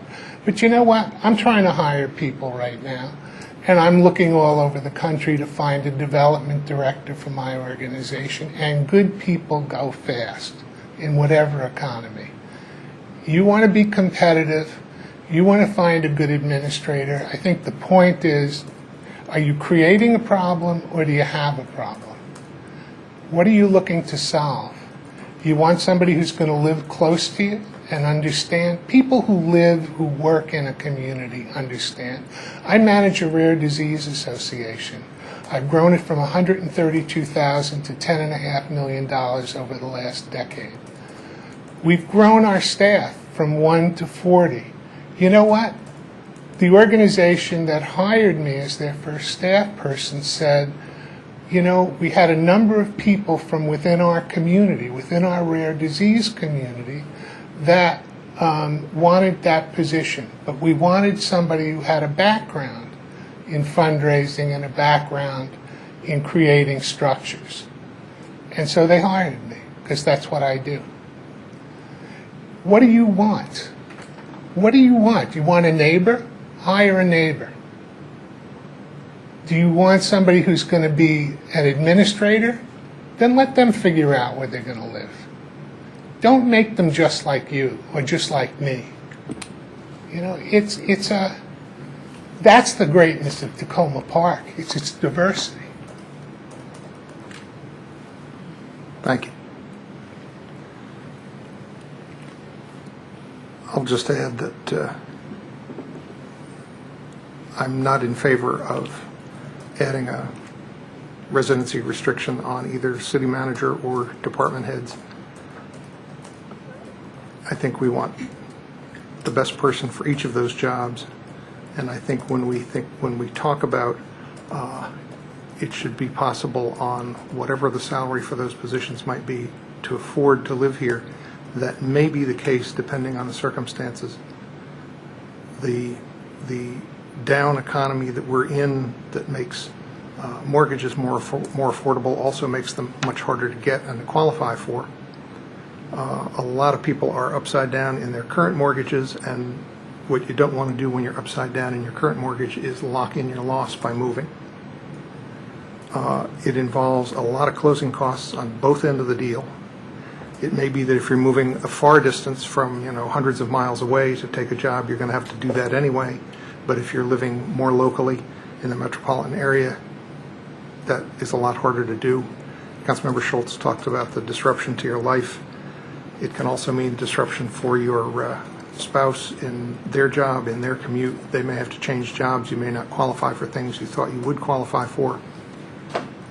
And I think it's a valid concern to think about how special Tacoma Park is and how we value our lives here and the ways in which we are different from many places. But I think working as I do with so many people from around the state of Maryland and from around the metropolitan Washington region, I know that there are a lot of special places and a lot of ways that we are maybe a little different, but we have a lot in common with a lot of places. I think of Arlington as kind of very similar to Tacoma Park. I think of, in many more ways than it used to be, Gaithersburg has a lot more in common with Tacoma Park in terms of the issues that they're dealing with, their population. We have a lot more in common with them than we ever did before, and that there are just a lot of special people in this region and a lot of special places, and that we need to strive for what we're looking for in terms of excellence in the people that we look to hire. And if it's part of the criteria, as former Councilmember Porter mentioned last week, if it's part of what you're evaluating on in looking at candidates, it may play a part, but it should play a part in the whole ball of wax of the types of things that you're looking for, the qualities you're looking for in somebody, and you don't want to eliminate a lot of people right from the start. Councilmember Siemens. Is there anyone else you wish to speak before a city council member? I think it was inappropriate, but I think this is one of the most important things that we can do for continual improvement of our government here in Tacoma Park. I think that there have been problems that we've seen by having a professional city manager, and I think Barb's done a great job, and I've lauded her many times for the great improvements that she's made to the city. But I think there are aspects of managing the city government that can be improved by having a city manager who has a closer affinity with the community itself, and that by living in the community and having someone who wants to live in the community and participates in the community, not just as a job, but as a community member, can work to improve the quality of our government. I think it's not an unusual requirement. It's something that is required in many communities across the country, and works quite well in many communities across the country. We can sit here and any proposal that comes up, we can sit and think of all the many different reasons why it might not work. But it also very well might work, and I think it's important for us to work towards this. I think it's I think a lot of straw men about all the problems that are going to occur should we try such a move. I'm not going to go through individual items. There was a lot of conversation and emails between council members throughout the last couple of weeks. That was a discussion that would have probably been more appropriate in an open session so the whole community can participate in those or be cognizant of what the council's talking about. But that's another discussion I look forward to, is Councilmember Grimes' suggestion that we have a public listserv for council discussions. Anyways, I strongly support Councilmember Mayo's proposal. I think it's vital for continual improvement of our government, and I thank him for bringing these forward. Councilmember Daniels-Cohen. Thank you, Mayor. Yikes. First, I appreciate the information in the orange packet. There are 14 cities listed here, and I don't think we really compare to any of them because we only have 17,000 people, and most of them have more than that. However, only 5 of the 14 have no residency requirements. The rest of them have either a residency requirement for the city manager or some of the department heads. That's just an FYI. We keep talking about the existing department heads that they're not even in this proposal. This anybody hired, I think, on or after August 15th. That's number one. And no one's even talking about, I hear Councilmember Schultz saying if we have a rule, we ought to adhere to it. But unless this requirement is waived or modified by the council on a case-by-case basis, there's a wide opening space there to do some modification. Let's see. And all of a sudden, everyone's assuming whoever gets hired for police chief or for city council manager, are they going to come from Rockville or Arlington? Maybe they might come from Iowa. They're going to have to move anyhow. They're going to need to move their whole family, and one of the husband or the wife is going to have to change their jobs. The kids are all going to have to move. They're going to have to change schools. They're going to come from somewhere. And if they do live in Prince George's County, you've still got the requirement is waived or modified. I don't think anybody on the sitting council wants to drag someone from Prince George's County who's established there all the way to Tacoma Park and make them unroot all their children, the dogs, the cats, everything, and come to a different place. I don't know. I don't feel that way about it. What was the other thing I had? I know I hear everyone say, find the best possible candidate we can, and I agree. And we keep saying we don't know who won't apply because we have a residency requirement. We don't know who won't apply anyhow, whether there's a residency or not a residency requirement. There may be people who don't apply because we're a nuclear power-free citizenry or city. So I just, I don't know, is there any way, and I don't have the answer to this, that we can strike a compromise? Is there any compromise that we're able to strike as a city council, other than maybe a heavy up on the not require department heads? It would be a city manager unless waived. There has to be, is there a possibility for compromise? Hello? Somebody speak. Help. Councilmember Mail. Thank you. I just wanted to add one point to the thread of the argument around, where's the problem? And I wanted to say, I said this to the city manager privately by email, but I would not have raised this proposal in the middle of her term. I think she's doing a fabulous job as city manager, and I think it would be a disruptive thing and to change in the middle of someone's tenure. The reason to raise it now is precisely because we're going through a transition in not just one but two of our positions.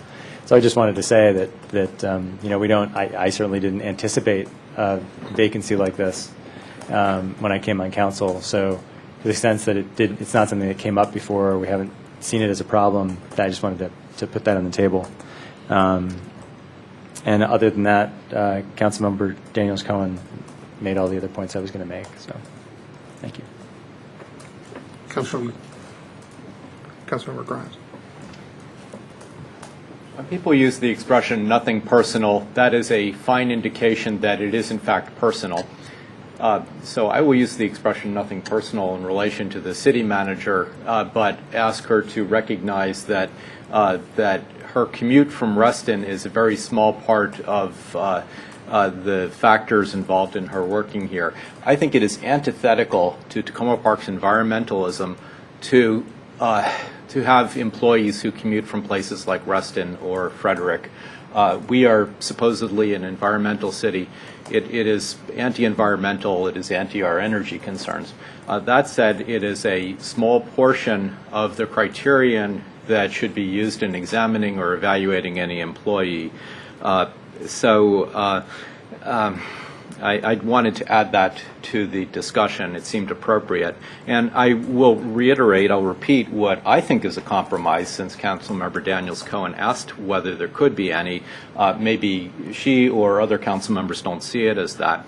The compromise is, I'm repeating myself, I think, we're going to find out whether we agree about not applying any residency requirement to the current police chief search, to ask the city manager search committee to poll community views about residency in connection to the city manager search, where we don't need a requirement because we as a council can set the evaluation and search criteria, and then to consider to take some time and to consider this further, and in particular to look at another mechanism. This is the compromise, to look at another mechanism that will help us meet the goals of having employees resident in the city, and that mechanism is to offer an enticement, a benefit of some type that would make it more attractive for employees to live in the city. So that is the compromise that I would offer in support of the residency goal that I support.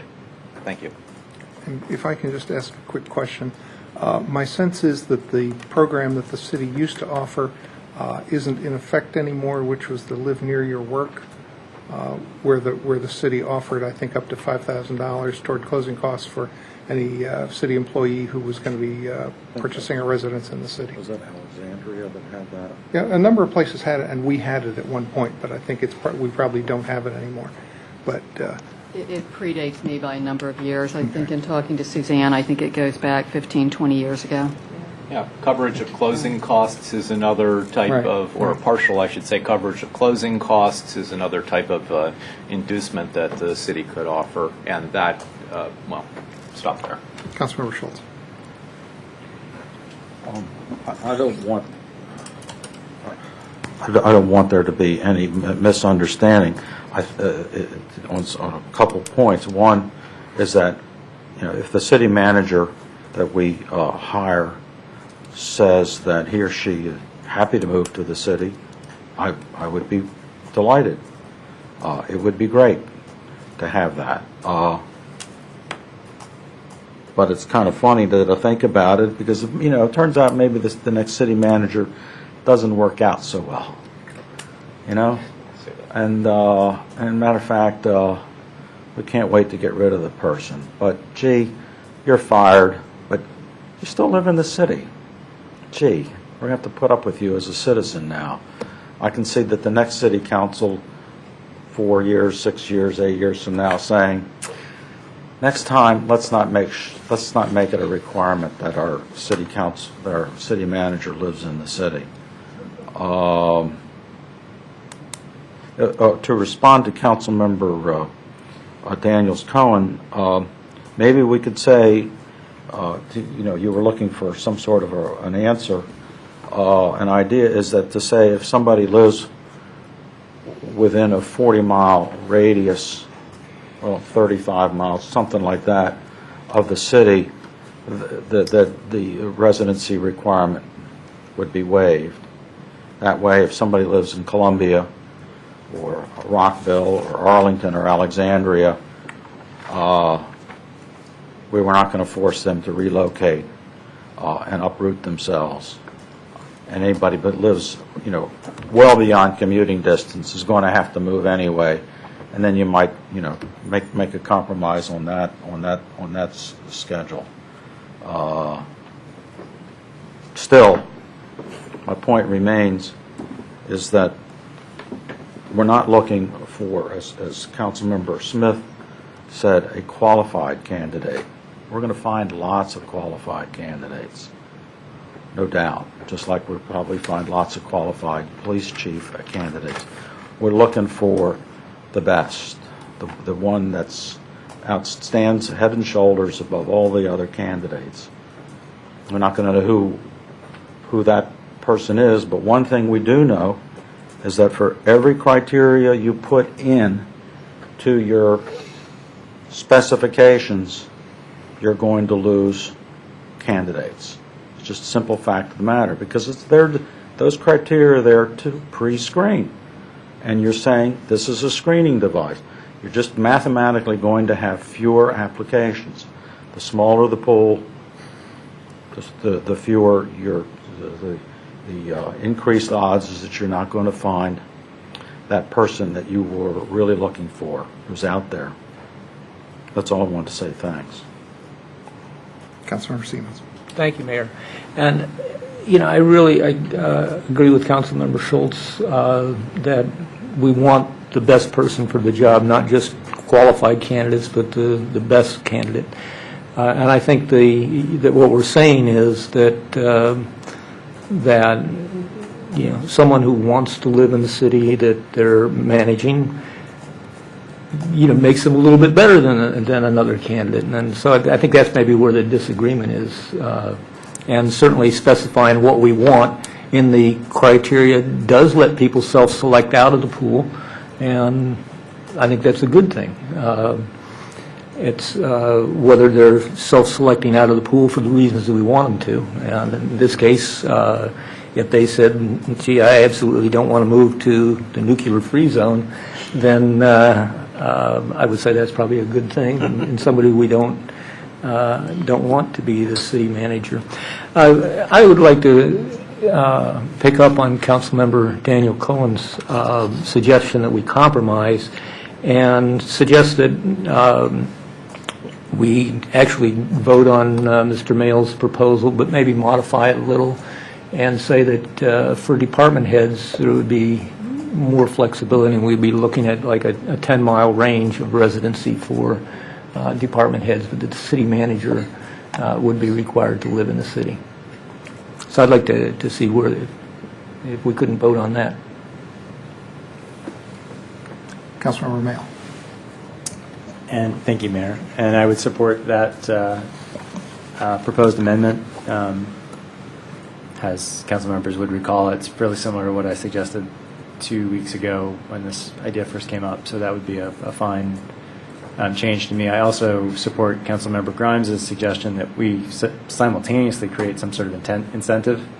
In addition to the ones that were discussed, you could also consider some form of property tax, rebate or waiver or something. It would be another form of incentive. To be more precise, it was that we explore that because it's questionable whether it's legal, the legal conditions and whether it's advisable is another question. Yep, correct. It has corrected. I guess we, at some point, would have to define what we mean by department heads. We have the list of staff for which we've been provided salary information by the city manager. And that's a fine starting point for me, I guess. I'd stop there, but I second Councilmember Siemens' proposal.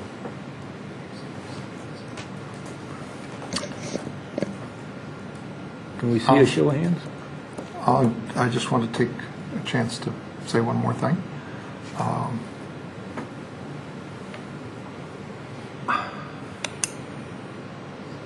I can appreciate efforts to provide incentives for things that we think are valuable. I don't particularly like the idea of making things requirements. I'm a little more comfortable with some kind of requirement for a city manager. I think in many cases city manager candidates expect that in any number of circumstances that there are some kind of residency requirements involving city managers. I think that's much less common with department heads, and I think there's just kind of a difference in what you're expecting from a city manager and what you're expecting from department heads.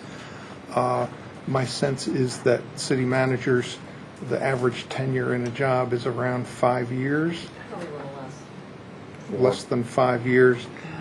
Department heads, many times, it's the type of position where you go somewhere and you stay for potentially much longer than less than 5 years.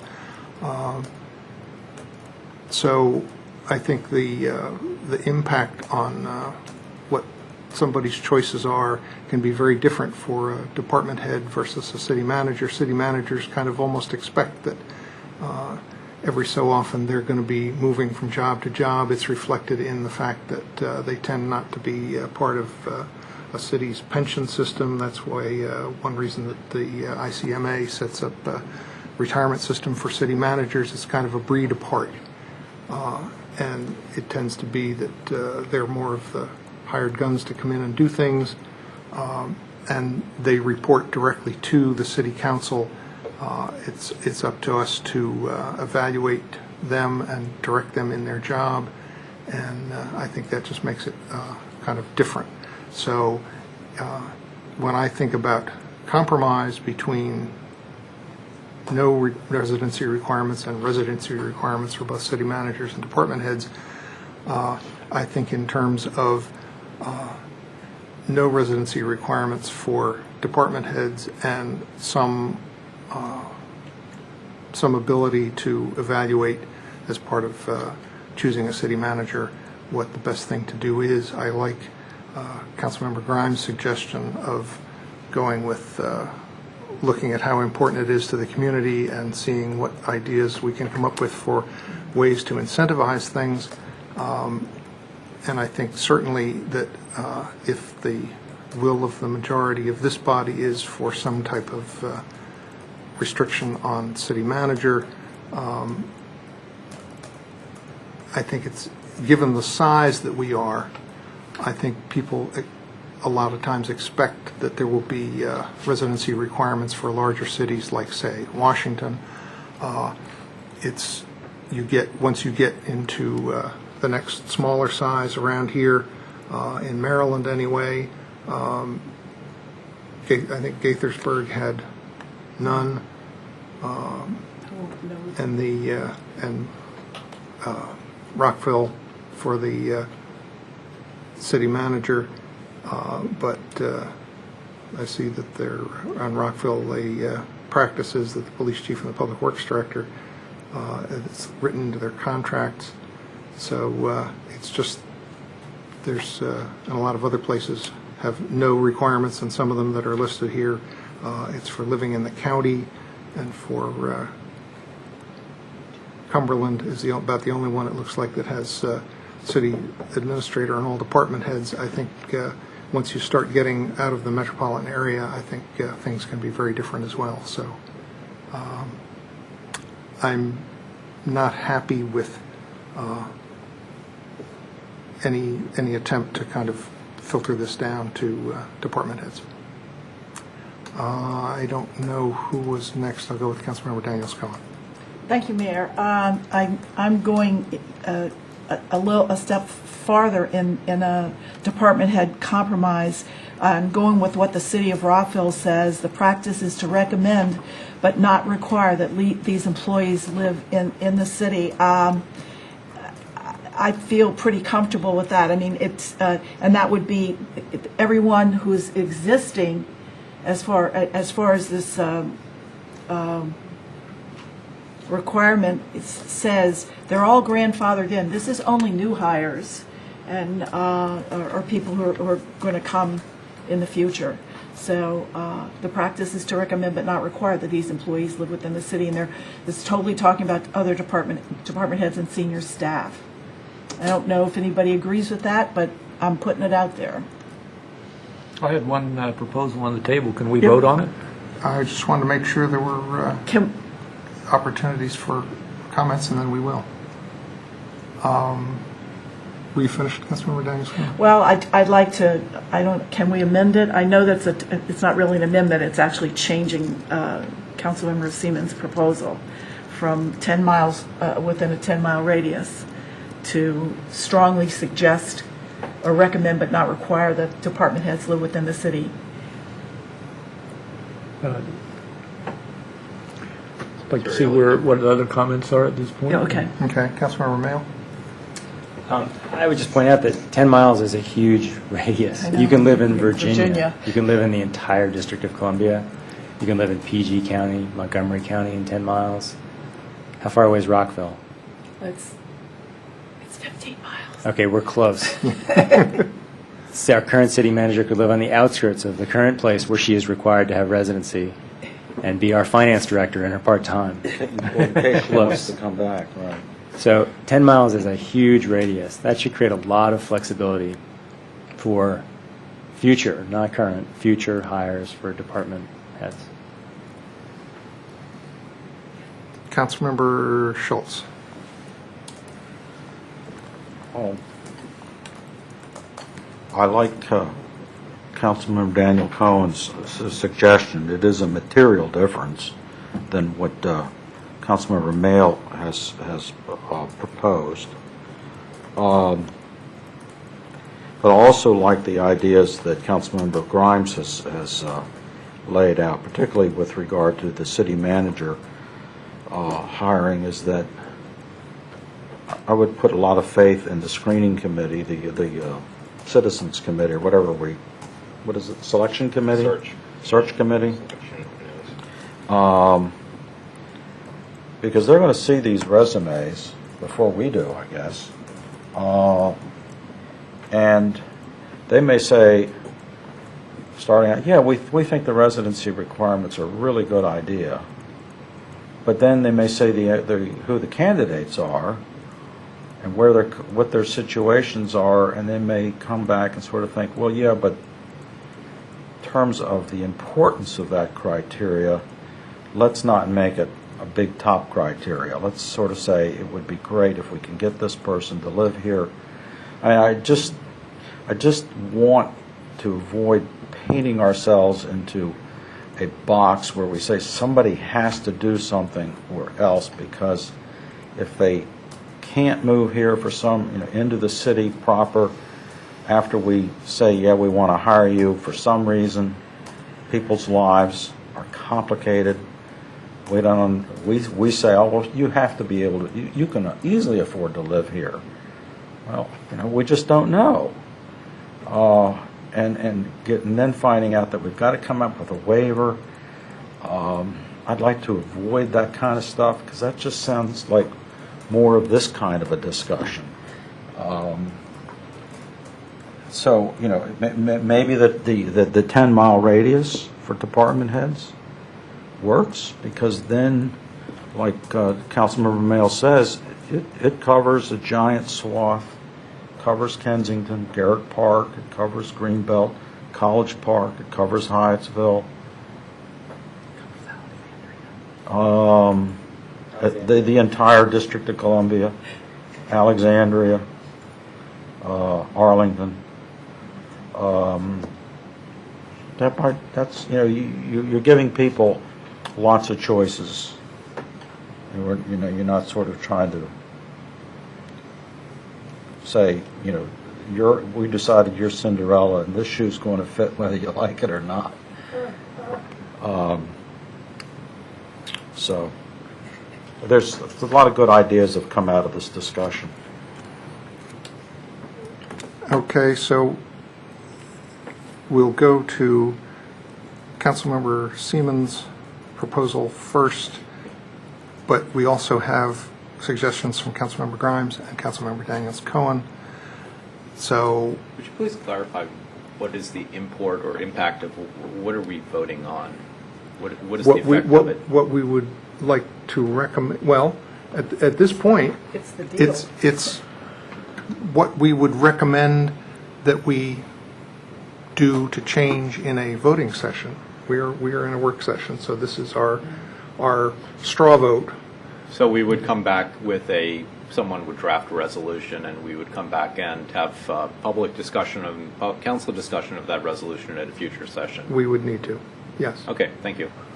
And the proposal is basically what Councilmember Mail had suggested, but with the modification that department heads would have to live within 10 miles of the city. With a potential waiver by the council, although that gets into what we haven't even discussed yet, which is the council interference in hiring. Would not a waiver by the council for department heads be interference in hiring? I don't think a waiver would be necessary if you're talking with a 10-mile radius. That's fine. So the proposal does not include a waiver for Right. department heads. Right. And as proposed for the city manager living in the city with a potential waiver by the city council on a case-by-case basis. Right. I was trying to think if there's anything else to... And cover is in part of this exploring, I think I don't think that has to Tim be had- part of the resolution, though. in other words, you're fine with our doing it regardless of it Right, being part right. of that? Yeah, fine. Well, I mean, part of the direction given right now, it's not we might not complete that research by the time a resolution came before the council in September or whenever. Now I'm not clear. Are you saying... I'm proposing, and I think Councilmember Mail was accepting of this, that we do engage in research in what feasible benefits might be offered to someone who does live within the city borders, not just within 10 miles, within the city borders. Right. In other words, if we wanted to give a discount to police officers or give them a housing assistance to police officers who lived in the city or something like that. Yeah. And that's fine. I just think that's separate and aside from what we're voting on. That's fine. Okay, it is not included in what we're voting. That's why, because it sounded like first it was included. I was just and trying to you're get saying, clarification. And any language in this about the existing police chief search? I don't think 10-mile radius is a difficult hurdle to jump over. So I would include it, but What if people going to grunt and groan, I mean, fine. What if a local candidate lives 12 miles away? Waive the current police chief search. I mean, that was separately proposed and then tabled, I guess. I would ask that that be separately voted. I would agree with that. Okay, so we'll make that. Do this vote. We'll and then do this one, untable and then the- depending on the outcome of this one, Yeah. potentially do that one. Okay. So, this, just to make sure that we're talking the same language, this is that this is essentially a straw vote to say that we would like to proceed with formal discussion and vote and input from the public on 10-mile radius for department heads and city residency by the city manager. Okay? All those in favor of that proposal, raise a hand. All those opposed? Okay. Now, the police chief search, the current one. Proposal is not to hold off on the police chief search pending this resolution, to proceed without any Essentially residency grandfather requirement. that one Yes, in. correct. All those in favor of grandfathering the police chief search that we're in the middle of?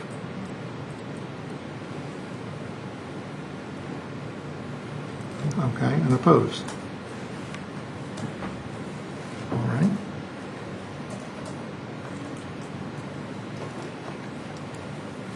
So the city manager will proceed. Well, now we'll go to part two, and we'll see whether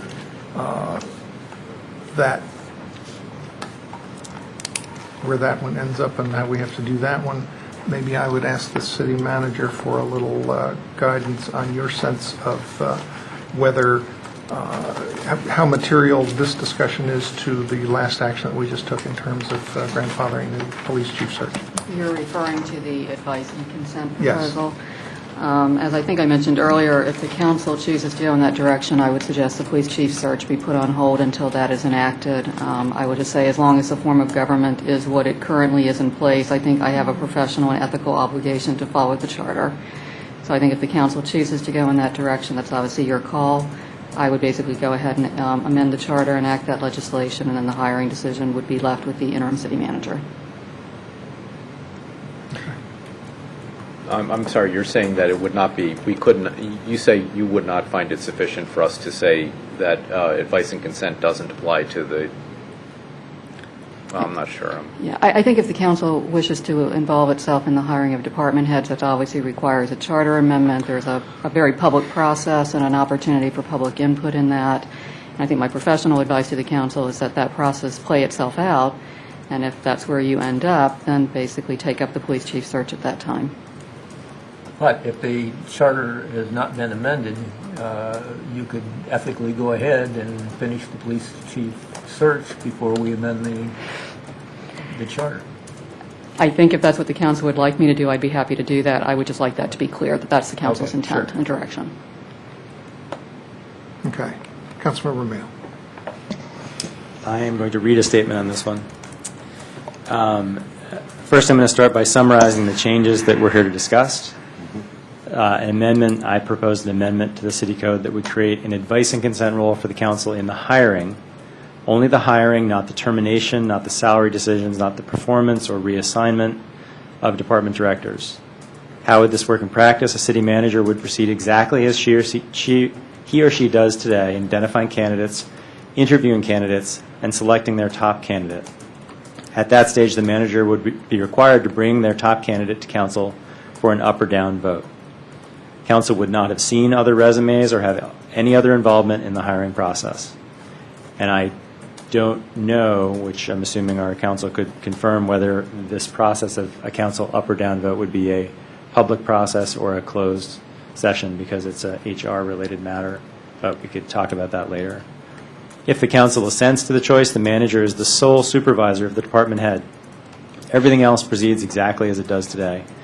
The charter retains, as it has now, the charter retains its prohibition on council having any other contact with city staff except through the city manager. That is exactly what our charter says today.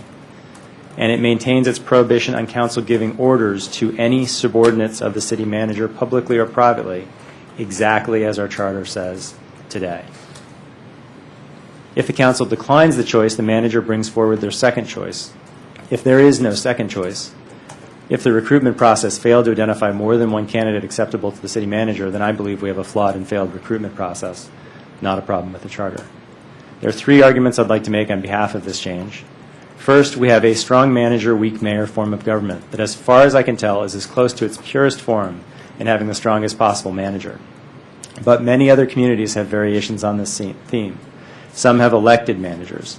Some have mayors in the role of manager, for example, Hyattsville. Some have managers hiring and firing, but with the approval of the mayor, Aberdeen. Some have council involvement in hiring and firing decisions. Some have council involved only in termination decisions. Some have council involved in only some city manager appointments, College Park. So there's a whole gradient of possible choices you can make from the purest form of strong city manager, weak mayor government on down. And we need to ask ourselves whether we would get a better, more responsive, and perhaps more adaptable over time city if council had this small role in helping approve of very few of the hires of the city manager. My second argument, will it affect the nature of the city manager candidates we can attract? Yes, I think it will, but for the better. I believe we'll attract candidates who really want a partnership with elected residents who serve on council, who see them having an essential voice in how the top positions in the city are staffed. I believe it will attract candidates who believe that Tacoma Park is just special enough of a place that this small adjustment in the balance of power in the city is a good thing, a strengthening thing. The people in Tacoma Park expect proximity with our officials. They expect local decisions, participatory decision-making, and more from themselves in the city. And so I just don't understand why it's so scary to have council able to simply up or down vote the great choices our excellent future city manager will make. We should look forward to all the yes votes we'll make with pride, an affirmation that the council and the people made an excellent choice when they hired a new city manager. And third and lastly, I do not believe that it creates too much political interference in the process. How can it, since a firewall is maintained between the council and staff contact, including performance reviews, termination, and other decisions, as I already said? For example, if you think about whether, one argument that's been raised is that staff hired after having gone through a process of council assent would somehow feel indebted to or tied to that council. I just don't understand that argument. I myself in private sector have not had this issue when in every job that I've been in, I've had not just my supervisor interview me, but my supervisor's boss. I still am accountable at the end of the day to my supervisor. But it was a valuable thing that my boss's boss met me before I was hired. For example, in our city, presumably we have some staff still on that were hired by Rick Finn and other former staff, but we don't worry that those staff are still accountable or reporting to Rick Finn or carrying out his bidding. That's not a concern we have. We know that people respond to the boss that signs their paychecks, that does their performance review, that sets their goals for the year. So I just don't see that a council role in confirming, not if council were involved in termination decisions, but a council role in confirming creates a corruption of the process that would mean that staff would serve two masters. So I'll stop there, but those are the 3 arguments why I think this small change, this small adjustment, which I don't believe is an elimination of strong manager, weak mayor form of government, is a small change that would help us. Thank you. Councilmember Grimes. Thank you. Thank you, Councilmember Mayle, for bringing forth this proposal and for taking the time to explain it fully. And I think that was definitely necessary because I think there were misperceptions about the scope of the proposal that you were bringing forward. I would add to your arguments in favor of this proposal the precedent that we already have in city code that I would guess is probably universal for local governments throughout Maryland, which is, and I will quote from City Code 70460, powers and duties of the City Council and Administrator, that the City Council shall by ordinance duly enacted approve all expenditures of $5,000 or more for professional services and all expenditures of $10,000 or more for any other single purchase of goods or services other than professional services. If professional services, that's personnel who are hired to carry out a particular task, we're saying, no, I'm not sorry, we're not saying, the City Code says that the Council will approve hiring consultants, contractors, whatever, for $5,000 or more. And here we are debating whether the council should have a say in hiring of people who are, the aggregate cost to the city per year is $100,000 or more. To me, we already have the precedent that the council is involved in engaging personnel, engaging only. The performance of those personnel and the termination, if that becomes a need, is the responsibility of city staff. I've heard no claim that council involvement in approving contracts for professional services or any other purchases, for purchases of police cars or dump trucks or whatever, has tainted the procurement processes or tainted the performance of the personnel who are hired to do professional services here. So we have precedent in city code for council votes on engagement of professional services and in purchasing. I've seen no evidence that that has tainted the procurements or council meddling in the performance of those duties. So I would add this point to the arguments in favor of this up or down vote on the proposed hiring by the city manager to the arguments that Councilmember Mills already put forward. Thanks. Councilmember Schultz. I guess I'm intrigued by some of the analogies that we've just heard as to why this should work. Because really what matters isn't words in the charter, it's ultimately how is it really going to work? How's it going to function if we did it this way in reality? I think the idea that Councilmember Mayle proposes that when he was hired, he was interviewed by his prospective boss and his prospective boss's boss and on up the line. That's pretty standard in private enterprise,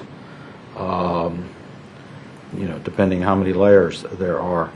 But this isn't private enterprise. It's a democratic government process. Businesses are not democracies. Okay, any more than say the Army is a democracy. There's a chain of command, which is how you get things done, and how people know who they are supposed to report to. As an elected person, I don't think that, given the amount of money that I get paid by this city and the amount of that it's a part-time job and the amount of time that I know that I already give to it, I frankly don't want to be saddled. Really don't want the job of playing the part of a temporary executive who gets to veto a hiring decision for a professional position that I really don't know anything about, other than having a presentation, as Councilmember Mayle would suggest, of who this candidate is, and then having an up or down vote. When you're dealing with a human being, not a budget. We're not talking about dollar bills here. We're talking about people, no two whom are alike. So you're just not. You can't sort of say, well, we don't like this person, and then veto that, and then the city manager goes back and rolls out choice number 2. And we look at that and we say, we should have chosen number 1, because number 2 is, as bad as number 1 was, 2's worse. But I guess we'll have to take 2 since we've already told number 1 to go fly a kite. You don't hire people that way. You look at all the credentials of all the candidates, and some are going to have strengths the others lack, and you have to sort of make trade-offs. And you say, gosh, I mean, I know when hiring decisions, I've seen situations where I say, well, wouldn't it be great if we could hire both of these people, because this person has really got great management experience, and this person's got all this technical knowledge. So which one do we choose? So then the up or down vote comes, and And some of the people on the dais say, oh, I think this person's great. Other people say, no, I don't like the way she was dressed. Something about her, just I can't explain it exactly. I mean, you get into all this kind of stuff, and do I want to get into that? Is that what I'm elected to do? I mean, what are we paying the city manager for then? Is all these big bucks to who we hand over running the city? I just, in a private organization, yeah, you get to look at all the resumes, you get to interview lots of people. There's no up or down voting. There are a lot of interviews. I don't want to get involved in doing a lot of interviews and looking at 5 or 6 candidates for the director of the Department of Public Works or the Department of Libraries. I don't know anything about any of that stuff. I'm not elected. I don't go out and say to people, oh, I'm really good at hiring Department of Public Works directors. I know all about that kind of stuff. I mean, a lot of people, I think it's important that people understand that we have an executive branch in this government, and that's the city manager. She executes. She performs. She carries out policies. The legislative branch is what you're looking at up here. We recommend policies, and we can hire and fire the city manager, and that's as far as it goes, as in terms of the hiring and firing. And when you start mixing the two, then you're really kind of getting into a commission form of government, where this commissioner runs the Public Works Department, and that commissioner is expert on recreation and that sort of thing. And sure, I think it's an ego thing. Partly, I can understand, wow, be able to have the power to kind of choose these department heads. That's kind of cool.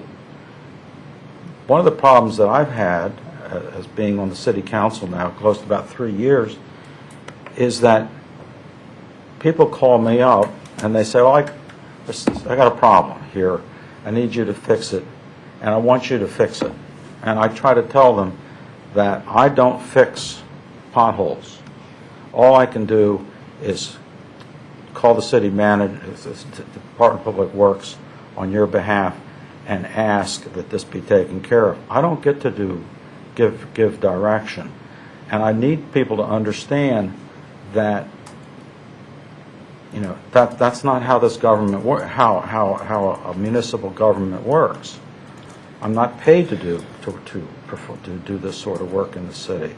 I just, at the practical level, you know, of just how do we actually do this, getting away from the ideology and theories of city government and all that, I just am really uncomfortable with the idea of having one person or one group of people do the hiring and another person get to do the firing, which is basically what we're talking about here. Now, Councilmember Mayle says that we would keep the charter absolutely as is in all respects other than this one change. But if you're an employee, you don't read the charter. You simply know that it was the city council who had the ultimate say over who got hired. You can't kid anybody about that. That's what it says. Maybe we hold that vote in secrecy and do it because it's a person HR decision. So, right, nobody will know who it was that got vetoed. Fine, but you are obfuscating the chain of command, whether you like it or not, because that's how employees who are down looking up and sort of saying, well, the city manager person or the department I'm working for, a department head is just a really troublesome person, and I wish the city council should not have hired this person. So I'm going to talk to the city council about that. And I think we have a letter here from Lynn Bradley, who used to be on the city council, who says exactly that when the city used to do it that way, that's exactly what happened, is that people started going around the city manager to the city council and trying to get money for the budget. I think we have enough power here already, the way we do things, because we do advise now. We give the advice now. We give it early on when we say to the city manager, these are the criteria we're looking for, and that sort of thing. And we control the budget, and we have the right to can the city manager if she doesn't hire the right kind of people. But we don't have the right to fire people. We can't fire anybody, no matter how awful we may think they are, or have their behavior. That belongs to the city manager. Well, if we're going to, why shouldn't we have the right to fire the person? If we're going to hire them, we ought to have the right to fire them. I mean, I have a lot of questions. I'm not sure that I understand the value of this proposal. Councilmember Siemens. Thank you, Mayor. Before I start, I'd just like to apologize to the mayor for my temper tantrum at the community comments going before council had a chance to finish a discussion. I was aggravated, and I think I expressed that. But in the interest of time this evening, I'll just be concise and say that I support Councilmember Mayle's pretty innocuous proposal. I mean, there's some additional control by the council. I would like to suggest that we move forward with this. This is not something that we're going to settle in the next month. Now we're on recess, but it's going to take some legal advice on what has to be done. It's going to be some discussion about the whether it takes a charter change, and I think what we really are talking about is some minor change in the form of government. And so, like I say, in the interest of time, I would just like to suggest that we move forward with that, and that we direct the city manager that, to continue with the police chief search, that this is not going to affect that, because we're not going to want to wait as long as it's going to take us to get through this. Councilmember Smith. I would just like to add that I support my colleagues in this change. I don't see it as a major change to our form of government. I think that the council should weigh in. I only wish that Councilmember Mayle's proposal gave the council the opportunity to terminate employees. I think just hiring employees is not enough.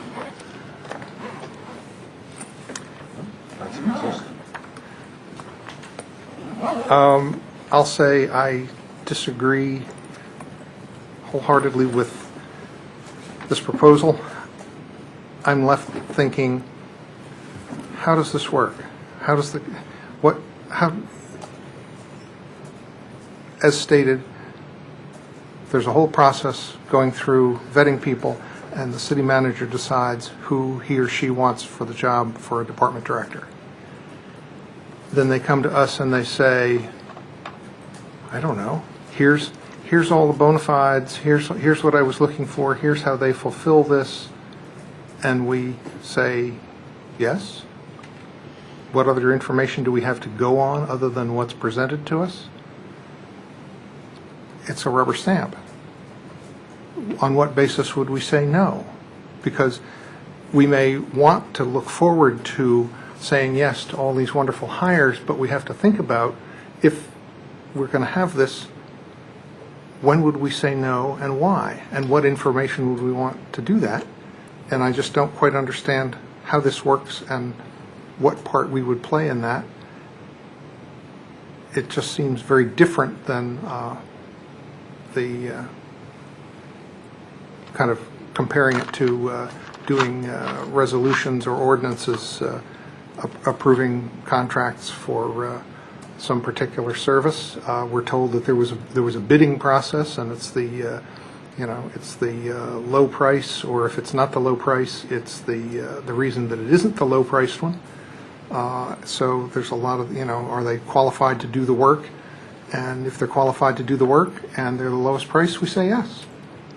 And then if we were to, we have to look at the chance that we might say no. And why would we say no?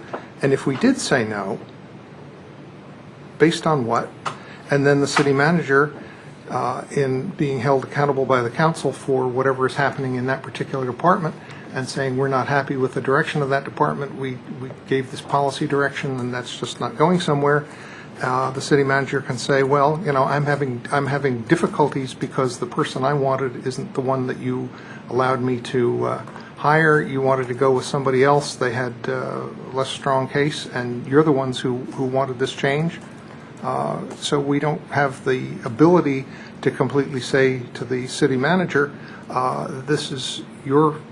these are your people, your direction from the position that we gave you, the policy that we gave you, and it's yours to enforce and make happen what we want. And if you don't, well then, we got problems with you. I would think that a city manager could validly say, well, no, part of the problem is you. And I don't like setting up that dynamic. Councilmember Grimes. I'd like to respond. I'll take as a challenge you're saying you can't think of scenarios where this would apply. I quickly jotted down 3. Suppose the city manager proposed to hire a housing and community development director who had been involved in an incident in college where he had held down another student and shorn his hair because he didn't like that person's appearance. Well, that was a college thing, and we might find that makes that person not unelectable but unhireable. That's one scenario. What if a potential hire as public works director had, at a previous job, engaged a paving contractor, and it turned out that paving contractor had been involved in numerous incidents of bribery or kickbacks, not necessarily involving this particular public works director, but that we as a council judge should have been detectable by that public works director before engaging that contractor at a previous job. What if the city manager wanted to hire a police chief who had been involved in a previous job 10 years before in incidents that were judged to be civil rights violations or disproportionate use of force or something like that? We would have reporters calling us up and saying, what do you as a council think of this hire of the police chief, say someone who's been involved in past community brutality issues, and we would be answerable for that hire. So those are 3 scenarios that I could see as being realistic. I think firing a city administrator because of a questionable hire when that city administrator has been performing well in other respects is, people love to use nowadays the term nuclear option. Firing a city administrator over a bad hire of a department manager is the nuclear option, and I would prefer to have some other option that is frankly, I would welcome assuming a portion of the responsibility for a bad hire. Thanks. Councilmember Schultz. I guess I don't look forward to a reporter calling me up and saying, You weren't here last week. yeah, no, I did get the call, asking me my opinion about the promotion of somebody in the city. I was shocked by the question. I thought, boy, this must be a real cub reporter, somebody that just fell out of college, to be asking that kind of question about... I was putting forth a hypothetical situation. Yeah, but this phone call I got from the Gazette wasn't hypothetical. Yes. And if we hire this department head, and it turns out that this person had some problem that didn't show up on their resume, but comes out later, and there's no way the city manager could have known it, because they're not going to come in here and tell us about some violation, then we're going to be the ones that they're going to be talking to the reporters. You look forward to that? I don't look forward to it. don't mind being held. Sorry, you're talking. No, that's all right. Don't worry about it. Go ahead. Anybody I'm else? just not paid enough. I'll just say, I think this is a really bad idea. I have talked to people at the ICMA, International City County Manager Association. I've talked to people at the Maryland Municipal League. I have talked to any number of people, and I have found almost no one who thought this was a good idea. I've talked to a number of former colleagues on the City Council, and I just don't find people who think this is the right way to go.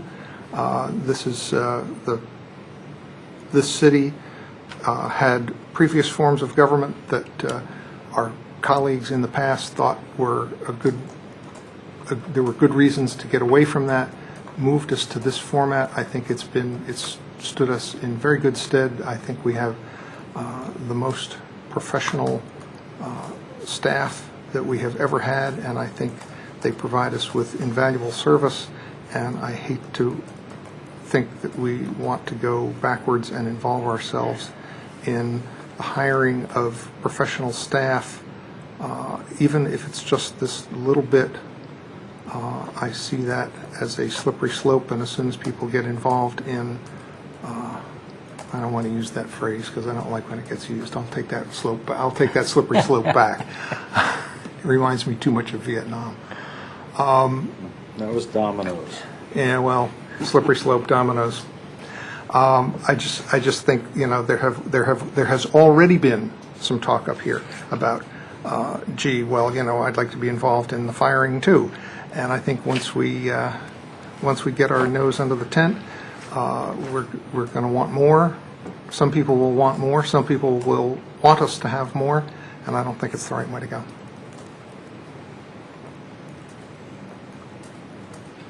So at this point, we're going to throw up our hands and say that, yeah, we want to move forward with this and see what the next steps are, and then continue to debate this and decide when we see what the proposal really means, whether we have to actually implement it or not. But that in no way should it interfere with the hiring of the city police chief. Yes, I'd like to do that. Yeah. I do think that we should, when we go, before we, well, I'm trying to think how to say this. My English language isn't very good at this time of day. But at some early point, we need to get the public involved in this discussion. We heard from two or three or four people this morning. Well, it feels like this morning. Yesterday morning. Yesterday evening. But I don't think that's adequate. I really think it would be helpful. Rather, before we get into the whole charter changing process, is to get... Right, I agree. Rather, before we get in that process, but we ought to know what the process is and then have a public hearing on it. And we have a sense of the decision that we're now going to debate, and we have a sense from the opening from the city manager in terms of us giving her direction to proceed with the police search as if this policy were in place, right? That was the way we would... Wait, say that one again? That we would instruct the city manager to move forward with the police chief search as if this policy were in place. So talking to police chief candidates as if we had made this charter change? Or we would pretend that it hadn't happened? Pretend that we haven't made it, so there's no pretending to it. Okay. Just tell her to ignore the council. This was just a work for this one particular item. Any votes? So asking that we go ahead and continue discussing this and going through the process, right, and that we tell the city manager that for this particular police chief hire, there will be no advice and consent on the hire. Right. And is that sufficient for the city manager to go ahead with the police chief search? Yes, I think I have everything I need. Okay. Then that's what we will do. Thank you, sir. Councilmember Daniels Cohen, you had something you wanted to add? That was my major question, and we'll also go forward with whatever we need to do to select the Citizens Committee and the RFP for the city manager, so we're not stopping any of those processes. That's right. Processes. This wouldn't apply to the city manager. Okay, We are- okay. It does stop the process for the city manager. No, it doesn't apply. It doesn't. It does change the duties of the authority of the city manager, you're right. It does potentially So- change the authority. I will need to go back and look at the draft RFP. I was scheduled to go out tomorrow. It should probably be disclosed to the search firm, and I will make whatever modification is necessary to indicate that the council is considering changing the reporting, the appointment authority of the city manager. Good. Okay, and you will, Police chief is on a roll. We're moving forward. Right. All right. and the, just in terms of the process I don't for want to stop that again. today, Yes. that you will modify the language for the RFP for the search firm and send that out to us to look at, or you'll just modify it and send it, or? That's up to the council. If you want another opportunity to look at it, what I would do is I would suggest pushing back the contract award date to factor in a couple of days for the council members to look at it. I don't need to see it. I can. Do people That's need up to to you see any modified language in the RFP going out for the search firm? Okay, it looks like people do not need to see it. The newspaper ad, do we have a copy of, we have that all done yet? Not yet. Not yet. See, you should have left it on my plate. No, you won't have it until, yeah, it's, no. That's it all doesn't done. exist yet. But it's all done? Are the exclamation points still in it? I don't know. I haven't seen it yet. Those are important things. We're adjourned. Love it, love it, love it. Happy birthday.